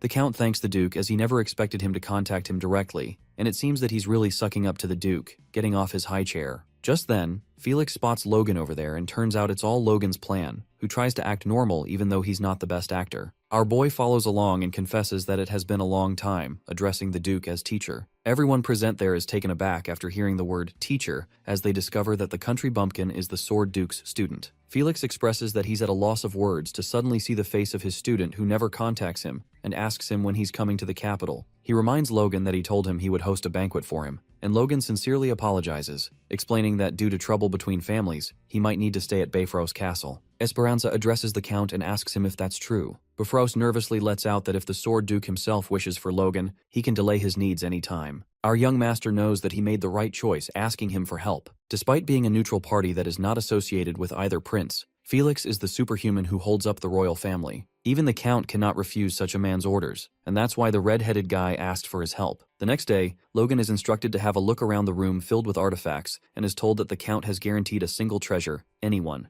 Our guy witnesses 30 treasures and realizes that he's removed all the important ones. But even so, any one of them is still worth at least 10 million gold. Hence, he's determined to pick a good one. It seems that Logan's enhanced senses from learning the Force Core allow him to sense the differences in energy contained within the air. That alone lets him judge their power, and he decides to skip the weapons and look for Lux. He looks at them, and even at a glance, none of them are better than the ones he saw at the banquet yesterday. He finds all of them mediocre, but the one that's better is where all his force is converging. Logan follows the force and spots a pair of boots, and when he doesn't feel any magic from them, he wonders if they are even artifacts. It seems that they're continuing to absorb his force, and he assumes that if he continues to supply them with his force, they might break. To his surprise, his force is being sucked in like a wave, and he realizes that he'll suffer from damage at this rate. Logan lets out more force to see what happens, and his force surprisingly returns. He takes those boots, and the scene shifts to Febros, later that night, who finds out that our boy has left already. Knowing that he left with the artifact with 3 days of the party left, the Count realizes that our young master really intends to screw him over. He orders his men to follow him and retrieve the artifact and that sword of his, allowing them to do anything as long as he survives. Logan is peacefully resting when he senses killing intent and wonders if it's a pursuer sent by Bifrost. The intruder remarks that he's got keen senses, and our boy, as he hears the distorted voice, is confused if he's trying to hide his identity. Logan lets them know that he's aware that they're from Bifrost, and what seems to be their supervisor orders his men to just not kill him. The masked men leap at him, and our boy attacks them with lightning speed. They are baffled as to how an intermediate knight can be this fast, and our young master is satisfied that he chose these boots. When the boots expelled the force he pushed into them, he thought it might have been a fluke, but putting them on, he sees their value. His enhanced reaction time, a triple jump in the air, and climbing on top of that, they have self-mending and adjustable size.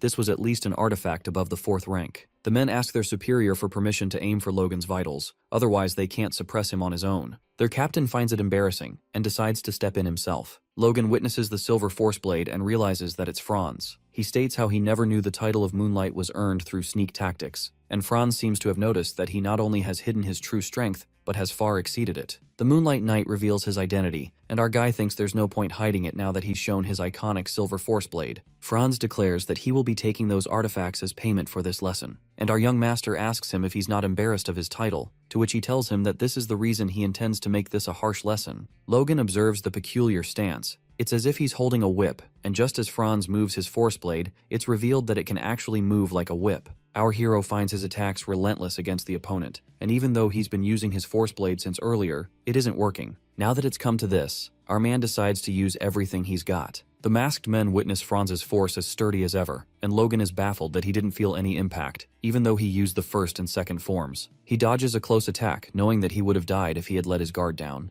The Moonlight Knight is shocked as to how our guy is doing that, since that couldn't be the artifact's doing. He's curious if those were the secrets of the Sword Duke. Logan sees him standing intact, which makes him realize that his attacks didn't really connect. If it weren't for his amplified abilities and the boots of the Wind God, he would have taken that attack just now head on. He guesses that he's not strong enough to take him yet, and decides to do something that might work against him. The red-headed guy announces that he'll show off the Sword Duke's secret arts, but he needs a moment as he's still a little unproficient with it. Franz, acting all curious, claims to look forward to witnessing his skills, while Logan contemplates if he should pull out his secret art that he's barely grasped even after a month of spending time as a high-ranking knight. Our guy focuses, figuring out that if he loses here, he'll lose Lux and the boots, and that he will ensure he will never hold a sword again. He opens his eyes, only to see the Moonlight Knight attacking him, and the next thing we see is dust everywhere. Franz is confident that even he, with this much impact, won't be intact, but something unexpected happens. Logan stands firm with the 3rd form of the Divine Sword technique, which catches the old knight by utter shock. Before anyone gets the chance to do something, Logan attacks Franz with the 3rd form of the Divine Sword technique. The impact saturates the area with dust, and the masked men discover their Moonlight Knight on the ground, coughing blood. He managed to dodge the attack, but feels that it would have been better to die together. Our young master flees with a horse while his head is filled with the moments from the past. He let his guard down, and when the advanced knight came at him, he saw the coin-sized hole pierced through his right chest. He guesses that it must have been a result of the rippling divine and realizes how his excited expression and all that chatter were just for show. But Logan was unable to see through it. However, he knows this for sure, and that is with his skills and treasures, he can definitely defeat a high-ranking knight. With that, our lad drops from the horse, exhausted. The scene shifts to the McLean household, where Logan's return caused quite a fuss. After all, their heir, who returned from Bifrost after 2 weeks, looked completely disheveled. There was not enough proof to file a formal complaint to the Bifrost, and they might try to pick a fight under the pretense of defamation. Hence, this incident was put to rest. Patrick believes his son endures these hardships because their family lacks power and cannot bear to see his face. Our boy assures his father that they will be able to pay them back soon, and to do that, he knows he needs to organize his forces. Later, we see Ronian practicing his skills as per his older brother's command, who told him that there was no need for him in the war and that he should hone his skills. The young awakened is determined not to be treated like a child by our hero since he's also a sword of their family. He's occupied with his thoughts when Logan's voice brings him back and he's surprised to see him. Logan suggests that he take a break and introduces Ronian to the person he will be training with from now on. Turns out it's Victor, who introduces himself as the new knight while Ronian inspects him to be the same age and is curious if he's a force user too. Our main character reveals that it hasn't been long since the odd-eyed kid awakened, hence he's been spending time adjusting to his force until now. And since they're the same, he assumes that they'll be good motivators for each other. Ronian asks him what he means by them training together, and Logan lets him know that it's sparring. He wonders if they want to give it a try right now, and the next thing we see is both the young awakens sparring. Ronian witnesses the Iron Blood Sword, and is baffled if his opponent really awakened recently. He decides to pay him back and attacks him, but Victor comes at him from above, which he instantly dodges. He declares that he's a monster, and that's when Logan laughs out loud, taunting him about who is calling who a monster. He finds it cute, but Ronyan feels embarrassed by his behavior and nonetheless decides to try his best. With that, they both continue to spar again, and as our boy thought, they have good synergy. Victor had not only perfected learning the Iron Blood Sword, but he's adjusting it to fit his style better as well. And Ronyan, who could outclass intermediate knights with his limited knowledge of sword styles, is moving freely, unbounded by forms. The violent free blade and the pure precise blade should reflect qualities they mutually impart to each other as they fight. Our guy hears them fighting and just laughs. It's 7 years until the War of the Empire begins, and he assumes that those two might be completed in 5 or 6. He believes it's good if Victor could learn the divine sword secrets right about now, but the question is if he can trust him that much. Logan ponders about some sort of catalyst that will bind him here, and the next thing we see is Victoria, who can apparently see the bands of mana. Clayton is flabbergasted to discover that a kid can see the bands of mana. Our young master recalls his conversation with little Victoria when he suggested she try learning things so that she can find something that will help her out. The little girl was curious if she could learn how to move clay dolls with yellow strings, and that's when it was discovered that she has the ability to see mana bands. Back to the present, Clayton decides to put it to a test and instructs the kid that he will be sending his mana in a certain direction, and she has to tell him where it's connected to. He sends his mana, and Victoria tells him that it's connected to the old man, and then he tries again, and she guesses it right again. The bulky fella is impressed to the core and believes this child is the real deal, because not even the grand mages or legends could see mana with their eyes. Logan is curious if seeing mana is that impressive and assumes that it's going to cause a fuss if he admits he can see it too. He asks the girl if she's sure about her decision to learn magic and she's ready to do it, if that's how she can control the giant doll, aka Golem. Our guy wonders why a doll, and that's when she reveals that if she has a strong doll, she'll be able to do more things. Logan is weirded out when he sees Clayton and the other mages acting all cute for Victoria. He realizes that both siblings are geniuses, and that raises more questions about their parents. With that, he thinks it's time he heads to Grand as their forces are getting stronger at a good pace. He remembers his promise with his master and plans on going by himself real quick because he feels bringing an aide would just slow him down. A few days later, we see a group of knights surrounding our main character in order to protect him while he just wants them to get lost. Captain Henderson of the 18th Squad of the McLean Knights reports for duty to Logan. He feels honored to serve him today, and believes that being able to accompany our young master to the capital today means that he's serving a future legend. He plans on making sure to claim his place as one of his trusty hands. His thoughts are interrupted when Logan orders him to get them some firewood. Our boy is displeased because he wanted to go by himself, but his father insisted that he take at least a minimum number of aides, as it will be impolite to the Sword Duke. He agreed to a few knights, but seeing Rick, he asks him why he's here. Rick justifies his presence by saying what would people think of the heir of a noble family walking around without a personal servant. Logan doubts that he's here for that, and not because he wants to visit Grandia. And Rick frantically accepts that he does, because nobody in their fief will talk to him because they think he stinks. He desires to get married, and wants our young master to take some responsibility for it. Logan feels frustrated because he knows that they'll just drag him down since he's not just visiting his teacher here. He actually has 2 goals for this journey, and that is to first identify potential changes to the future, and to meet the third prince to form a connection with him. The current king, Samuel von Grandia, had no heir until the age of 40. Hence he called forth 2 women to be his concubines from 2 duke families, and had 2 sons. But after 10 years, the queen gave birth to the third prince over the age of 40. The third prince, with his innate talent for swordsmanship and good attitude, surpassed his troublemaker brothers to become the next king. The king also had him in high regard, but the families of the 2 princes did everything they could to stop the expansion of the third prince's influence. And from there, what the author is about to say are the events of the future. This winter, just before the third prince becomes an adult, the civil war begins with the sudden death of the king. The first prince, Juan Douglas, a 6th Circle mage, receives the support of his grandfather, as well as the second prince, Jordan Valtermine, the young superhuman. As the third prince, who's unable to match the political power of either faction, is about to be executed, when Felix declares to be the newfound king's blade if they spare the third prince's life. The most prominent of neutral nobles with that statement, the third prince was able to keep his life. After that, the first prince gained the upper hand, but he drove the country to ruin over the next 5 years, until the Empire attacked. That king used Ronyan as bait during the war with the Empire, but this time, Logan is determined to never allow him to become king. And knowing that the second prince is cut from the same cloth as his brother, he decides to see with his own eyes if the third prince is worthy of being king. Just then, a guard informs him that his identity has been verified, hence they should head inside. Henderson along with Rick and some other knights are in awe as they witness the Sword Duke's manor. Rick then spots a beautiful maid and whispers to Logan,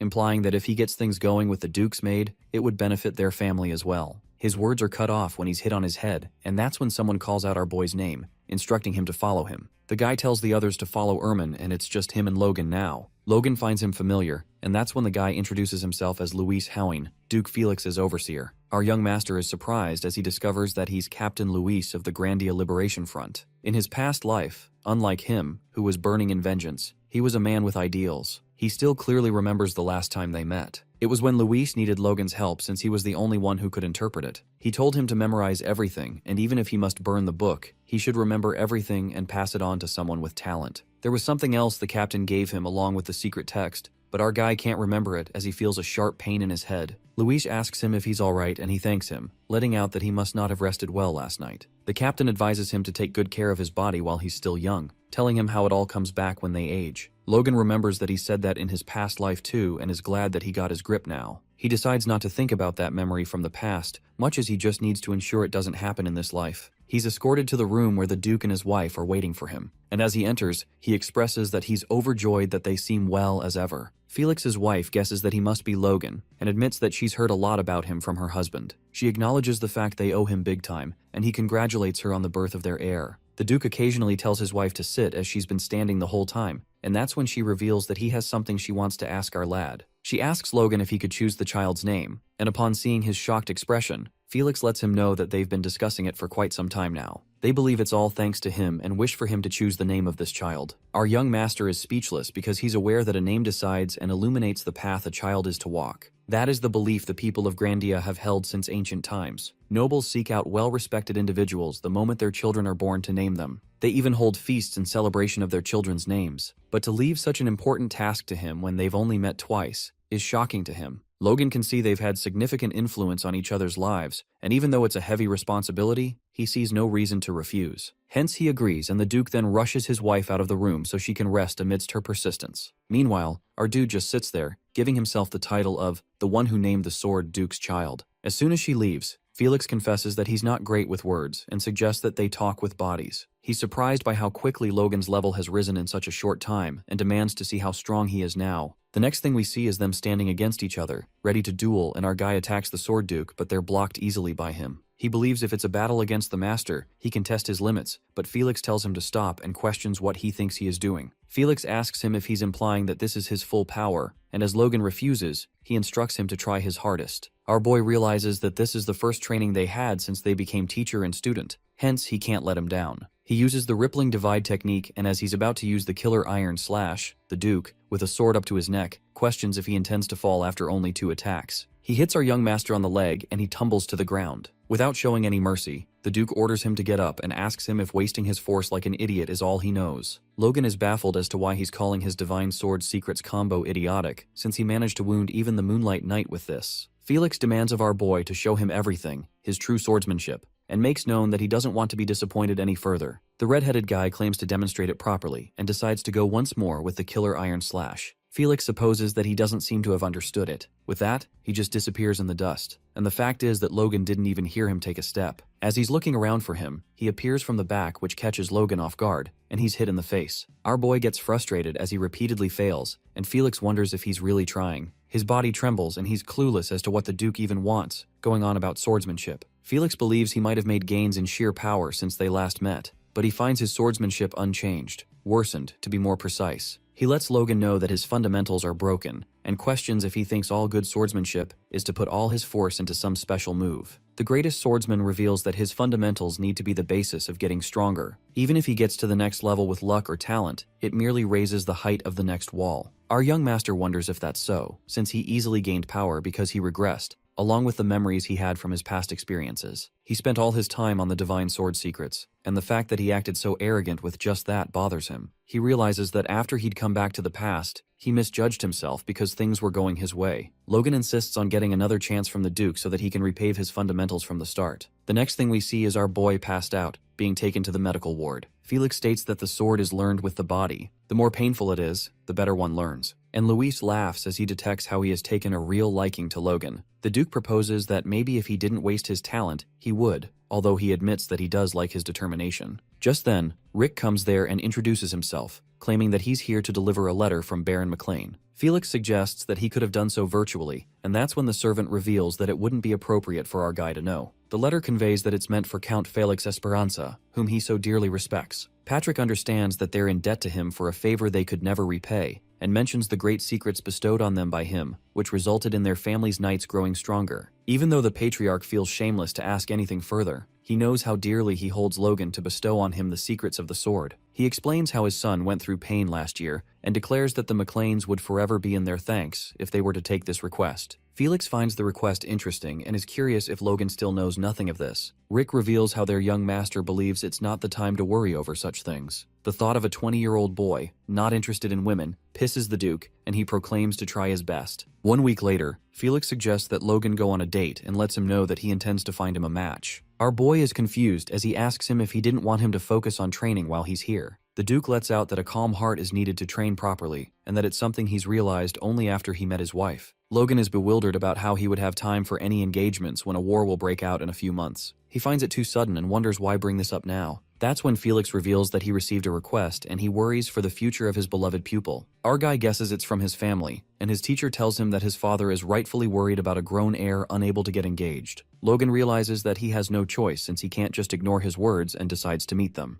The next thing we see is a ginger-haired woman, introducing herself as Eileen Floyd. Rick is awestruck to see how beautiful she is, and feels that she's too good for our young master. And even Logan, who would typically show no interest, seems surprised. Logan, however, is surprised over the fact that his potential wife is a Force user, the pinnacle of low rank, almost intermediate, and that too at the age of 18. Recalling her last name, Floyd, he couldn't help but to think about the time when the talents of Grandia died so easily in the 3 years of war, and one woman who stands out from the rest, the one who guarded the doors to the inner castle and cut down 100 knights. The rose of steel who bloomed from a fallen family, Eileen Floyd. Our boy was not expecting this meeting and concludes that it'd be nice to get her into their family before the war breaks out. He supposes if it was a proper marriage, instead of just engagement, he could bring her to McLean using that. But he's never heard of a noble who actually married their fiancée within a few months of meeting. He's busy in thought, confused about what to do when Eileen lets out that it seems he was also forced to come here. Logan realizes that he was not focusing and she reveals that she feels the same and would not like to waste time. The red-headed guy apologizes, saying that he was caught up thinking about other things, and that's when Eileen proposes that they spend some meaningful time together. In flashback, we see Eileen practicing when Robert Floyd walks up to her and tells her to meet a guy. She asks her father if he's still not given up, and he's firm on his belief that her beauty still calls for popularity. He reveals that it's a recommendation from Felix Esperanza himself, and that intrigues her. Robert mentions he's heard that he is soon to become renowned, although he believes it will not be as much as her, who attained force at 12. Eileen's first fiancé broke their marriage after being beaten up by her. After that, she was banned from training, but only for 2 years. Soon after, she beat up her new fiancé, who was qualified to become a knight, and proved her superiority to most knights. The maiden who beats up knights, with a name like that coupled with her will to be a knight, word about marriage soon disappeared. Hence, Robert feels the need to seize this opportunity for her. He believes a young man the Duke himself has proclaimed to be talented might be a man who could handle his daughter. Back to the present, Eileen lets out that she's heard Logan is the Sword Duke's pupil, and asks him if he could cross blades with her. The next thing we see are both servants freaking out as they try to stop their masters. Eileen's maid is worried if she's going to beat up her potential fiancé again when the Count begged her not to. Eileen assures her that it's different this time and mentions how those 2 former fiancés looked down on her and were acting rude, hence the reason she taught them a lesson. She still wishes that she could have beaten them up more, but right now it's different. Logan, on the other hand, is being threatened by Rick, who's desperately trying to make him back out. Our guy tells him not to worry, but Rick is concerned because Logan even requested the training area to be sealed off. The red-headed guy was wondering about that lady's power and is curious if she really slew 100 knights by herself. He decides to check it out while the servants argue about who's the strongest. Eileen declares that she's trained with the blade alone for 10 years and lets him know that she's beaten a knight before, hence she hopes he won't underestimate her. Logan informs her that he doesn't plan on going easy on her at all, therefore he hopes she won't mind if he's rather rash. Eileen comes at him and he dodges the attack effortlessly while hitting her. As a result, she drops to the ground, letting out a groan. Our young master advised her that it was with the flat side, and since her sides are open, he suggests that she watch out for that. Eileen is determined to hit him at least once but gets smacked every time she does something. Logan informs her that her grip is loose, she needs to move faster, and that her sides are open again, etc. Eileen's maid weeps as she witnesses that while our boy sees that she looks tired. As he's telling her to wipe off her sweat, she tries to hit him with a sneak attack, but even that doesn't work. Logan is impressed by that move, which shocks her as to how he's not mad, and she contemplates if he's mocking her. The red-headed guy whacks her on the head, advising that she needs to move more precisely. Eileen cries out and low-key curses him while Logan, witnessing her bad habits, figures out that she really trained alone. but she's already improving with just a few pointers, which makes it clear that she has talent. However, she isn't able to use it correctly, and he wonders if his teacher felt the same when he saw him. Eileen doesn't give up and charges at Logan with intriguing footwork, but our boy deflects it again and strikes her once again. Even so, he finds her talent more than enough, and the fact that she shows good potential. Her grit is a pass too. Logan helps her up and lets out that he will give her the opportunity next time. He pulls her closer and lets her know that she has an amazing talent, hence he offers her to come to McLean. He wants her to come not as a woman but a knight, where she can freely spar and train, and promises her a battlefield where she can reap glory. Our boy suggests that they will be engaged in name, and Eileen couldn't be any happier to hear that. He discovers that her sense was comparable to Ranyan's and realizes the rumors were true. He believes she's likely to become a superhuman in the future, and if engagement is the price for bringing in such talent, it's quite cheap. However, Logan is curious as to why his teacher introduced him to the Floyds. The Duke reveals that there are two reasons. The first is that while the Floyds aren't involved with either prince, they still have quite the influence in the capital. They are a family that can represent the McLeans in the capital. Our young master believes that is one more reason Befros needs to wait. He wasn't too worried since the Civil War would break out soon, but he finds it a reasonable choice from his teacher's point of view. Felix adds that he was also wondering how a wild guy like Logan would do with a troublemaker maiden like her. Logan is speechless when the Duke reveals how he saw his face turn red when he met her. Felix doesn't know how heavy the burden on Logan's shoulder is, but he thinks of someone as young as him with the face of someone who's had to hold up the entire world. Felix suggests that he can share his burden now, spread his heart wide, and trust the people around him more so he can relax. He's aware that he might be overstepping, but from what he hears, he believes Eileen could give him some of that room he needs. Logan is convinced that this is something only he can do, but he doesn't say anything. At last, Felix warns him not to wait to have a kid as he's speaking from experience. It's been 3 weeks since Logan arrived in the capital, and aside from that one date, he's been training daily or sparring with some guys. He can't decide why he feels more pressured by these guys now that they're in the capital, wondering if it's because he beat them too much. The guys look at him starry-eyed, with full admiration, and that's when the story takes us to a flashback. The knights from McLean are being looked down upon by Felix's knights, who inform them that the Duke requires his knights to be mid-ranked. One of them remarks that people like them should still be learning how to swing a sword. That guy acknowledges the fact that Henderson from those guys might have some potential, but he suggests that his friends should go and ask some knights in training next time. As they leave, Henderson finds it weird that they're strong, but not as strong as the Iron Blood Sword. Another one of the knights agrees with him and recalls how our young master said he received the Iron Blood Sword from the Sword Duke himself. Hence, they wonder why these knights use a weaker blade style. This raises questions in their heads, and they are curious if Logan did not get it from the Duke. Nonetheless, they conclude that he couldn't have created it himself, and assume that our boy has blessed them with skills better than the Duke's. Hence, the reason why they are so grateful and touched by Logan now. He, on the other hand, being unaware of all this, is not sure what's up with these guys, but since they're not causing any trouble and seem to be focusing on training, he wonders if he should give them something to do. At the same time, we see Philip trying to sell products to the passers-by, claiming that this is the essential vanity product that made nobles gasp. He's calling out young lads in order to persuade them to buy it when he sees a young man looking exactly like Logan. Realization hits him, and the next thing we see is our young master sitting on top of a horse. He lets out that there were too many competitors while Logan just tells him to keep his head up. The red-headed man declares that he'll make sure he earns even more money and warns him not to do this kind of flashy stuff for sales. He tells him about another business he's about to leave him with and introduces him to the 18th squad of the McLean Knights, who will be in charge of guarding him. Philip is confused as he wonders what he's trying to leave him with that he'd need guards. Logan assures him not to worry and claims that it's just a bigger version of the business he was already doing. With that, he instructs him to get as much weaponry, war horses, and lumber as possible before this year ends. Philip couldn't help but freak out and ask him if he's trying to wage another war. Our boy states that he's just being careful, and this clearly wasn't enough to assure the future businessman. Philip is curious about their budget, and that's when it's revealed to be 30 million gold. Philip panics even more, but Logan learned this from fighting the Sylvans, that if they increase the number of their crossbow cavalry, soldiers will be able to take on low-rank knights. Individual soldiers can defeat a group of force users, and if it succeeds, it will change the norms of the battlefields. It may not be on par with the crossbows of the Empire from his previous life, but it should come close. Philip thinks our young master doesn't quite understand how this works. He breaks it to him that he won't be able to get half the supplies he wants because if demand suddenly goes up, the price will also skyrocket, especially for the horses, since more money doesn't mean that horses suddenly birth triplets or ponies grow up faster. Logan wonders if he said that too late as he thought it'd be fine before the war. This freaks out Philip and he decides to break it down for him. He feels the need to stop this crazy act and declares that the price will likely triple. Our boy believes it can't be helped, and he suggests that he goes up to double the current market price. However, Logan adds that if he successfully buys them cheaper than double the current market price, he will get an equivalent bonus. Philip is curious about how much, and it's revealed to him that it will be 3% of the price difference. This was enough to bring the guy to his knees as he declares to do his best. Our young master supposes that money really solves everything. He got a hint for how he should train from his teacher and gained Eileen, a talent he never expected. Things are going well for him, but there are a few things he's still stuck on. He thinks about King Samuel and the fact that he still hears no bad news about him. Nor did he see signs of internal conflict, and that makes him ponder if the king's death was truly a sudden death that no one expected. Nonetheless, Logan decided to get his teacher's trust and believes it'd be better if he had a chance to meet the third prince,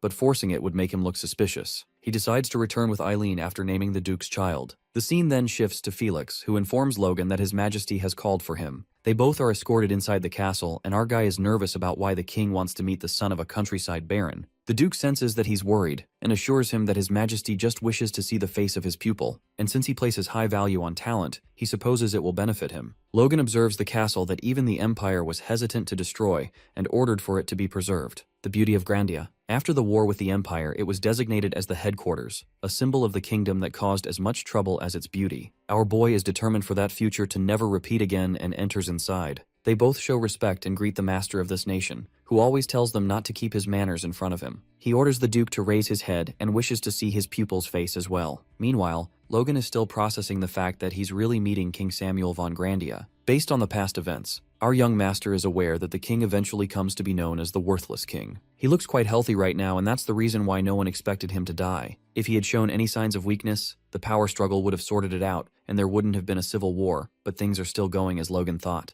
The king remarks that our boy seems to have the grit sufficient for him to teach him, and admits the fact that he's the first youngster to stare at him so intently. Logan quickly apologizes and lowers his gaze, but Samuel doesn't want him to learn any more of his teacher's excessive manners. Felix reveals that Logan's prowess is as strong as his will, since he also has the bravery and wisdom to lead his fief to victory, despite the odds, and believes that he will become a good foundation for the kingdom to progress. Samuel is curious as to how the two of them met, and the Duke reveals everything. The king laughs after hearing such a curious string of fate, as he would have never expected it. He confesses that he's very grateful to our young master because he felt indebted to his friend because of that wound. It was one that he felt so sorry for that he couldn't even bear to bring up. And for that problem to have been resolved is the same as resolving the problems of his heart. The Duke is in awe to witness His Majesty speaking too highly of Logan, but the king finds it nonsense, saying that he wouldn't be the king right now if it weren't for him. The old man feels like expressing his gratitude to him somehow, now that he's king, and wants to give him a proper gift. He takes off one of the bracelets from his wrist, and it seems that Felix was not expecting him to give the royal family's treasure. He claims to compensate Logan personally on his behalf, while Logan notices the bracelet brimming with mana and judges that it's at least a 5th-class artifact. Samuel tells the Duke to think of it as compensation for resolving their troubles, and our guy is instructed to take it. Logan confesses to carrying this overwhelming gratitude in his heart, while Felix panics, saying that Logan can't accept it so tightly. The king asks our young master if he also finds his gift to be excessive, and as much as he finds it overwhelming, he contends to use it meaningfully. Samuel is happy to find Logan's ambitions better than his teacher's, and announces that this meeting is the result of a good acquaintance. He hopes that this gift will lead that connection to a better future, and advises Logan to serve his teacher like the sky, and work for this nation like his teacher. Logan is not sure if he's about to do this for this nation, or for himself, but he can say this for sure: he will stop the Empire at all costs. The scene then shifts to Felix and our boy outside Samuel's castle. The Duke assumes that His Majesty must have grown quite soft for him to talk as much. He hopes that the king is not hiding his worries in his heart, and Logan assures him not to worry. Even though it was a short meeting, he could tell that if the king had a problem, he'd tell someone right away. If he hasn't said anything, Logan believes it's probably something he doesn't need to know about. Felix understands that and supposes that he must have gained more worries with age. He confesses that his heart wavered just because his pupil took a royal treasure so lightly, and reveals to him that it's a bracelet of regeneration, an artifact imbued with the 5th-class magic, Rapid Healing. Since it only has a single magic imbued,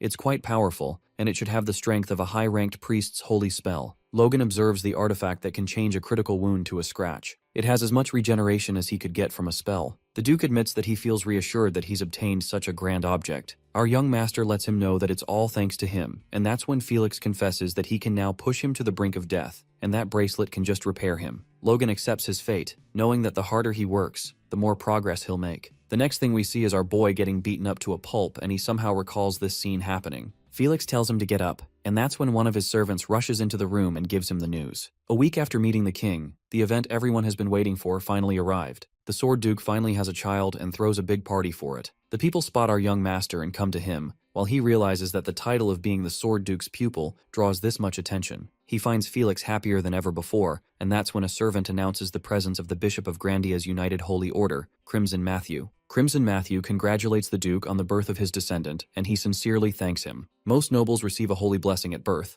among which is the blessing of the fifth god of the nine, Agna, goddess of trees and life. It is a blessing that all parents wish for the sake of their child's health, and on top of that, a blessing from the bishop himself. It's no wonder he's so happy now. Matthew raises the baby high and declares that this mere servant requests the great time gods that oversee this world. Logan sees the holy power and realizes that it's closer to the root than force and less visible than mana. That's why other people can't feel it at all and only see a bright light. Matthew, in the name of the goddess of life, Agna, blesses the newly birthed Esperanza. The people congratulate the Duke, assuming that with such a powerful light, the child is bound to grow up well. However, Logan figures out that something's wrong and turns out the holy power was deflected off the baby's body. Felix asks the bishop if something's wrong and he assures him that it's nothing. He makes an excuse, saying that he's quite tired from giving a blessing after so long, and apologizes as he announces his return. Logan thinks it's possible that the baby has a peculiar constitution that resists the nature of holy power as one of many powers. However, he finds this feeling uncomfortable, and someone calls him out at that moment, and it turns out to be Count Bifrost, who approaches him and asks him about his well-being. Our young master states that he's been quite well, and Bifrost finds him cheeky as always, to which Logan calls it one of his charms. The Count, as a response, shatters the glass in his hands and his hand turns all bloody. He calls it a mistake, confessing that at his age, he finds his hand slipping now and again. The waiter quickly gives him a napkin while he lets Logan know that the only reason he's alive is because, by some chance, he somehow became the Sword Duke's pupil. And it's thanks to that, he managed to attract the attention of many higher nobles. Bifrost admits that he's a lucky man and shoves the bloody napkin at his clothes, to which Logan quickly grabs it, finding him very immature for a count. Our boy admits that he's aware of how good his luck is, as he even managed to regress after all. Bifrost hopes that he maintains that attitude of his even after meeting the higher nobles. Logan is confused as to what he means, and that's when it's revealed that Romain von Grandia, His Highness the Second Prince, wishes to meet him and the Count wishes that he accepts it. The red-headed guy is skeptical if Bifrost is going to kick his ass if he doesn't take the Second Prince's side and lets him know that it'd be an honor for him to be introduced to His Highness, the Prince. He declares to carefully deliberate on this suggestion, and that clearly offends the Count, who asks him if he takes the Prince's orders to be mere suggestions. Logan clarifies that it is indeed a suggestion and questions if he wishes for his teacher and him to join the other side. Bifrost suppresses his anger while Logan decides to notify him of the date soon. The Count warns him if this is one of his deceptions, he will be paying a price far greater than he could ever imagine. The red-headed guy is aware that once the Civil War begins, he won't have the time to even think about him. There are only 3 months left until that, and he needs to push the meeting off until then. He's disappointed in Bifrost acting as a messenger for the Second Prince despite having power equal to that of Margraves. The Count reports everything to the Heat Sword, Jordan Valtermine. He's one of the 5 dukes of the kingdom, a superhuman aura user, as well as the Second Prince's maternal grandfather. Logan is in his thoughts when someone tells him to make his decision carefully. The guy turns out to be Lord Varon Kairos, who acts all happy to meet his nephew after a long time. Varon Kairos is our boy's mother's elder brother and the successor to the Kairos family, related to the McLeans by marriage. However, not once has he acted as his uncle, and right now he's bringing up their ties and bonds by marriage. Logan sees him acting like this after throwing him out once the succession battle began. He wonders if their ties were not already over, and Kairos tells him not to say something so sad. He admits that mistakes have been made in the past, but, according to him, kin is kin. Varon reminds him of the monetary support they have provided them over the past decade, and asks him if he can't turn a blind eye to a single mistake. Our boy straightforwardly tells him that if that mistake weren't closing their eyes to their kin as they fell off the edge of a cliff, then perhaps he may be able to forgive him. Kairos catches him acting so audacious after gaining a bit of fame and can see that he has not grown out of his recklessness, acting without thought. However, he assumes that coaxing a fool like him isn't a difficult task at all, and confesses that it was truly an atrocious mistake that their family made, and even though it may be late, he claims to formally apologize on behalf of his family. Varon believes if he'd really like an apology, then he shall do as he wishes, and suggests that it'd be better for kin to reconcile than never see each other again. With that, he pulls out a blank check and Logan can't help but ask if he really came here to apologize. Kairos at last gives up and requests him to help him, as he claims to do whatever it is that he wants. He hopes to not look at the past but at the future, and our boy is in disbelief that the successor of Kairos, the master of never reflecting on himself, is acting this way. He assumes that this must be because of the pressure from above, the first prince's paternal grandfather, Duke Huan Douglas. The man standing in stark opposition to Jordan Valtermine the only sixth circle magician in the kingdom. Whether it's Befros or Kairos, two of the three richest men in the kingdom are brought to heel in the end by the Duke's plans. But if it's the three richest men of the kingdom, then he believes he has something to entrust to them. He tells his uncle to raise his head and lets him know that there's nothing so difficult about small favors between kin. Just as Kairos felt happy, Logan whispers something into his ear and tells him that if he did this, then meeting with his highness, the first prince wouldn't be hard at all. Just then, Lefman, a vassal of the Esperanza family, announces the party's most important ceremony will now begin. He invites the person that will give the young lady a name, and that person is none other than the Duke's pupil, our young master. Logan picks up the baby and it seems that she received an aura shower from his teacher as soon as she was born. He senses her vitality overflowing even though he's already thought up plenty of possible names. He can't recall any of them. He declares the child's name to be Stella, which carries the meaning of star in the ancient language, and hopes for her to become a beacon of light, shining radiantly in the night sky. The Duke gladly accepts the name, but Logan still finds it odd that holy power was deflected off her. However, he decides not to think much of it, assuming it's nothing. Rick comes in with a ton of letters in his hands, informing Logan that the nobles wish to meet him after the naming ceremony. Our boy tells him to leave them in his room since he's just going to refuse them all because they need to return to their fief. The Civil War will break out soon, and even though Logan never got the chance to meet the third prince, he needs to head back and prepare. The fief seems to be progressing well too, as Dwayne informs him about their harvest being 20 times greater than expected, which alone will last them 3 to 4 years. Our boy feels the need to return and see it with his own eyes. Just then, Felix walks in and asks him if he's heading back. He instructs him to stop his training for now and reveals that he has a final secret art to teach him. Logan is surprised that the Duke is teaching him a secret art out of nowhere. And at that time, Felix confesses that he knows our boy possesses something even greater. That is the ancient secret art. He acknowledges the fact that he once spoke badly about it, but he believes if it's used right, it would be better than his. However, he reminds Logan that fundamentals are what's most important, and declares to pass on to him an art that can amplify his fundamentals. Our boy seems intrigued, knowing that the basis of his martial art style that he's built up restricts the movement of the opponent and maximizes his own, leading him to ultimately control the area of battle. The Duke states that the heavy sword is the first proper manifestation of that thought, and what he's about to teach him is the purification of his martial arts, which led him to become an aura user. He instructs Logan to watch him closely, and Logan witnesses him disappearing when he didn't even see him take a step. The Duke then appears from behind him, and it seems that our boy can't chase this movement with his eyes, even though he's seen it in his previous sparring matches. He finds it quite impressive, but is curious if this alone could make someone an aura user. Felix seems to have looked through his mind and asks him the basis for all martial arts. Logan lets out that it's their legs and steps, but what he actually wants to say is that only applies to non-force users. The Duke sees through that as well, and reveals that the reason he's considered higher than other aura users of the kingdom is because of the spirit's shadow. Esperanza mentions that he heard how he had trouble against that knight called Franz, and believes that wouldn't have happened if he had learned this. This lights up a fire in our young master, who is eager to learn it. After a while, we see Felix instruct Logan as he practices the technique. The Duke is in awe to witness his amazing talent, and the fact that he not only has almost mimicked it in just a few hours, he's also internalizing it as if he can learn it completely. Those decades spent waiting for someone who could learn it, he believes, are finally paid off meeting Logan. And with that, he growls at him, telling him to make lighter movements and leave his force stronger. In Felix's point of view, excessive praise to a genius is poison, and even though he believes our boy still thinks of himself as inadequate, he thinks a little humility isn't a bad thing. He instructs him to keep practicing and seeing an expression on his face. He asks him what's wrong. Logan certainly finds it an amazing movement and feels like he's moving twice as fast as before. But to him, this doesn't feel like a method that a knight could have created but an assassin. The Duke lets him know that he's not completely wrong and reveals that when the king was still a prince, he made Felix, a fresh knight, his personal guard. It seems that His Majesty had always had plenty of enemies even before his rise to the throne. The Duke unravels how he's experienced many horrors that are hard to speak of, and how the young knight, excited to have been appointed as a royal knight, faced more bloodshed than even the knights on the front lines to protect a person against a horde rushing towards them. That young man continued to imagine, even more so than the assassins, because he needed to move faster and more stealthily. A martial art that can control space with a single splash could be the solution, and when Felix learned the spirit's shadow, he felt like he had somewhat reached that goal, and finally he was able to awaken his aura. He advises Logan not to get too cocky simply for having understood the theory, and train his whole life with the sword.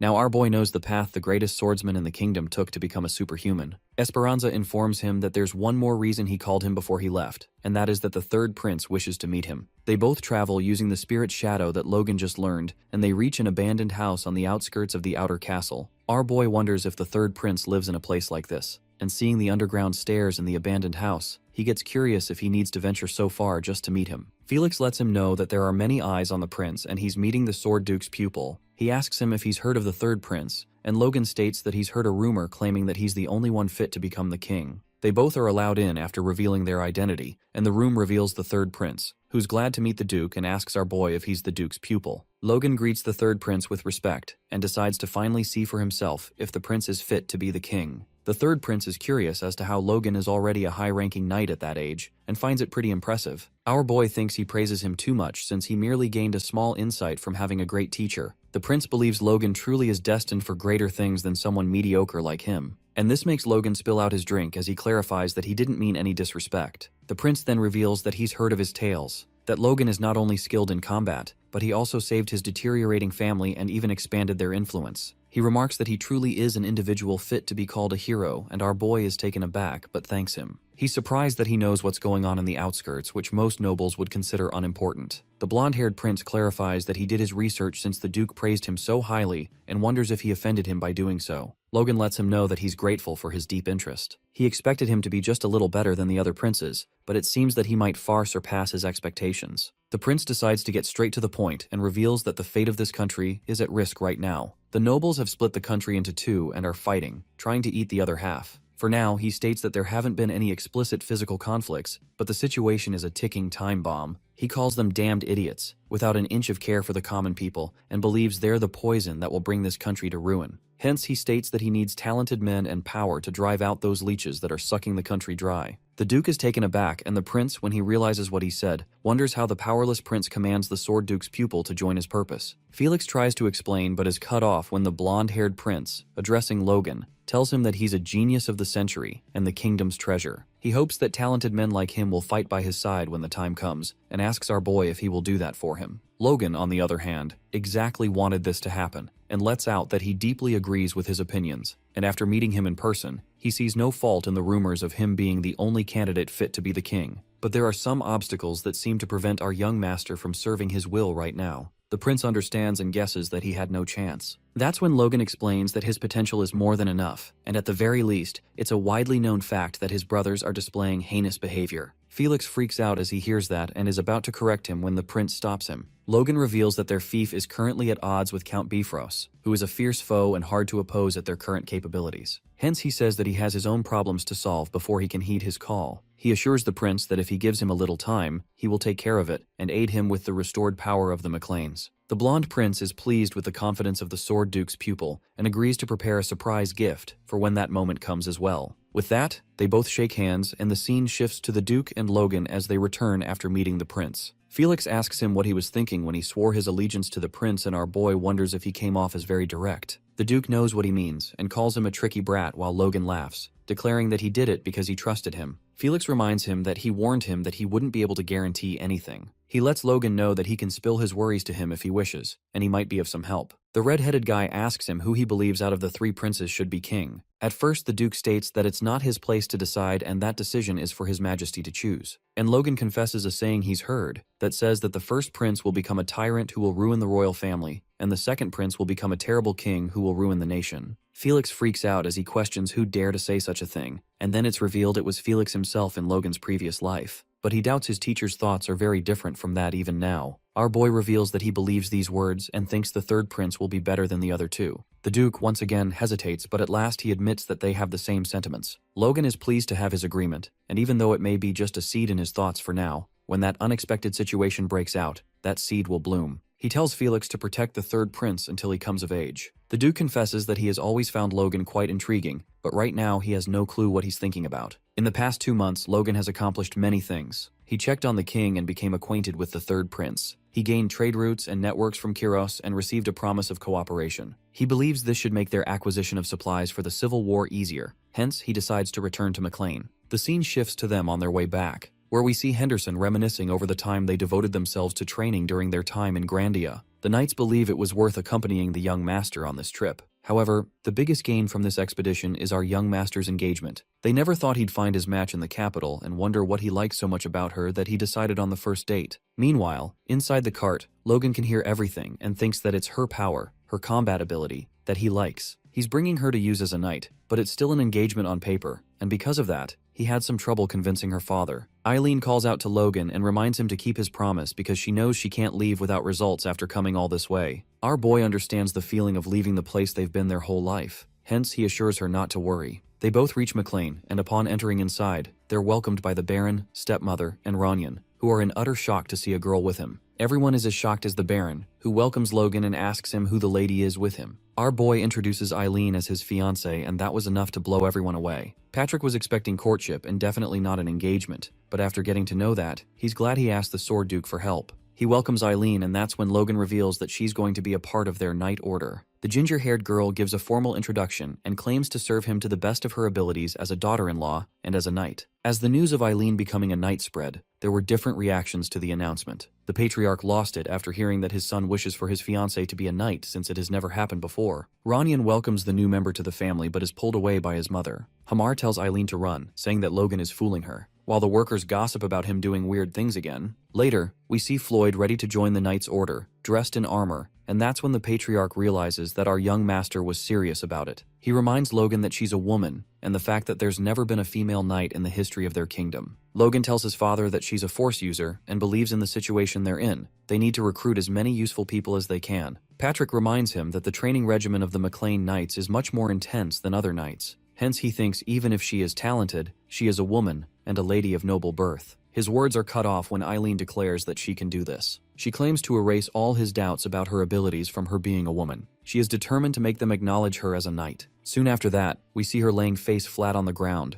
exhausted. The ginger-haired girl calls them insane and is curious if all knights do this type of training. She observes that some of them have weaker force auras than her, and yet she's struggling. Logan asks her if she's regretting it, being well aware that they need to finish preparations for the war against Bifrost. He was going to make her join them, but it seems that he can't wait for her at this rate. Eileen admits that she's regretting the fact that her training hasn't been up to par. She knows that even though he promised her a battlefield of glory, he can't keep that promise if she doesn't work on herself. And the fact that she needs to realize her honor as a knight herself. Our boy claims to provide her with a battle to prove her honor as promised. There's a metaphorical saying that the rose of steel is not going to stop at one tiny apple. 1 week later, we see the training in process where the knight Kieran is now included. The knights are intimidated by the training they're going through, calling it insane. Patrick thinks of it as good siege training as it serves as good defense training as well, even though it's a little dangerous. Next up is Eileen, who starts with the training and moves up a steep cliff with ease, but her being fast won't cut it. This exercise heavily favors the defender standing above the cliff, who throws off the striker if they're not powerful enough. The gingerhead, however, climbs the cliff, and upon reaching the top, she spits on the defender's face and jumps up. Logan announces Eileen Floyd to be successful, and the patriarch kinda doubts the fact that she was of noble birth. Even so, it seems that he's starting to acknowledge her because of her determination and her excellent swordsmanship. They hear the knights using the same tactic as hers to win, and wonder if they should talk to her about it. Logan realizes that the knights are getting used to the training, and their logistics are being handled by Philip. Therefore, he decides to talk to his father about the thing that's on his mind. Philip calls out Administrator Lugal and informs him that he just checked the storage, and they seem to have a lot of wasted space. He points at the paper and states that with this, they can reduce the costs and increase the shelf life of products. After that, he calls out Dwayne and tells him that there's something about the upkeep of the town and their payroll. It seems that they have an error, hence Philip asks him to take another look at it. Next, he instructs Mr. Farron that when the armaments are in very good shape, cleaning oil from Kalia is half the price of Kale's. The administrators are truly impressed to see him work, considering that he arrived at the fief only yesterday. Dwayne is aware that Logan ordered Philip to assist in running the fief, but seeing him work, he can tell he certainly works differently. The administrator mentions all the weapons and lumber Philip procured that has been arriving at their fief, and wonders what our young master plans on doing with all of that. Dwayne isn't surprised because no matter how he looks at this, he's convinced that they're preparing for war. On the other hand, Logan tells his father about the war with Bifrost that will occur soon, and Patrick is confused if that's all he wanted to tell him. He asks Logan if Bifrost will invade soon, and that's when our boy reveals that they're going to be the ones instigating it. The patriarch tries to suppress his anger and demands to know his reasons for that. Logan sees him restraining himself and explains that the reason Bifrost hasn't invaded them yet is because of his teacher. He asks his father how long he thinks that'll last, to which Patrick believes that they can keep growing their strength until then, as they still lack in many ways compared to Bifrost. Our boy lets his father know that if he were them, he'd make sure that day would never come and is convinced that it needs to be now. The patriarch is baffled if his son knows something he doesn't, and Logan thinks for a moment and asks him if he told him that he knew when the king would die, and that it'd be soon. Would he believe him? Patrick freaks out, wondering if his son is trying to commit treason, but that's not the case. Logan tells him to assume this is true for now and questions how he thinks the situation would play out. His old man guesses that it'd cause issues in the battle of succeeding the throne, and Logan adds that the fight between the first and second prince would escalate, and Bifrost is one of the core supporters of the second prince. He wonders what Patrick thinks will happen if they wage war with Bifrost once that begins. The patriarch realizes that it would mean that they're essentially wielding their blade against the second prince. Our boy believes if they want to fight against Bifrost without outside interference, now is their only chance before the king dies. And once Bifrost falls, the flow of the battle will begin swinging towards one side, and it is then Logan decides to place the third prince in that war. Patrick now understands his point. However, he still thinks that they can wait until one succeeds the throne. The red-headed guy knows that after the Civil War, the Empire will take over immediately, but he can't say that to his father. He lets out that it'll be too late until then, because if the second prince is victorious, Bifrost would become one of his most trusted aides, and if the first prince wins, the territory Bifrost has now will no longer belong to them. Bifrost will become a region they can never touch either way, and they'll never be able to recover their rightful land. The patriarch gives up, but it seems that he still has many questions, like how Logan knows the king will be passing away soon, but he trusts him. His father believes all the things he's done until now have many peculiar points to them as well. He confesses that it's as if Logan knows the future, and he understands the fact that Logan may be in a situation he cannot tell to other people. Hence, he decides to ask him one more question and claims not to inquire further. He points out all the things he's done and all of the things he intends on doing in the future and asks him what it is for. Our boy lets him know that it has always been to make their family prosper. Patrick is satisfied with the response and chooses to trust him. He takes over the responsibility of convincing the aides even though Logan is concerned that he can't do it alone. And so, after a few days, the patriarch summoned the people of the family, and after listening to him, they jumped as if they were electrocuted. It was a natural reaction, considering how their fief just became habitable, but the old man did not give up.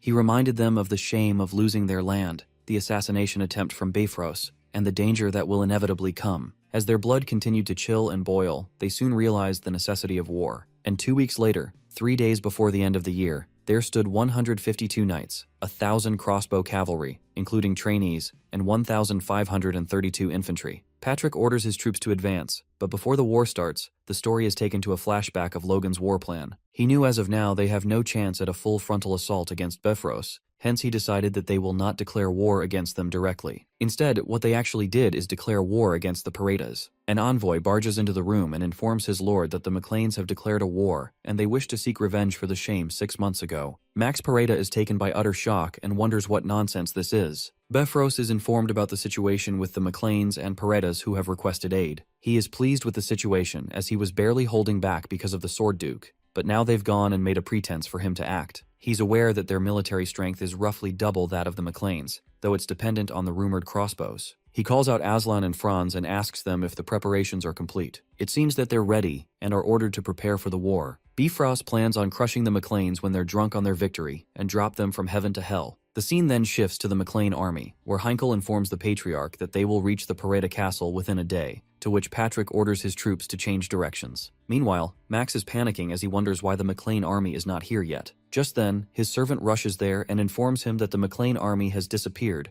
and they're not in Pareda, but have instead appeared at Bifrost territory. Turns out they're at the second castle, Tomoto, instead of the main castle. The McLean troops reach Tomoto and witness the second castle and its massive granary. Heinkel reveals that this castle is Bifrost's lifeline where they store the majority of their weapons. Hence, if they were to occupy it, the enemy would suffer long-term consequences. However, he's not sure if they will really be able to win just by occupying this castle. The story is then taken to a flashback where Logan tells his father that they'll be declaring war on Pareda, even though his true target is Bifrost's castle, Tomoto. The Patriarch asked him if he's trying to lure out Bifrost using Pareda, and that's exactly what he plans on doing. He intends to do their utmost to avoid clashing with their main forces, and in the meantime, they plot to occupy the castle. Patrick lets him know that they won't even have 2 days before they meet the Bifrost army. And Logan thinks it's okay because he believes that they just need to hold out until His Majesty passes away. Once that happens, all nobility in the kingdom will be forced to drop what they're doing and attend the national funeral. It would be a direct decree from the royal family which holds immense authority, strong enough to stop a war. The Patriarch is flustered. Even though Logan told him the king would pass away, he still can't believe Logan came up with this. He asks him if he's absolutely certain of the date, and our boy is confident about it. It's a day that he can never forget.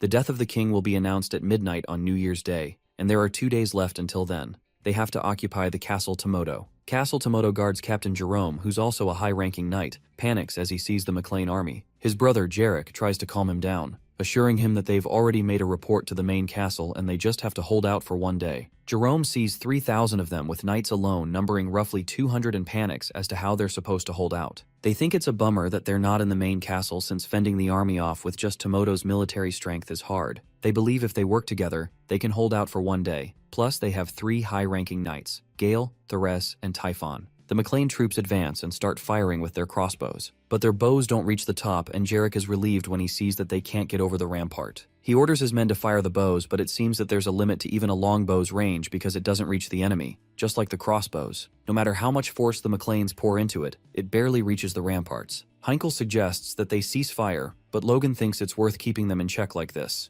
Besides, Hamar made more than enough of them. Logan then calls out Clayton, who didn't think he'd have to join the war, and requests something. Jerome is confused about what they're doing since they're not getting any closer and are just firing arrows. He wonders what they're planning, and just then, they hear a sound as the ground starts shaking. That's when a golem appears, and at first, the guard knights freak out but are left confused when they see what that golem is doing. In a flashback, we see Clayton asking Logan if he's really planning on utilizing the golems in the war. Our boy believes they could use them to defend themselves from arrows or wipe out the enemy easily, and promises to provide him with mana stones if that is what he needs. Clayton is taken by surprise as he learns that this battle is that important. However, he lets Logan know that kind of operation is not possible. Our young master is confused as to why, and that's when it's revealed that the problem is that it concerns the mages' lives. The bulky fella unravels that it's not well known, but when golems receive over a certain amount of damage, it is transferred to the caster. He's busy explaining, but Logan's dream of having a golem army is shattered in front of his very eyes, hence he's in denial. Clayton suggests that they could do something else, and the story shifts back to the present.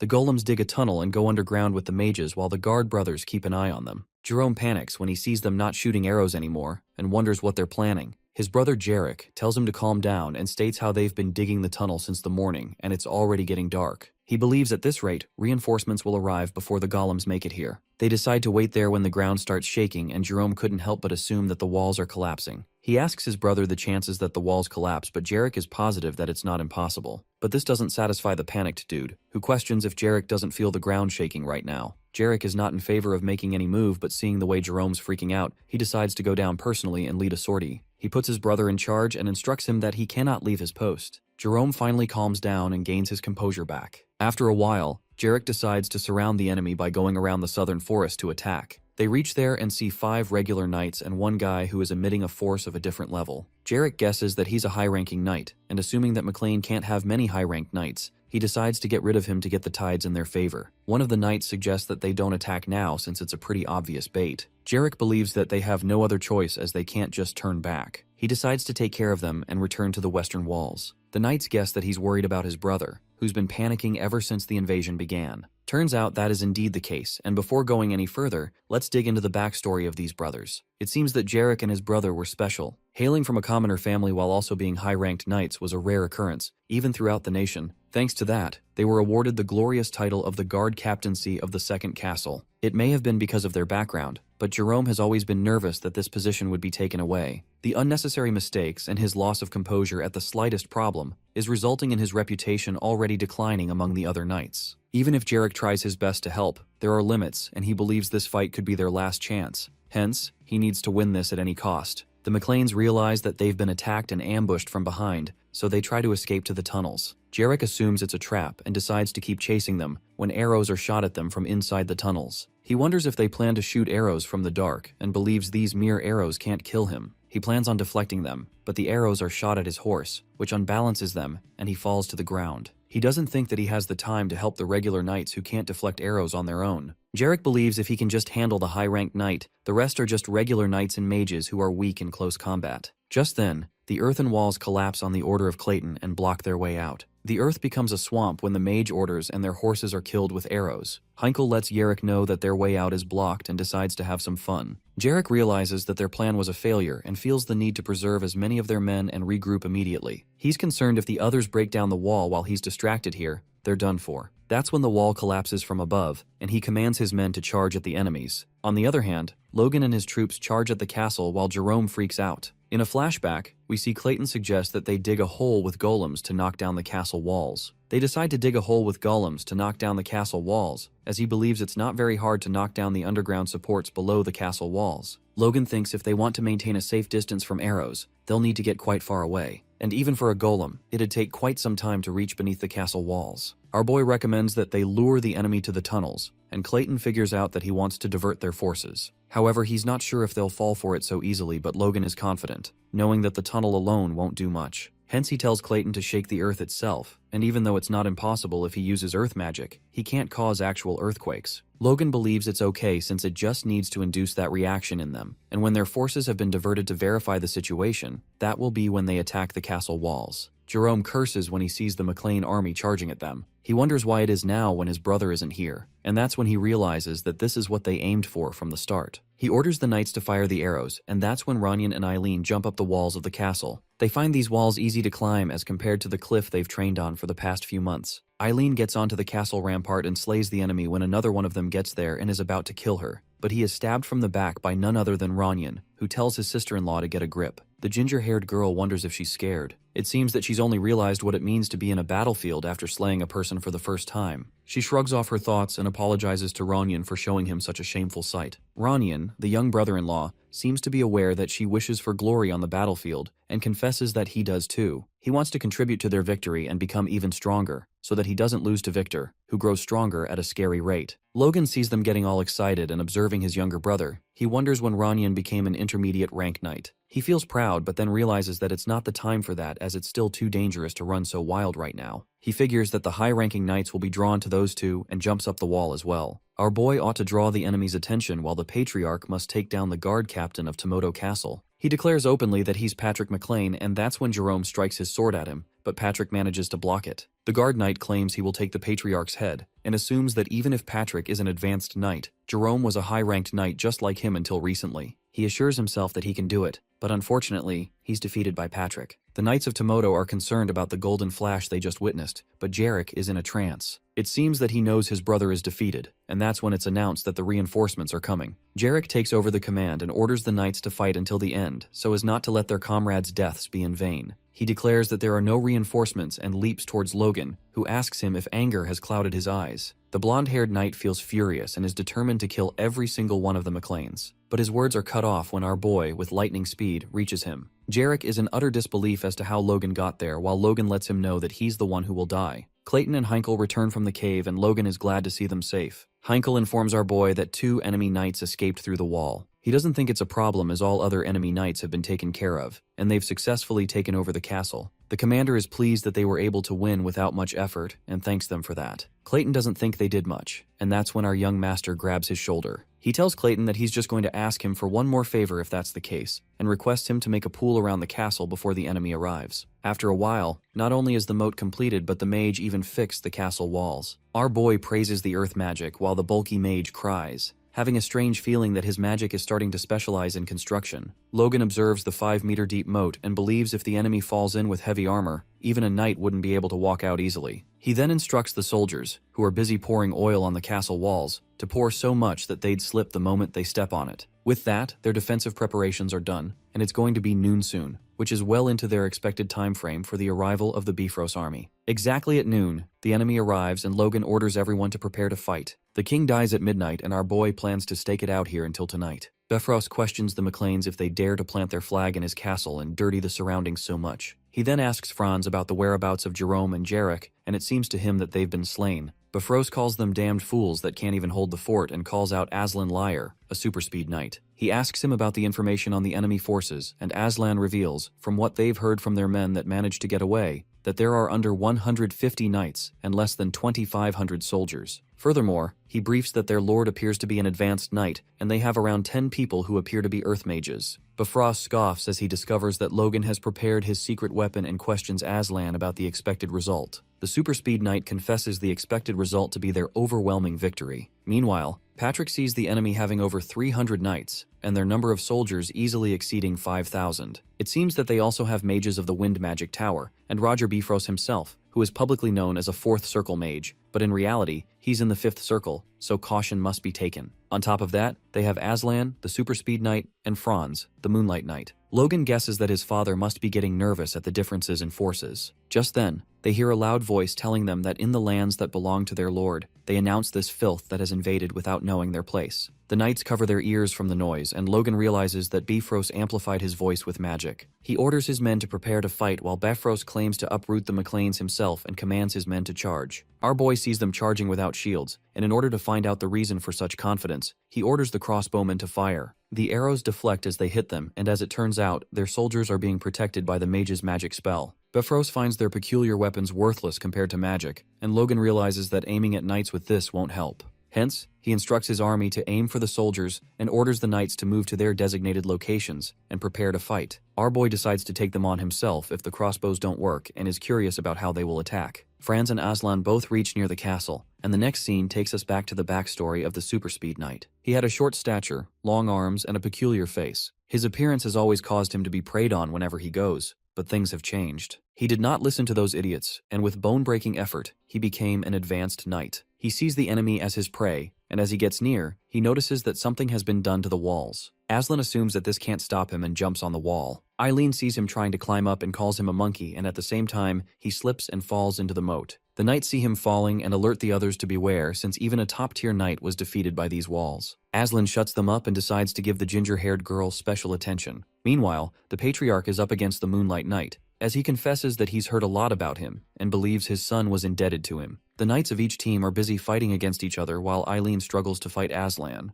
The super speed knight is impressed by her and is curious if all women of the House of McLean are as fiery as she. Eileen grits her teeth as she realizes that he's focusing all his attacks on her alone, and seeing him barely gripping the sword, another realization hits her. She's being toyed with. Aslan asks her what's wrong, and wonders if it makes her angry that a mere monkey is stronger than her. That's when it hits the ginger-haired girl, as she figures that's what got him all riled up. She believes it's for the best that she's keeping a Paragon-class knight at bay here, while the long-armed dude is determined to play with her to his heart's content. On the other hand, Logan faces 3 upper-class knights, who are baffled to see him being able to fight against 3 knights of his same level all at once. They wonder if the rumor about him severely injuring Sir Franz is true when our boy asks them what they are mumbling about. He asks them if the Knights of Bifrost fight with their tongues, and the 3 of them charge at him all together. Our young master gets past them while slashing his sword at them, and they are left confused, wondering how he got past them. They didn't even see him move and contemplate if he used the force to speed up. Logan lets out that he can tell what they're thinking, and tries to provoke them once again. But they decide to stay calm and tread carefully, being aware that he's not an easy opponent. Our boy realizes that they're upper-class knights for a reason, as his attempt at provoking them didn't work a second time. And also, they used a minimal amount of their force to protect their vitals earlier. He's more concerned about Aslan more so than the Moonlight Knight fighting his father right now. Hence, he decides not to waste his time here and charges at them, pulling the same trick from earlier. But when they don't fall for it, he spins around and stomps on one of them while striking the other. The guy manages to block his attack but is shoved back until he smashes into the wall. Our boy then uses the Aura Blade to fight the other 2, and at last he's down to the last knight, who is stabbed by Ronyan, who shows up out of nowhere. The younger brother tells Logan that he hurried over when he saw him going up against 3 upper-class knights, and he is glad that he was just in time to stab the enemy in the heart when he's interrupted by Victor, who claims that he cut his head off first. With that, they both start arguing about who stabbed the enemy first, and ask Logan for confirmation, who smiles and flicks them on the head. He tells them that their attacks both landed at the exact same time. Besides, he warns them that they need to be more aware of their surroundings as they're in the middle of a battle. They both apologize, and our boy is low-key thankful to them that he was able to take a quick breather and decides to hurry back. Meanwhile, Eileen is almost at her limits from fighting the Paragon Knight, who praises her for being as courageous as any man for not letting out a single shout of pain. He's enjoying playing with her while she's losing her grip on her sword, as she supposes that trying to hold out against a Paragon Knight was far too ambitious for her. She assumes that he's not trying to kill her because if he were, she would have been dead long ago. Aslan leaps at her and grabs her by her neck as she struggles to breathe. He informs her to prepare herself since he's going to have his fun with her now. Eileen spits at his face and snaps that she'd rather end her own life. The monkey-like knight asks her if she thinks she really got a choice in the matter and tightens the grip around her, to which a groan escapes her mouth. That's when Logan shows up and swings his sword at Aslan, declaring that it's his turn to have some fun with him. Aslan is abruptly shoved back while Logan helps Eileen stand and tells her to get to their medics. The Paragon Knight wonders how Logan dared to interrupt his fun, and guesses that he's volunteering to entertain him in her stead. Our boy looks at him, and even though he's the one who ambushed Aslan, his hand is throbbing. He's aware that this won't be as easy as it was with the upper-class knights. The Knights of Bifrost witness Aslan fighting and believe it's no wonder he's called the Swift Knight, as they can't even see his movements. However, they're curious about how on earth the guy from McLean is keeping up with him. Meanwhile, the Super Speed Knight compliments Logan that his speed isn't half bad, and guesses that he must have gotten his hands on a nice artifact. Our lad decides not to tell him that it was given by his lord, and realizes, now that he's fighting him, that his opponent's overwhelming speed comes from an artifact as well. Aslan interrupts his thoughts and claims that he can tell what Logan is thinking. He remarks that noblemen like him are always like that, so busy thinking even in the middle of a fight. At last, he states that every single one of them failed to keep up with him and ended up dead. With that, he dashes towards Logan, assuming that he will be no exception. Aslan lands a powerful blow, and as he thinks it worked, he's stabbed in the shoulder by our boy. The monkey-like knight ponders that it's just as Franz said about Logan using a strange technique. Our young master leaps at him, knowing that Aslan must have heard about his technique, hence he can't catch him off guard. He decides to finish him off as quickly as possible. The Swift Knight struggles to keep up with Logan's attacks, and wonders if Logan is trying to drive him into a corner. He reminds himself that he's a Paragon Knight and pulls out his sword, focusing all his power onto it. However, the attack ends up being missed, and our boy is baffled as to whether he was lucky or Aslan made a mistake. That's when he realizes that the ambush of Tomoto Castle, getting injured by a foe he underestimated, and the McLean forces managing to hold Bifrost at bay, all of these unexpected circumstances have the Super Speed Knight flustered. Logan decides to use that to his advantage and sprints towards him. Aslan asks if Logan thinks his tricks will really work on him. Aslan sees him coming towards him with no plan of dodging the attack and panics, wondering if Logan is trying to kill them both. The red-headed guy asks him if he's frightened, and that triggers the Swift Knight, who decides not to back out at this point. He ends up stabbing Logan and he himself is injured. He thinks of Logan as a fool for charging at him, ready to die for nothing more than a flesh wound at his side. He believes he won, and that's when Eileen rushes there. Aslan decides to take her down with the same sword that pierced through our boy's stomach. However, a light flashes on Logan's wrists from the bracelet he's wearing. The monkey-like knight is confused since this is a kind of light only priests can produce, and that's when it hits him as he dashes to destroy the bracelet. Eileen blocks his way, and even though she doesn't know what's happening, she decides not to let him get in the way. If it weren't for Aslan's injury, this level of attack would have been easy to repel as he kicks her. Just then, he hears a voice calling him a monkey, and turns out it's Logan, who informs him to get ready for round 2 and that they're swapping weapons. Logan takes hold of Aslan's sword and sees how when he injects force into the sword, the mana within heightens his senses, and it makes him feel like everything around him is slowing down. He realizes that this artifact is what makes Aslan the Super Speed Knight, and declares that it's his now, while licking the sword. Aslan contends that it's his weapon and believes our boy won't be able to handle it. That's when he's hit with a powerful attack on the side of his body, as a painful groan escapes his mouth. Logan lets him know that he was aiming for his heart, and thinks it's unfortunate that he couldn't hit it. The Super Speed Knight curses him and is curious as to how Logan recovered that hole in his stomach, and how a kid like him acquired an artifact like that. Meanwhile, our young master recalls the time when he received the Bracelet of Regeneration from the king. The bracelet has a magic that can change any mortal wound to a mere light scratch. As long as Logan is not instantly killed, he can still recover. However, he guesses it was a gamble to bet on it. He believes this is the best time to remove one of Bifrost's key men and plans on ending things here as he attacks Aslan. Just then, 3 of Bifrost's knights storm there to protect their high-ranking knight. Logan gets distracted as he faces those 3 knights, and Aslan sees this as an opportunity to kill him here and now. But before he could attack him, Eileen shows up and stops him from doing so by injuring him even more. At last, Aslan escapes with the help of his men, and Eileen wonders if they need to chase after him. Logan sees Roger Bifrost and the mages of the Wind Magic Tower waiting down there, and believes that chasing him would only cost them more than it's worth. He's aware that the situation isn't good, hence he declares openly that he has defeated the Super Speed Knight while he raises his sword. The Knights of Bifrost notice the sword of their high-ranked knight, and many questions are raised by them. They're curious if Aslan is alive or where he is, while Bifrost finds it a sorry sight to witness. He decides not to strike now, as Logan would still manage to defend, and on top of that, he mentions how Logan's shout just now destroyed their troops' morale. He asks one of his knights about Aslan's situation, and it's revealed that his life is not at risk, but since they didn't bring any advanced potions for this war, he won't be able to participate any further. Bifrost calls the McLeans rats, as he realizes that they really prepared themselves. However, he's aware that the longer this goes on, the more it troubles them. He decides to see how long they can last, and with that, he announces to his men to retreat. Everyone is confused, including Franz, who's been fighting Patrick this whole time. He finds Patrick lucky as the fight would have come to a close soon. The Moonlight Knight remarks that he's figured out that even the McLean's advanced knight isn't much, before he leaves. At the same time, Logan rushes to his father, who apologizes to his son that he was only able to hold Franz here. Our boy knows that even though they're both advanced knights, There was bound to be a difference as Patrick only rose to that level recently. He tells his father to rest, assuring him that the enemy is tired, hence they have some time until they invade again. Everyone gets a breather and Logan hopes that is the case until midnight. Later, the flag of Pareda is spotted on the field, and it's revealed to the McLeans that the Paredas have joined Bifrost too. Bifrost, seeing that they brought their army, confirms with Max if they intend to assist them, and Max hopes that they will be of some help to the Lord of the Southwest. He assumes that with the army of Bifrost, the McLean defeat is guaranteed, hence he plans on being on Bifrost's good side. Logan already knows the reason why Pareda is here, and that's when the Patriarch notifies him that they have no choice but to do it. Our boy agrees and lets his father know that they've got everything ready. We see a family scared of the war going on as their daughter asks them how long they need to stay inside.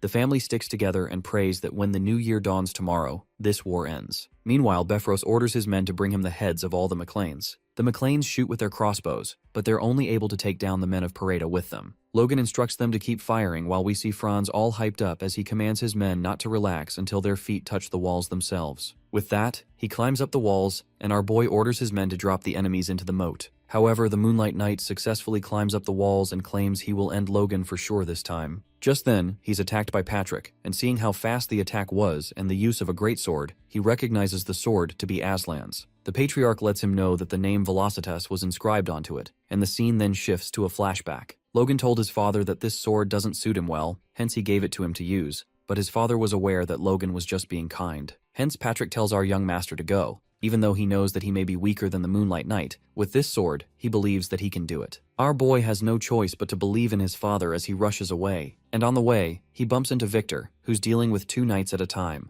Logan takes them down for him and asks him if he can still fight, to which Victor complains that he could have taken them down himself. Our young master instructs him to drop as many people climbing as he can, and if it doesn't work, he tells him to let all of them climb the walls. After a while, Bifrost notices that their men have been able to climb the walls much easier than earlier, and it seems that the McLeans aren't putting much effort into defending. The enemies wonder if the McLeans are getting tired, or if they're plotting something. When Logan sees no enemies left below, he announces for everyone to retreat, and that's when the ground starts shaking. Everyone stops what they're doing while those from Bifrost remain clueless as to what's happening. They wonder if this is an earthquake, but it turns out it's actually Clayton doing all this. The bulky mage puts all his energy into the magic while the men of Bifrost jump down from the castle. The McLean knights are curious to see what's happening when they notice the enemy running away. That is when the castle walls start collapsing, and all the enemy knights are buried under the rubble of the fallen walls. Bifrost realizes what just happened and curses them while Logan rushes to Clayton, who's extremely exhausted from putting all his energy into the spell. He and his students used the last of their energy to topple all the walls, and our boy praises them for their good work. He believes a significant portion of their enemies must have been buried together with the walls. However, Clayton assumes that with their physical capabilities, the high-ranking enemies are most likely fine. Logan thinks it's fine since it's all going to end soon, and Roger Bifrost lets them know that they've destroyed their last line of defense with their own hands. He states that they're just speeding up their demise and activates his magic. Our young master instructs Clayton and his students to back off, and the Patriarch asks him one last time if he's sure about this. The red-headed guy assures his father not to worry, and, as Bifrost is about to attack, a red light appears from the tower. Logan remembers it clearly. On that day, in his past life, on every tower of the nation, a red light notifying people of the news flashes brightly. Roger witnesses the red light and realizes how bad the situation is for them. The light materializes out of the castle towers, and Patrick McLean wonders if something has happened to the royal family. Our guy looks at the Bifrost army and implies that they must know the meaning of this light, advising them to cease the war immediately and link communications with the king. Enraged, Count Bifrost trembles with sheer anger and curses the situation since it was the perfect opportunity to wipe out House McLean. As Knight Callian asks the Count what they are going to do, Roger Bifrost, on the warpath, fiercely commands his men to prepare for combat. While Bifrost spirals out of control, the Patriarch questions the Lord of the Southwest if he's out of his mind and if he wishes to go against the royal order. But Roger Bifrost, blinded by anger, states that he sees no light but the imbeciles in front of him. The Count goes insane, adamant to annihilate the McLeans more than ever, such that even Logan freaks out to see him completely flipped out. Our fella did not expect that Bifrost would attack despite the risk of treason. Well, he thinks that the only option they're left with now is to fight. Bifrost commands his men to execute the red-headed filth, but before blood can be shed, Clayton, the mage, intervenes with the communication orb. Clayton informs the Minister of Defense that Count Bifrost is refusing to stop the war. The minister asks Bifrost if he intends to commit treason, and hereby declares to all the people of this land that the king has passed away. Hence, all nobles of the empire are mandated to participate in the funeral, which takes precedence over all other obligations, including war. The Lord of the Southwest, begrudgingly, halts in his movement and accepts the royal will. However, Bifrost makes it clear to the McLeans that the war isn't over and retreats. After they leave, the McLeans celebrate their victory, while Logan takes a sigh of relief, since it was very risky at the very last moment. If Clayton hadn't brought the communication orb, Roger Bifrost would have attempted to wipe them out with his magic. Our guy gets terrified at the thought that human anger can be quite dangerous, and plans to not solely rely on his knowledge of the past from now on. Soon after, our fella asks Clayton how he knew the orb would come in handy, to which the mage answers that the palace was contacting the orb in the tents where he was taking shelter. Logan expresses his gratitude towards the mage, and acknowledges that his tower truly had the largest contribution in the war. In return, Clayton requests additional funding, and Logan happily agrees. Meanwhile, our guy checks on the others and sees Eileen.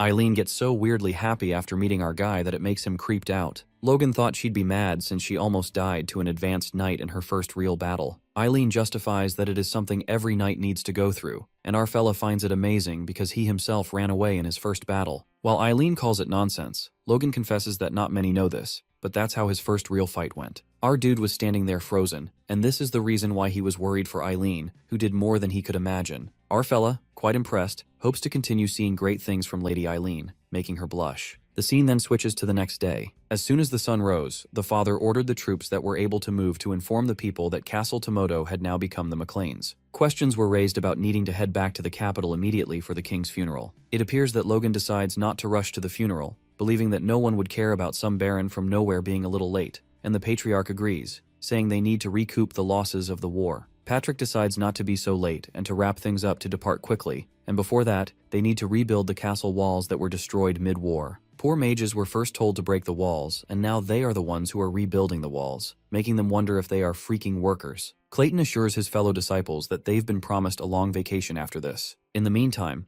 the little boy Grick upgrades to a 4th circle mage, and Clayton couldn't be happier to see his students grow. Perhaps it's all thanks to this labor. This incident later becomes the foundation for the Golem mages of McLean to begin walking the path of war engineering and, with some time, Grand, the capital. Later, Patrick and Logan McLean come to visit the Duke in the capital Grand. The servant of the Duke questions the McLeans if they're tired, given that they came immediately after arriving at the capital. But the patriarch claims that a knight who trains himself doesn't feel tired from that, and soon after, our fella asks the servant how the master is doing. The Duke's servant, Luis, opens up that the master seems severely shocked since nobody expected his majesty to pass away so suddenly. As they follow Luis, Logan questions him if he knows how his majesty passed away, to which the guy reveals that the king collapsed while attending to national affairs, adding that the temple says he suffered from cerebral hemorrhaging as a result of overworking. Upon hearing this, our guy is thrown into disbelief since in his past life, it was a sudden cardiac arrest due to old age. Although it does have a common cause in old age, Logan feels that something doesn't feel right. Later they meet the Duke, who appears worn out.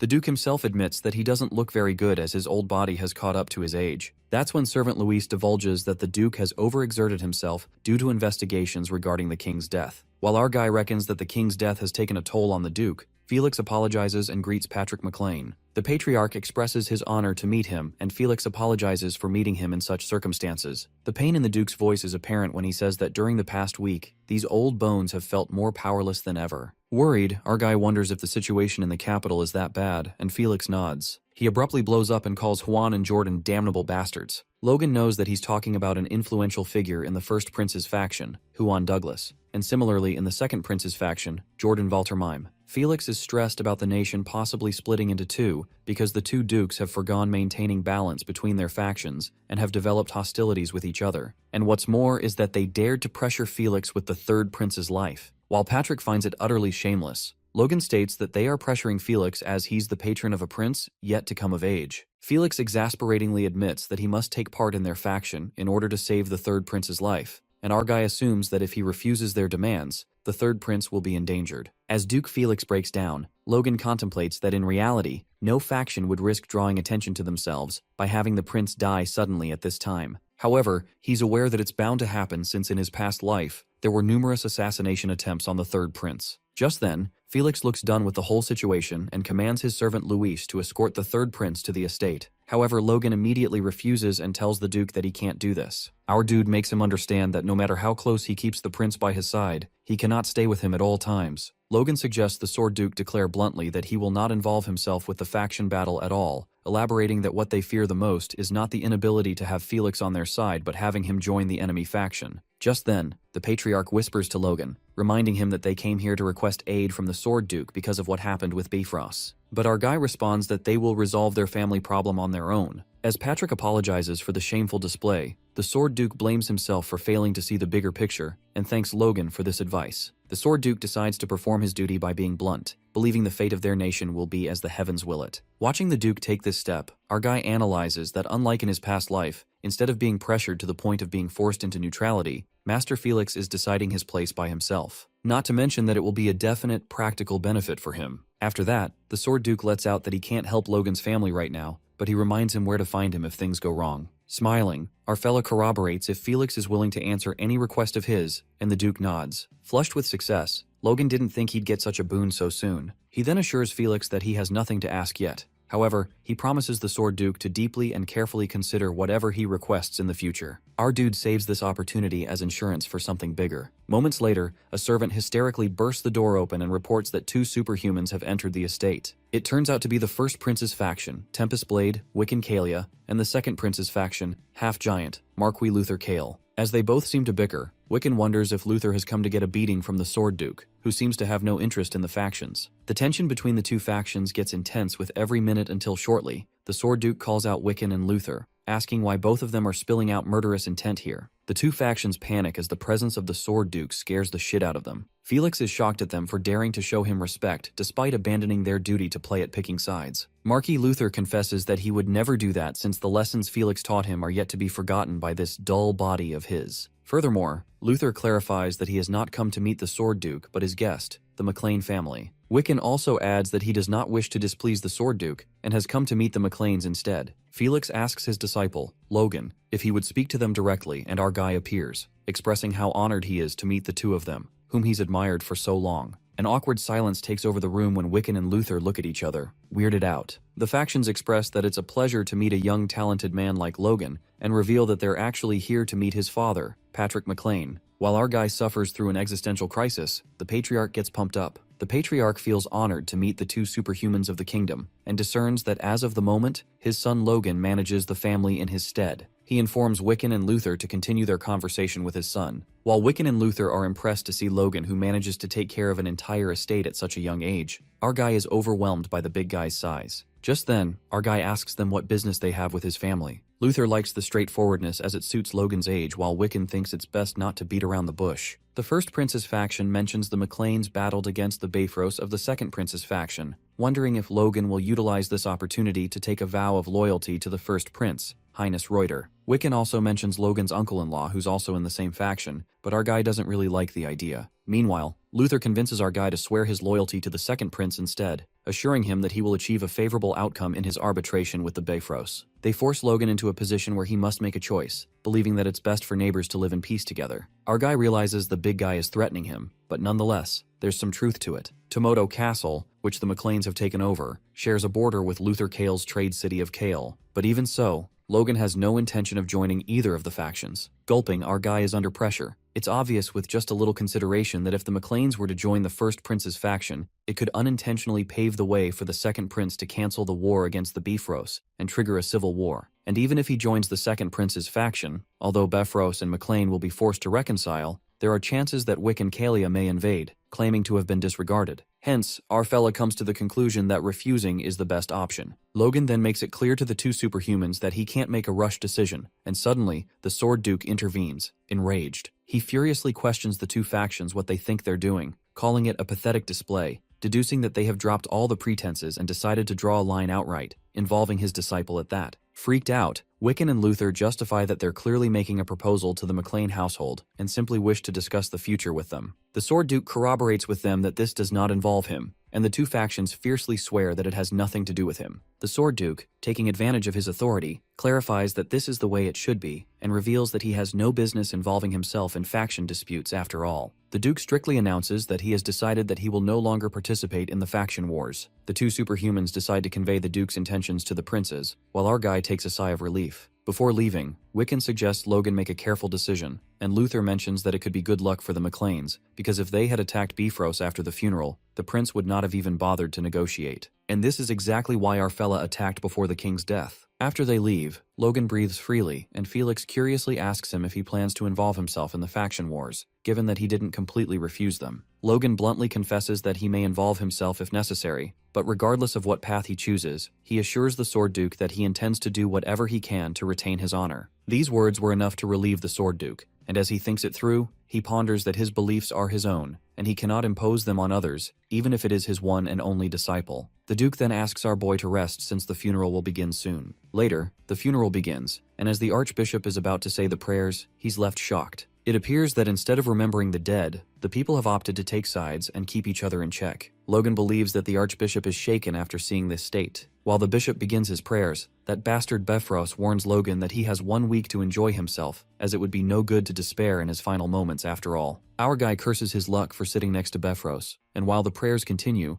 Logan decides to make things exciting, and tells Bifrost that he has been scouted by his faction. Smiling, our fella manifests that they might end up being on the same team, warning Lord Bifrost to watch his words. As the Count is bewildered and calls it nonsense, our guy suggests he ask Marquis Luther himself to believe this nonsense. Seconds later, Logan laughs it off and reveals that it was a joke while Bifrost controls himself, as it appears he would kill the red-headed guy any second. Once the funeral is over, Roger plans to see the Sword Duke, and he can't imagine someone touching what's his and leaving unscathed. As Bifrost hates on our arrogant guy, the first and second prince yawn like fat pigs at their father's funeral. The third prince is the only sane person who's crying at his father's death. Moments later, the bishop concludes the first day of the national funeral rites. The funeral rites that started in the morning came to an end in the evening. Right after that, vassals from both factions started gathering around Patrick and Logan McLean, bothering them to the bitter end. While our boy is frustrated from having to keep turning them down, his father convincingly asks Logan if he has no intention of joining either faction. The father confesses that he's worried because if things continue as they are, their family will be at risk. Regardless, the patriarch accentuates that using a faction's strength to stop a Bifrost invasion is their first priority. But Logan assures him that they have the option to rely on the Sword Duke to resolve things,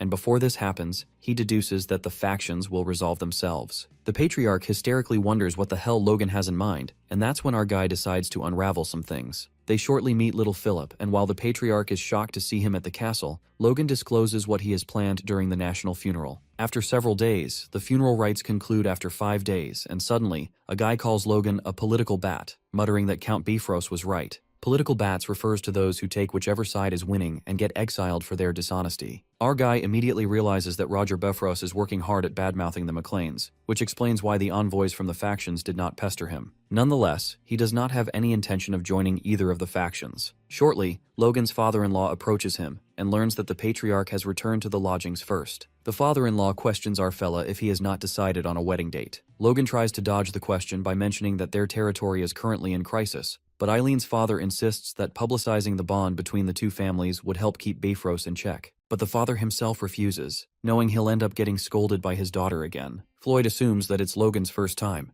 At first, our dude thinks Floyd is talking about the wedding, but the father-in-law goes on a rampage, reasoning he wouldn't have sat by quietly if it wasn't Logan's first wedding. While our guy freaks out, Floyd mentions that it's his son-in-law's first time attending the Grand Noblesse. At the Grand Noblesse, people talk about the king's passing when suddenly Logan bumps into someone, making him stumble. The guy scolds our fella and jerks away his hand as he offers him help. Patrick McLean calls that guy irrational and affirms Logan not to worry about him. We then get to know that the assembly is occurring 2 weeks earlier than in his past life. Well, it's thanks to the Sword Duke's declaration of neutrality. Neither faction no longer has anything to hide. It is revealed that the Grand Noblesse in Logan's previous life ended in chaos. The trigger was a Viscount from the First Prince's faction swept up in the rising tensions during the assembly and cursed Jordan Valtermine. As a result, the middling aristocrats tangled up in a fight which spiraled out of control and led to even the superhumans clashing outright. It was called the slip of the tongue that felled the country. That incident initiated the Civil War, and the Viscount who started it all was criticized for a long time. Later at the assembly, tumultuous roars erupt as the two factions argue over which prince would become the king. The first prince is ought to take the throne since he's the superior, but the second prince's faction states that they differ in mere months. Logan, who's also there, finds it no surprise that anyone could pull the trigger at this rate. In his past life, after the fighting during the assembly, there was a period of preparation, and a month or two later, the first battle of the Civil War had begun. However, our guy takes it as a threat since in that much time, Bifrost would be able to crush them. Hence, he urges that the civil war must begin sooner, without any time to prepare. Count Larry Klett, whom Logan bumped into earlier, seems to be fighting for the second prince to become the king, and justifies that Prince Romain has the ability to take over the throne, given how he resolved the issue of trade with the Empire. The first prince's count calls out Count Larry and finds it nonsense. As Larry Klett states that Prince Romain has invested the most in state affairs, suddenly his nose starts bleeding. Abruptly, the Count's condition gets worse and he's knocked out. The people in the assembly panic and call for a priest for Count Klett. They check the pulse and learn that Larry Klett is not breathing while our fella smiles and looks at his ring. It turns out to be Logan behind this. He finds the ring he's wearing very effective, which occurs to be lethe grass. After injecting it with force and drying it for 3 days to concentrate it, its medicinal properties are greatly enhanced, and it becomes a deadly poison that triggers cerebrovascular hemorrhaging. This truth will be revealed 15 years into the future, and it's something the Grandia Liberation Front will discover for the purpose of assassinating the upper echelon controlling the Empire. Our boy asked Philip to bring him the necessary herbs several days in advance, and by attaching a small needle to his ring, he was able to inject the poison into Count Larry before the meeting began.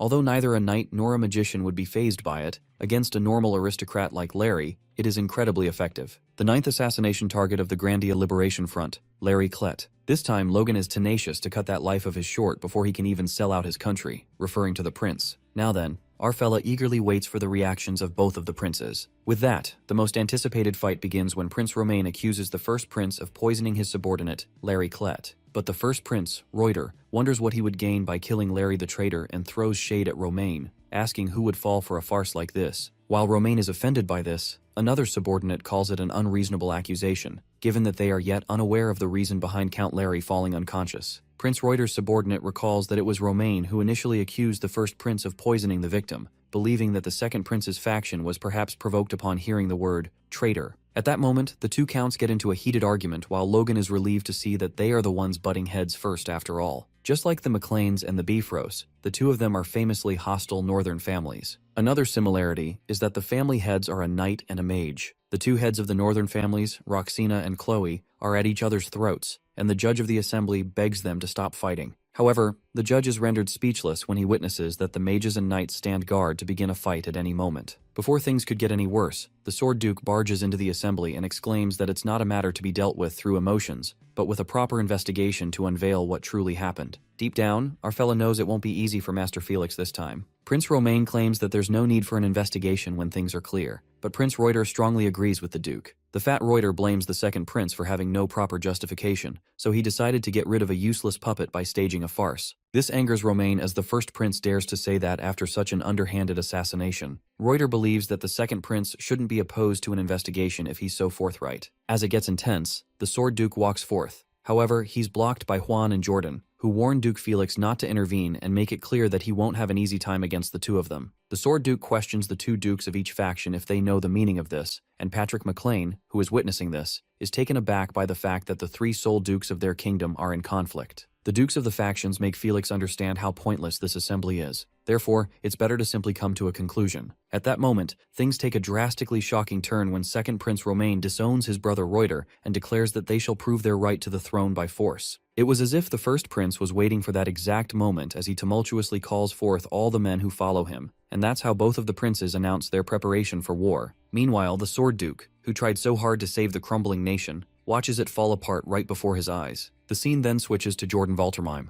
the Duke, who scolds his subordinate for asking for more time to finish dealing with the McLeans when the war could start at any moment. The subordinate appears terrified, as Jordan's name as the Blazing Heat Sword truly signifies his strength. In reality, the big guy is an exceptionally cold and calculating man. One wrong answer, and that will be the end of everything. The guy assures Jordan that it won't take long, but the Duke calls it inefficient. The Duke callously states that the only efficient solution would be to bring the McLeans under their faction, so their forces would be added to their own. Jordan even sent Luther Marcus to do that, but someone warned that the McLeans were too rotten to take in. At that moment, the subordinate apologizes to the Blazing Sword, reasoning that he had lost himself in his greed and did something unforgivable. Duke Jordan tells him to abandon his greed for now, and after they win the war, he plans to deliver those men to his very doorstep. The Duke decides to give the McLeans a light warning and commands his subordinate to summon his best troops. Several days later, at Castle Tomoto, the envoy of Duke Jordan contacts the McLeans. The envoy respects the Baron's decision to stay neutral and not join any faction. However, the envoy strictly warns them of severe punishment if the McLeans go back on their word. Patrick takes Duke Jordan's words to heart, and after the envoy disconnects, the Patriarch is done with the rude behavior. Well, Logan isn't surprised, as the envoy was from the Valtermine Duchy after all. Nonetheless, even with the situation as it is, they don't have to rely on a master for anything, while the Patriarch suspects that Bifrost is gathering forces and heading to the capital. With the current state of affairs, Patrick assumes they will be able to rest at ease for a while. Logan nods and focuses on what they can do for now. It is then revealed that the Civil War, which arose because of Larry Klett's death, resulted in physical confrontation just 1 week later. In the beginning, both sides were thinking of taking action to assassinate the third prince, but an unexpected incident arose. While the conscripted forces of both factions were in motion, they just happened to cross paths. In the end, a long line was drawn from the initial point of contact in the north to the territory under the direct control of the crown, and both armies began to battle spontaneously all across the kingdom. It was a sign that the war would end up being prolonged. As things progressed, the leaders of both factions began to draw out every last bit of strength they could muster, and as a result, Roger Bifrost had no choice but to move to the central front. In the end, he left behind only a minimal number of men at his main castle. Bifrost leaves the castle, thinking that it's fine as long as the McLeans haven't lost their minds and wouldn't ignore the Duke's warning, as fear constantly keeps echoing in Bifrost's head. On the contrary, at Tomoto Castle, our crazy hero seems to be planning to occupy Bifrost's territory in the meantime. This makes everyone believe that Logan really has lost his mind. Dwayne freaks out and reminds the young master that Valtermine warned them about this very thing, asking him if he's daring to ignore a superhuman. While our fella shamelessly sticks to his plan, Heinkel supposes that even if Bifrost does not have the luxury of fighting back due to the Civil War, this may be taken as a challenge to the second prince. The knight manifests the worst-case scenario, that as a result, the McLean family may be made an example of as the family that got crushed after they went against the second prince. That's when our fella bursts out and doesn't agree with Heinkel since they had been at war with Bifrost way before the Civil War. He elaborates that this is merely a fight between families, so taking it as a challenge to the second prince would be too broad of an interpretation, not to mention that both the second prince and Duke Valtermine are aware of this. Flabbergasted, Heinkel realizes that young Master Logan had already predicted this and took over Castle Tomoto. He has a hard time believing this, and says it's as if the young master saw the future. While this makes our fella laugh, the Patriarch warns them that Valtermine is the kind of man who will hold him accountable later, if not now. He asks Logan if he has thought of this possibility, and our guy refuses, claiming that there's no way Duke Valtermine would hold them accountable. Call it assuming or delusional. Logan manifests that they take over Castle Bifrost and become strong enough to be a bargaining chip for both factions. This sounds like bullshit to everyone, and so the Patriarch asks Heinkel and Dwayne to leave the room. After they leave, Patrick asks Logan if he's aware that there's a fatal flaw in his reasoning. The Patriarch elucidates that the Civil War must not end before they occupy Bifrost and grow stronger for this plan to work. And our fella seems to be indubitably certain that the Civil War will be prolonged. That's when our red-headed dude is hit with a reality check because, looking through history, there are rarely cases where a civil war lasts longer than a year. The fact that the Grandia Civil War lasted for 3 years is what made it a special case. While Logan accidentally overlooked this point, his father said this before the attack on Tomoto Castle. The Patriarch doesn't wish to pry into what's going on in his son's mind, and believes that whatever he's doing is for the sake of the McLean family. But he advises Logan to make up for these kinds of blind spots. And now their plan is to take back the land of their forefathers, referring to Bifrost Castle. Sooner than expected, the McLeans attack Bifrost's main castle, while a Bifrost knight warns his men to hold out until reinforcements from Pareda arrive. Our knights witness that the enemy has no intention of surrendering peacefully, while the Patriarch asserts that there's no need to draw this out and plans to capture the castle at once. In the meantime, Lentor, a high-ranking knight of Bifrost, emerges and lets out that the lordship has left this land for the sake of a war that will decide the fate of this nation.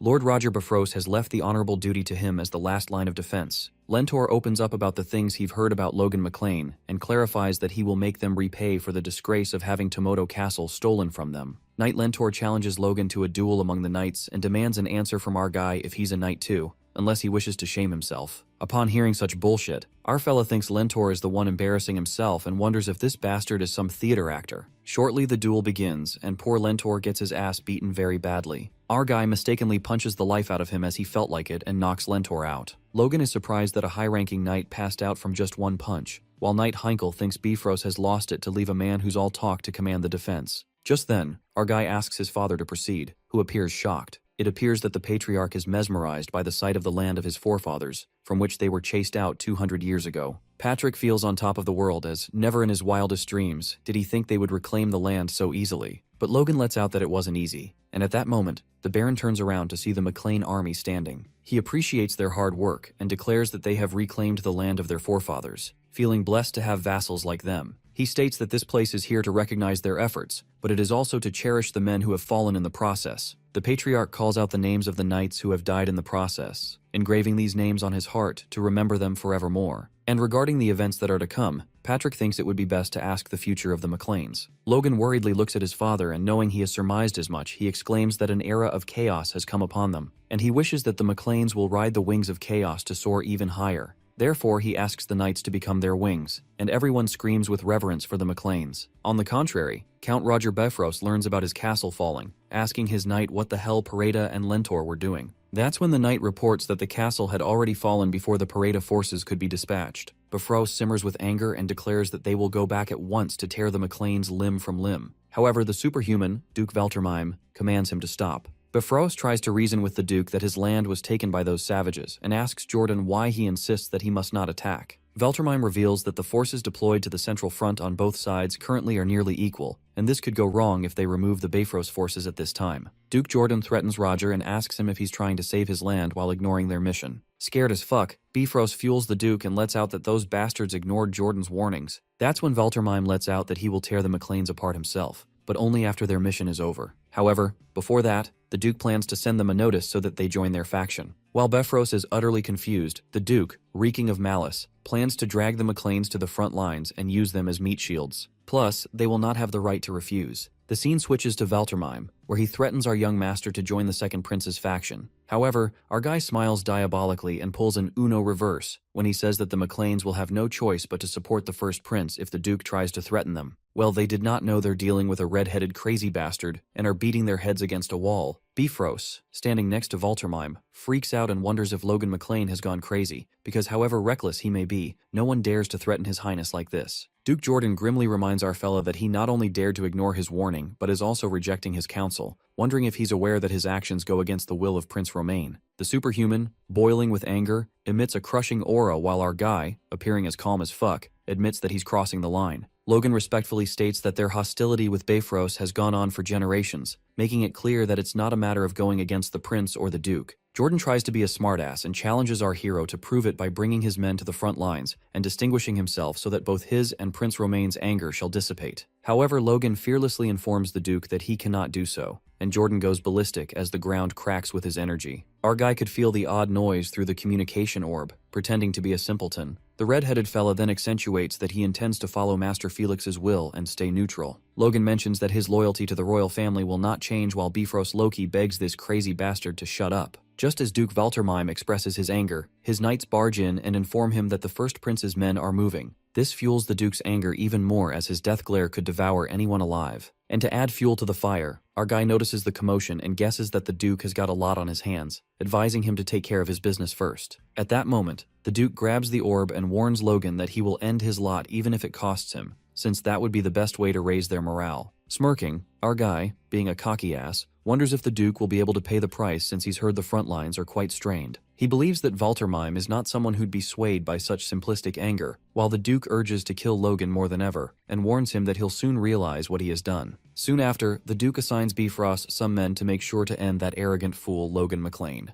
Upon hearing this, Roger Bifrost feels joyous, since Logan dug his own grave and believes that having the McLeans meet their end at the Duke's hands isn't so bad. Soon after the call with Veltermime ends, Juan Douglas, the Duke of the First Prince's faction, contacts Logan. He loves the heroic tale of the McLeans occupying the Bifrost territory and expresses his happiness. While our guy feels honored to be contacted by his grace, Juan Douglas conjectures that the McLeans wish to join their faction, given that they attacked Bifrost. But our hero corrects the Duke and states that Bifrost was simply their family's long-standing enemy, clarifying that they aren't yet prepared to support either faction. Poor Logan tries to act cheerful to the point his cheek muscles begin cramping. Considering Jordan's spitefulness, Duke Huan manifests it just right that he must be looking to consume the whole McLean family, curiously asking Logan what he intends to do. Our fella panics a bit because that is exactly what Jordan is doing, but he lies through his teeth, revealing that Duke Valtermine contacted him a while ago, so he begged for his pardon and he gave it. As Douglas finds it hard to believe, our young master elaborates that their family is weak, so maintaining absolute neutrality is all they can do. Regardless of neutrality, Logan, the sly fox, decides to at least support Huan with moral support and implores the Duke to crush the remaining Bifrost forces. The Duke bursts into laughter and loves how Logan speaks his mind.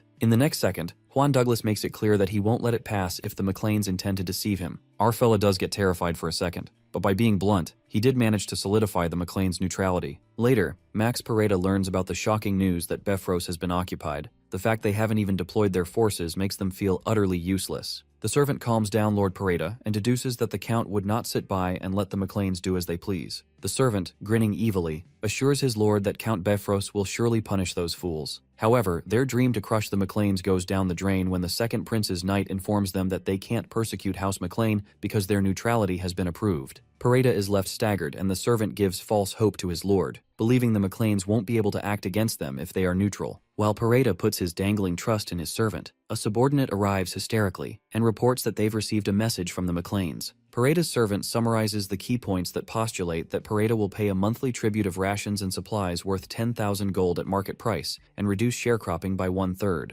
Moreover, they have to allow monthly internal inspections by the McLean family, and lastly allow them to freely assign soldiers whenever it is deemed necessary. Our fella gives a clear declaration that, given the current situation, they can't launch a direct attack on Pareda, but regardless of who becomes the next king, they will be the lords of this land. Logan scares the shit out of Pareda by ending his message with a warning to obey these demands to avoid death in the near future. The scene then takes us to Bifrost Castle, where Dwayne informs our young master that Pareda has requested to become one of their vassals. Overjoyed, our fella plans to cut them inch by inch until they can take their entire forces in whole. Still, our boy thinks it's a shame that they weren't able to do anything to Percival and Ruffman. But Dwayne believes they have achieved much already, and Logan agrees since they've eliminated all current threats anyway. The McLeans then celebrate their victory in the war, and while everyone enjoys dancing and wine, an angry Victor is busy warding off the boys that approach his sister Victoria. Shortly, Patrick points at Logan to get started now. Our guy then calls Knight Heinkel to come forth, rewarding him with 1 million gold and a great territory worth the same for leading the Knight's Order and achieving victory in the war. Upon hearing this, the people are thrown into utter shock as they drool over the reward and recall that their land was broke as fuck. Well, the people realize that young Master Logan scraped everything out of the castle's treasury like a hungry bastard, so that explains why they have so much wine.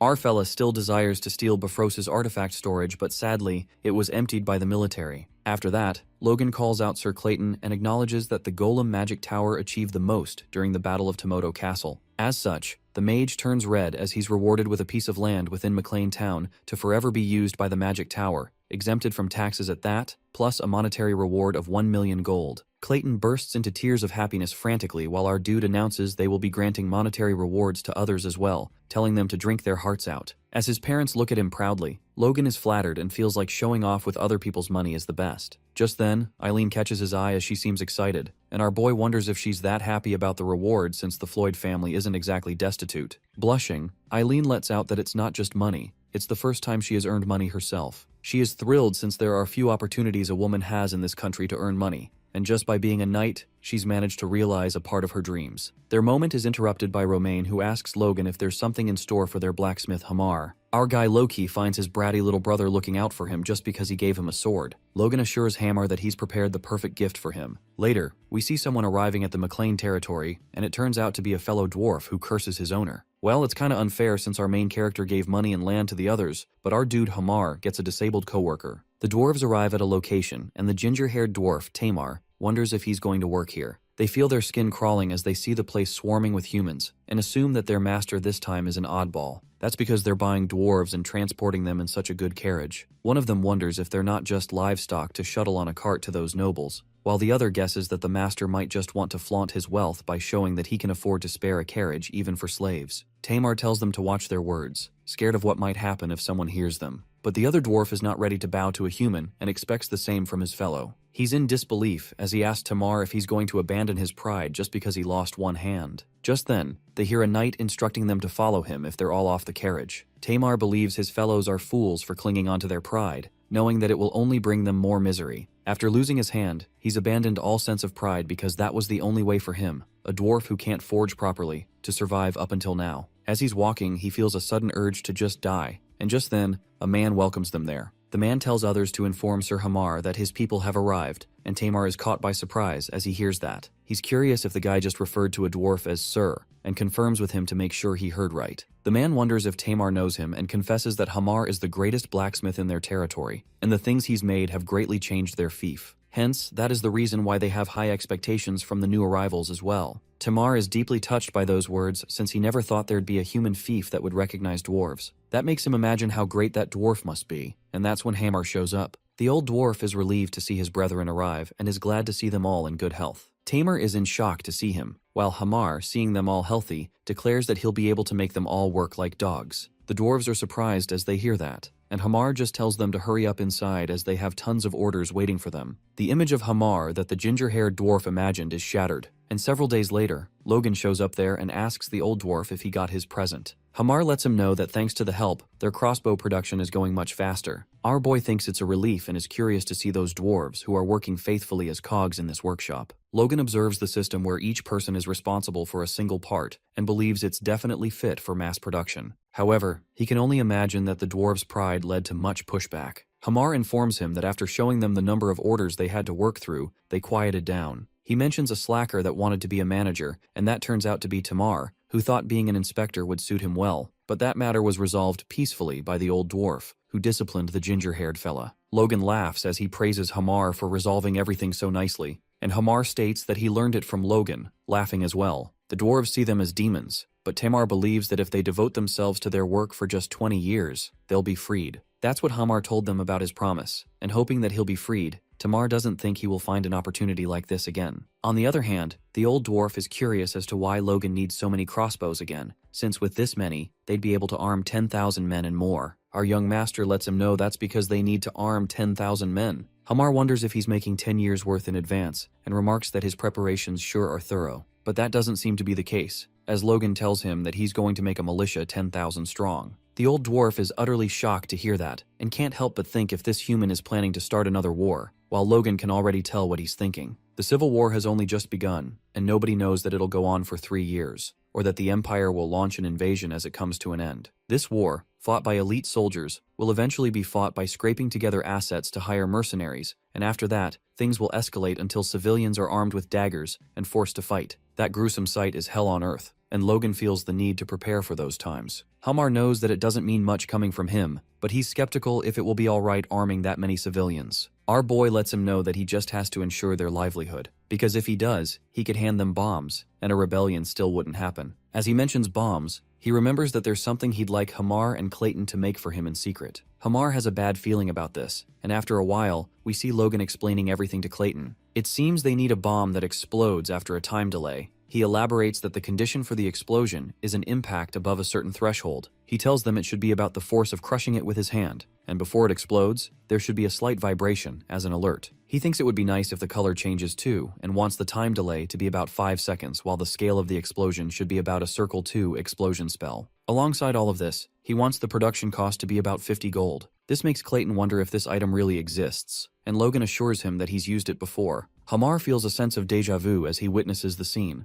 while our boy mentions the materials he roughly remembers being used to make it. The bulky mage brings up what Logan said about not being 100% sure about the ratio either, and adds that the property of a compound can change radically depending on the ratio of the materials. Furthermore, he states that while exhibiting the performance of a Circle 2 spell, it has to be a tenth of the cost of a Circle 1 scroll. He believes if an item like that were to exist, all hell would break loose in this business. And if it's something that our boy has used before, Clayton thinks it would be faster to search for the manufacturer. The next thing we see is Logan asking Luis if he knows someone who makes novel items, but Luis seems to be clueless about it. What our young master is trying to make is Liberatio. It's a bomb named after the word for freedom in the ancient language. It was a weapon used by the Grandia Liberation Front against the Empire to great effect. However, only a handful of people knew of its manufacturing method, and unfortunately, Logan wasn't one of them. Still, he thought the then Commander General might have had an inkling about it, but that's not the case. The The manufacturer of the Liberatio was a mage of Earth, and they say he was inspired by the weapons of ancient dwarves. That's why Logan thought his current team would have been able to do it.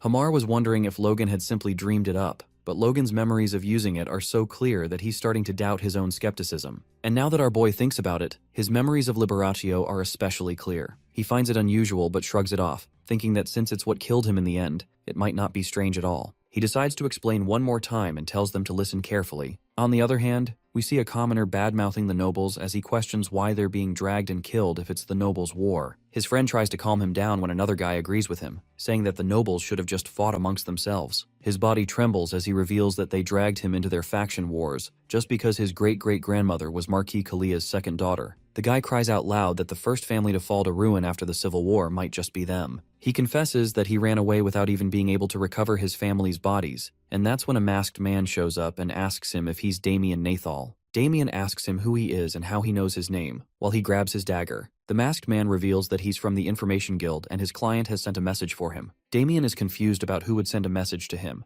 and that's when he notices a seal of fire on the letter. Luis finds Logan writing a ton of letters and wonders if he's planning to host a party or something. Logan reveals that these letters are to be sent to talents that have lost their masters due to the Civil War. Luis asks him if he's planning to recruit them, and it seems that he's guessed it right. However, Luis is curious if there's a famous knight in the territories falling into ruin since he hasn't heard of such a thing. Our boy lets him know that right now, they're just descendants and soldiers of small and middling fiefdoms. He believes if they leave them alone, they'd likely become wandering mercenaries. Luis asks him why he plans on recruiting them, wondering if they're that short on military power. And our young master brings up the phrase diamonds in the rough to explain that. It's obvious, but this is based on information from his past life. Most of the people will eventually become force users, but the recipients of the letters he's writing right now are currently completely unable to use force. Even then, one of them is especially important, and Logan thinks it would be nice if he responded. That person turns out to be Damien Nathal, to whom Logan writes a letter that reads, "I am the eldest son of the McLean family, and the work you left behind at the academy called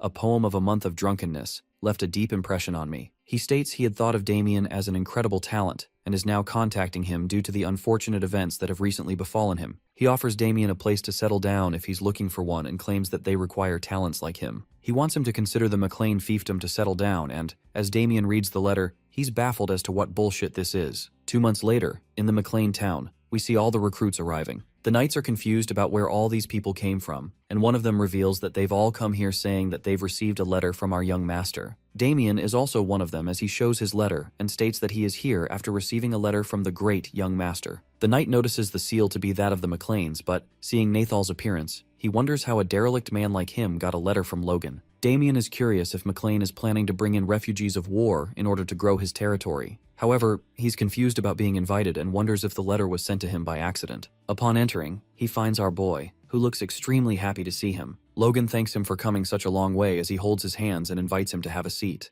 Nathal is confused by his behavior and wonders once more if the letter was not sent by accident. Our young master offers him tea while the man in front of him is curious if Logan even knows him. Damien doesn't remember meeting anyone with red hair and eyes like Logan's before, and he's baffled as to why he's so happy to see him. Logan witnesses Damien, the genius of the Liberation Front, having this kind of naivete to him. He was the man behind the cryptography system and a genius of information management. For more than 20 long years, he managed to protect the identities of the members of the Liberation Front. Our boy could go on and on about his genius talents, but what he wants above all is his sense of righteousness. After losing all of his family in the Civil War, Damien fought for decades for the sake of a country with hardly any prospect of a future. Logan believes if he can manage to win him over, he'd be able to trust him no matter what. He acknowledges that Damien was an alumnus of the Academy's Department of Administration. Logan offers him a start as an assistant in their chief administrator's office, and proposes that if he displays the ability to do so, Logan is ready to entrust a castle to him. Damien is taken aback to hear such an offer, and is curious just what led Logan to give him such a position. Our dude asks him if this displeases him and claims that the reason why he's doing this is because his poem left a deep impression on him.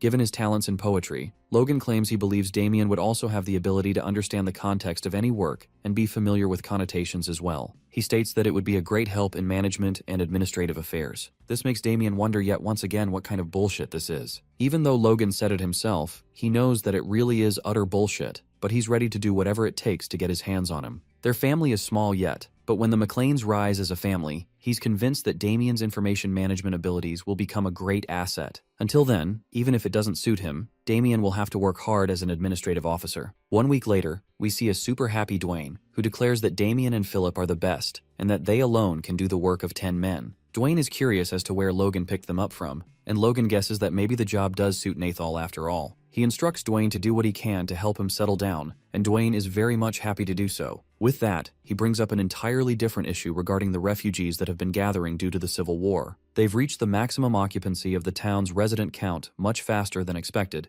and it seems that they may have to rush the plans regarding the second town. Logan wonders if their finances will be alright, and Dwayne reveals that he did some calculations beforehand, but due to the Civil War, lumber is now worth its weight in gold. Until the town's construction is complete and they've gathered this year's harvest, their finances will be in dire circumstances. Philip is curious about why they're short on funds as the fiefdom is overrun with possible exports. Our boy wonders what he means by exports, and that's when Philip mentions the rations. This freaks the chubby manager out, but Logan seems intrigued by the idea. He inquires if they have that much surplus in rations, and Philip brings up how, in preparation for the war against Bifrost, he stocked up. He reveals that since the war quickly came to an end, and due to the wider Civil War, the cost of rations has been skyrocketing. Hence, even if they sell only half, they would have no more reason to concern themselves with funding, and with the remaining money, they would be able to invest in logging. Logan calculates that in order to regularly mass-produce thousands of crossbow cavalry, logging is something they will need. They are currently importing all of their supplies, but in order to maintain their forces, producing them themselves would become a necessity. He thinks the idea is decent, but Dwayne doesn't seem to agree with them entirely. Our boy decides to leave it in Philip's hands and instructs him to maximize their profits as much as possible and use the remaining money to acquire lumber. Referring to Dwayne, Logan tells him to prepare the second town's construction. Just then, Dwayne pulls out a letter and hands it to him, saying that it's for Logan, but accidentally came to their office. Our young master wonders if it's from the Information Guild, and the letter reveals that regarding his request to find the location of several individuals, they have managed to uncover the location of one applicable person. Logan remembers making such a request to find unaffiliated superhumans that were active during the Empire's war. It took a while, but he's finally found one, and his name is revealed to be Churn Crow. It has been determined that there is a likelihood of him being the same individual that Logan mentioned with the name of Crownit. Our boy feels nervous thinking about how difficult this man is. He was the man who excelled in supplying large amounts of low-grade artifacts, and was one of the top 10 merchants in the Empire. His entire body is laden with artifacts he'd create himself, and, very unlike a mage, he was active on the front line. He was the sorcerer who massacred Grandia's forces, the sorcerer of the Carnage, Crownit. Because of the low-grade artifacts this man supplied the Empire with, Grandia's fall came twice as fast as it would have without him. He would be an incredibly dangerous man to have as an enemy. Logan thinks it would be best to win him over, but if he fails to do so, he has no choice but to kill him.